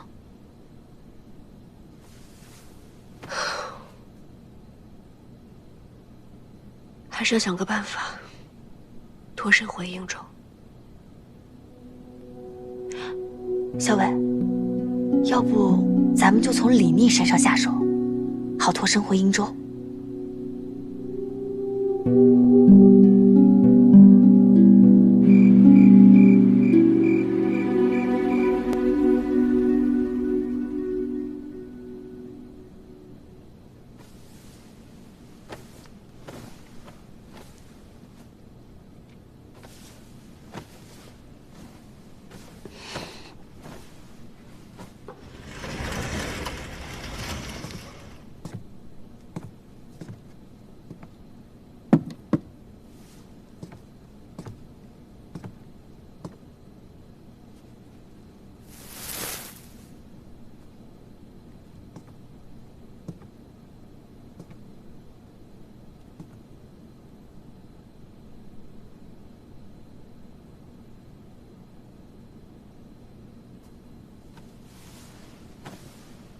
小老鼠偷灯油，偷不着偷蜜糖。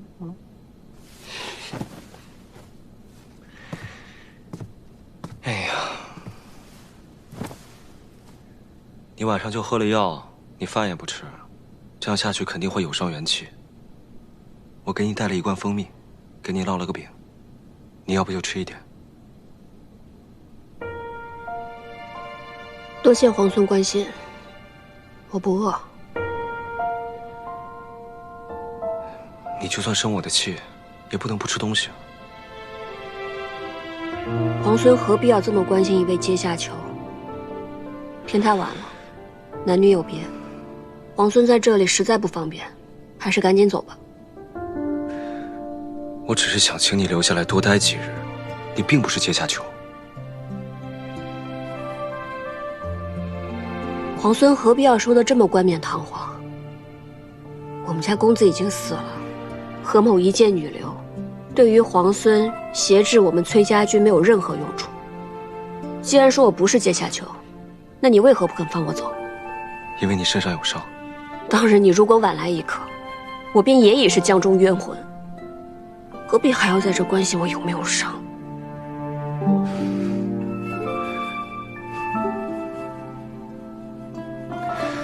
你就算不为我，也要为桃子想想。她成日气得要哭，担心你伤势恶化。你说你药也不吃，饭也不用，这样下去真的会伤了元气。你不要妄想用我身边的人来挟制我。我跟桃子情同姐妹，她如何我如何，我们两相自然之道，跟你没有任何关系。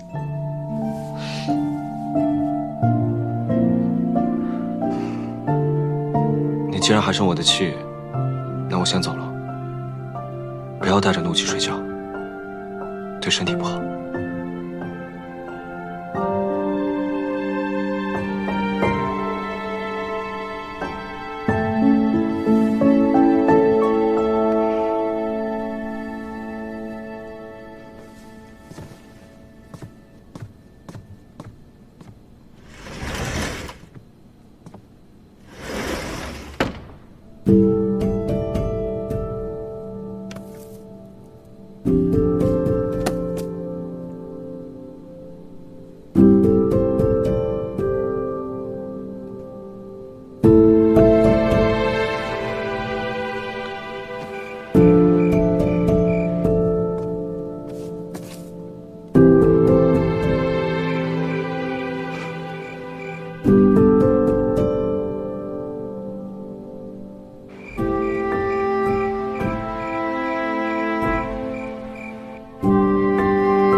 桃子，桃子，我来帮你拿。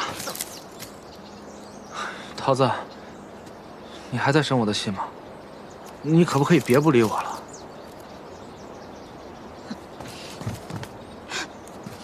哎，桃子，你采药去啊？我陪你一起吧。桃子，陛下下旨封我为秦王，令我为行军大总管，收复西长京。圣旨是昨天晚上到的，不仅封了你为秦王，还改封会稽王为齐王，临淄王为信王。唉，这是要把我架在火上烤啊！若收复不了西长京，那就该问我罪了。石七郎，要不然上书辞一辞？辞什么？陛下都下旨了。但我就做秦王，正好以行军大总管的名头，可以名正言顺调遣天下亲王之师，收复西长京。这一次，城里面就靠你们了。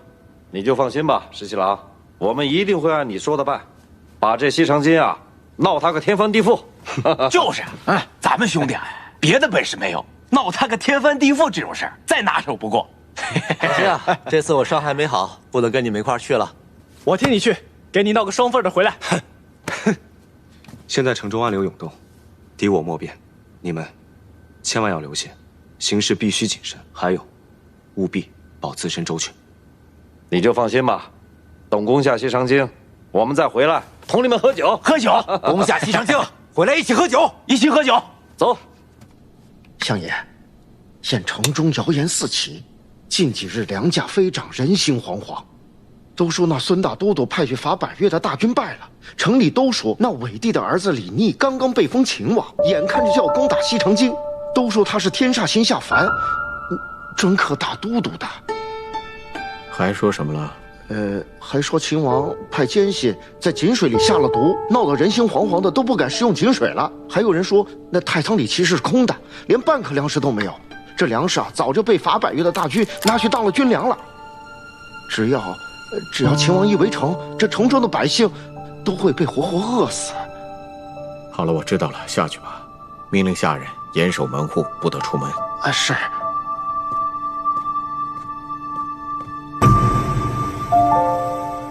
你可明白了？秦王这是想搅乱？正是，秦王正是想搅乱民心。现在就看宫中那一位会如何应对了。把那些妖言惑众的人都抓起来，杀了！大都督，只怕这造谣之人别有用心，所以才要杀。不仅要杀，我还要株连九族。我就是要看看，到底还有谁再敢胡乱造谣生事。是。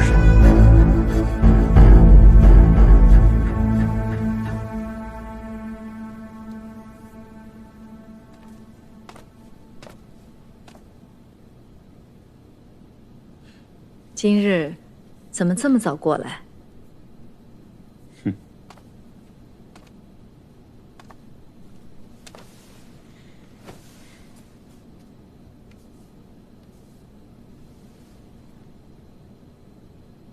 你从前不喜欢这些脂粉，今日怎么热衷起来了？也许是那一日，在镜中看见自己的白发吧。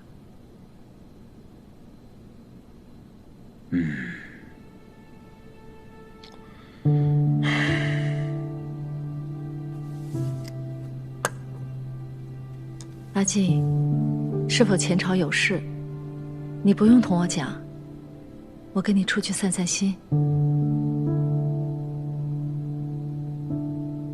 我自起兵，一直觉得天下九州福祉可得。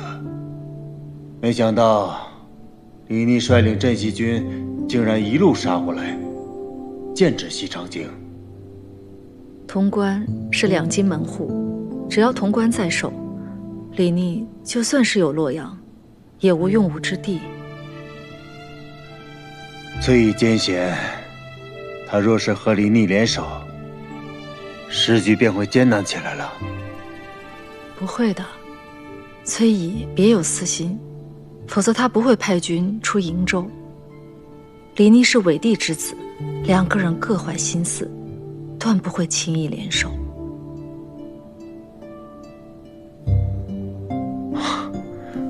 我本不应该同你讲这些。走，打马球去。好。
怎么，你打算这辈子都不理我了？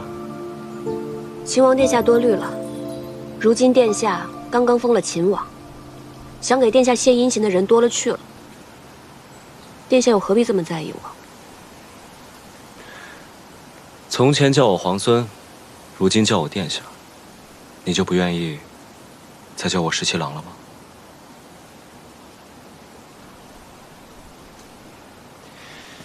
哎呀，还是这里舒服呀。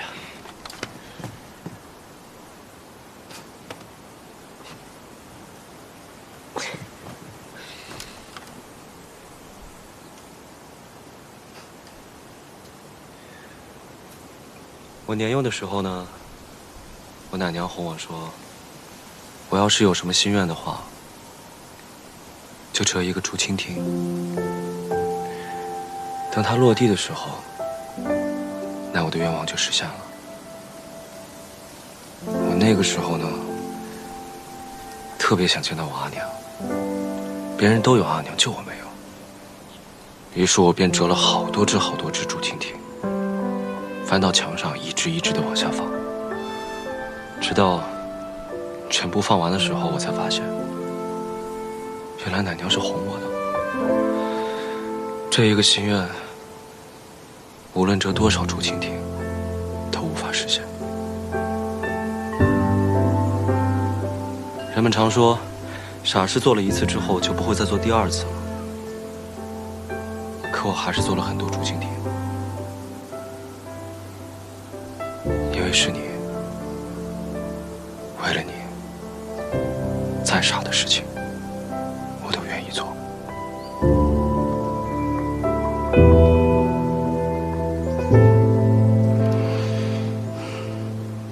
阿英，原谅我好不好？我保证，从今往后，我不会再随意误解你了。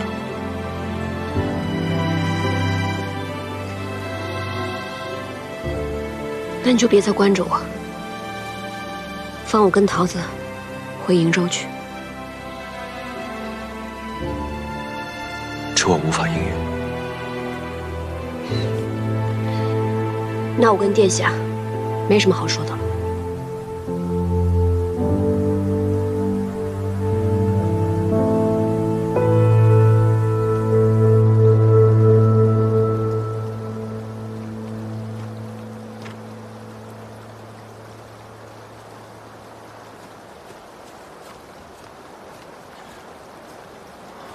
还有新清雅致在这里钓鱼啊？怎么，崔乙的大军来了吗？还没有，在路上，慢得很。石七郎，你说这个崔乙会不会另有心思？这西城京城里情势万变，如果他再不快点的话，我就怕这个时机稍纵即逝啊。他被我胁迫，当然不情不愿了。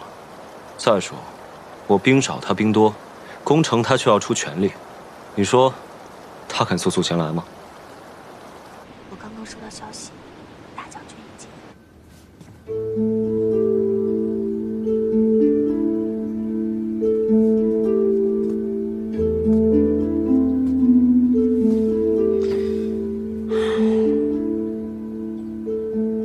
知道是个难得的机会，说不定可以脱身。校尉，我就知道你一定能想到好办法。只是此事要从长计议。李逆这个人绝顶聪明，如果不计划周详，肯定还是难以脱身的。李逆呢？那个耳朵一直跟着我，我不搭理他，他就喋喋不休的。说起下午的时候，李逆一直在河边钓鱼，他还问我想不想吃鲜鱼呢。钓鱼？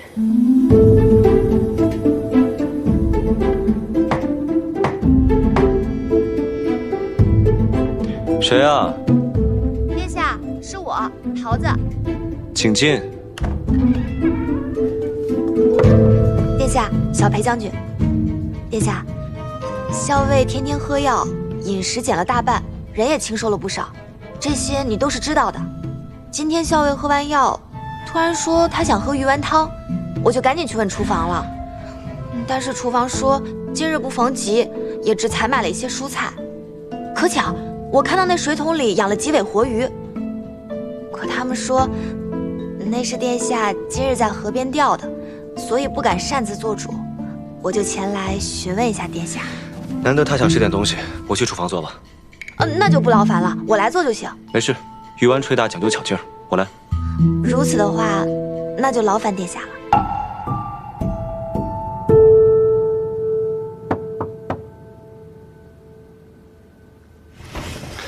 桃子，你回来了。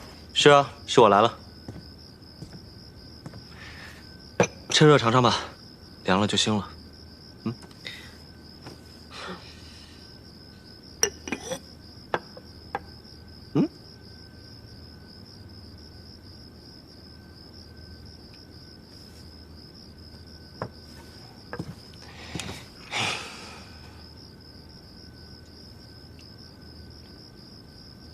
好吃吗？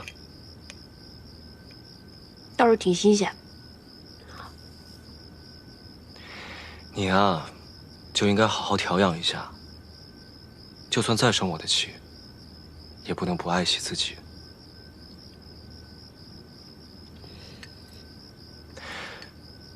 日后你要想吃什么，想要什么，我都找人给你去买。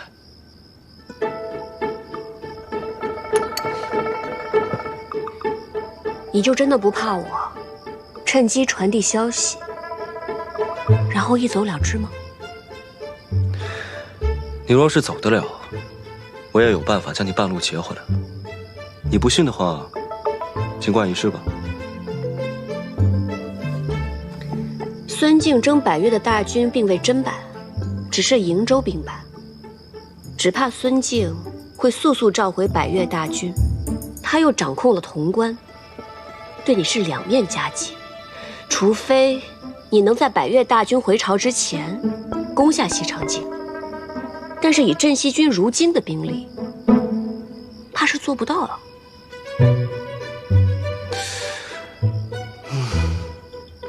说的真好，不过我还是不会放你走的。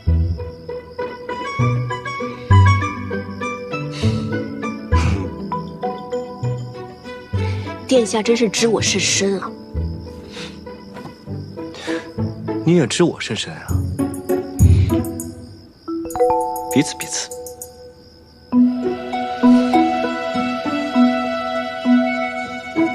桃子，你药材买齐了没有？那个，都过去那么久了，你能不能理理我？只要你能理我，你让我做什么都行。你说我为什么不理你？那天你就眼睁睁地看着我跟校尉被别人追杀，你们不管不顾的。你和你们家秦王一样，薄情寡义，见死不救，铁石心肠。不是的，那一天我也很着急，我也很想冲下去救你的，但是军令如山，我也是实在没有办法。再说，我们镇西军的兵卒是从来不会违反军令的。狡辩！我没有狡辩。那一日，十七郎他也是有分寸的，他那时候张着弓搭着箭，他不会眼睁睁看你们出事的。哎，桃子，那你到底要怎么样才能原谅我呢？要不我陪你上山采药，或者我陪你买好吃的。哎，你还要吃猪耳朵吗？只要你愿意理我，你让我做什么都行。你说的，我让你做什么都行的。嗯。我，除了放你和何校尉离开。你不是耳朵挺好使的吗？你不会真的要吃我的耳朵吧？我呸！谁要吃你的臭耳朵了？我是说，我想让你给我做一个哨子。哨子？嗯，这个哨子呢，只有你一个人能听得见。以后我有什么急事找你的话，我吹那个哨子就行了。听起来挺难的。不过你放心，我一定可以做到。这还差不多。哎，那桃子，你接下来不会再不理我了吧？现在不生气了吧？看我的心情吧。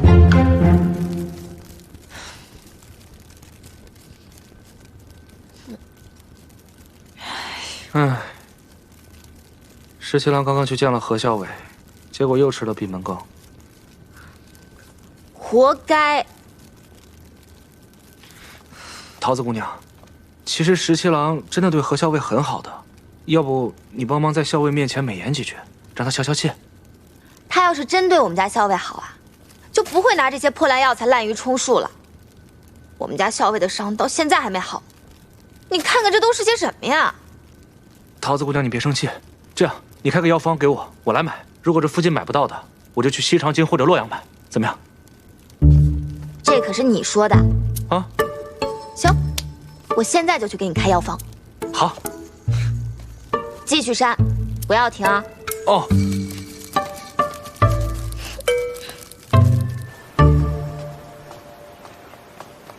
哎，干什么去？哦，何校尉的伤不是迟迟不见好吗？这里药材有限，所以桃子姑娘给了我个药方，让我去把药买齐。哦，对，桃子还说了，只要把这药买齐，她就会在何校尉面前替你美言几句，让他消气。龙骨、冠叶连桥、马蹄街、海服时春不见、伊贝母，这么多药材，还特地指定了药铺，药铺之间相距又这么远。桃子说了，哪一家药铺药材最好，他最清楚。如果我到时候随便糊弄过去，他一闻就知道，到时候肯定饶不了我。嗯，辛苦了。那我去了。嗯，哎。桃子又没让你一家一家去买，你派人分头去买，岂不更快？桃子姑娘拜托我的事情，我怎么可以让别人去做呢？再说了，不就多跑几个地方吗？我脚程快，不会耽误的。那我走了。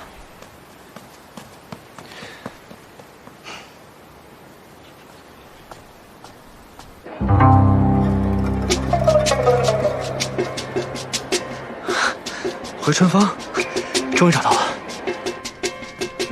掌柜的，帮我抓一下这个马蹄筋。啊，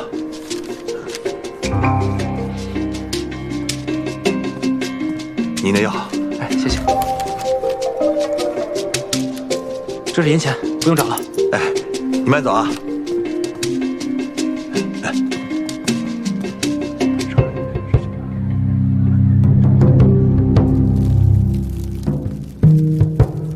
桃子姑娘，桃子姑娘，我要买齐了。这么快？你不会是偷懒没有买全吧？没有，我都是按你的单子一家一家买的。我看看。嗯。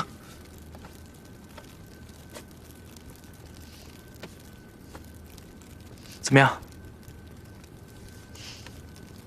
嗯。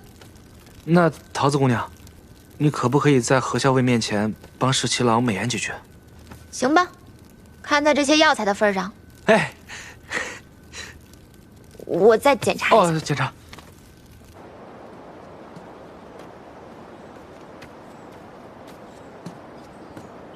阿莹，我看今天天气不错，我给你折了桂花。阿莹，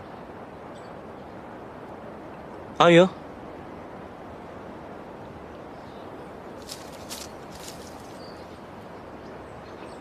那我把花放门口了。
校尉，今天又有新鲜的花，我把昨天那束给换了吧。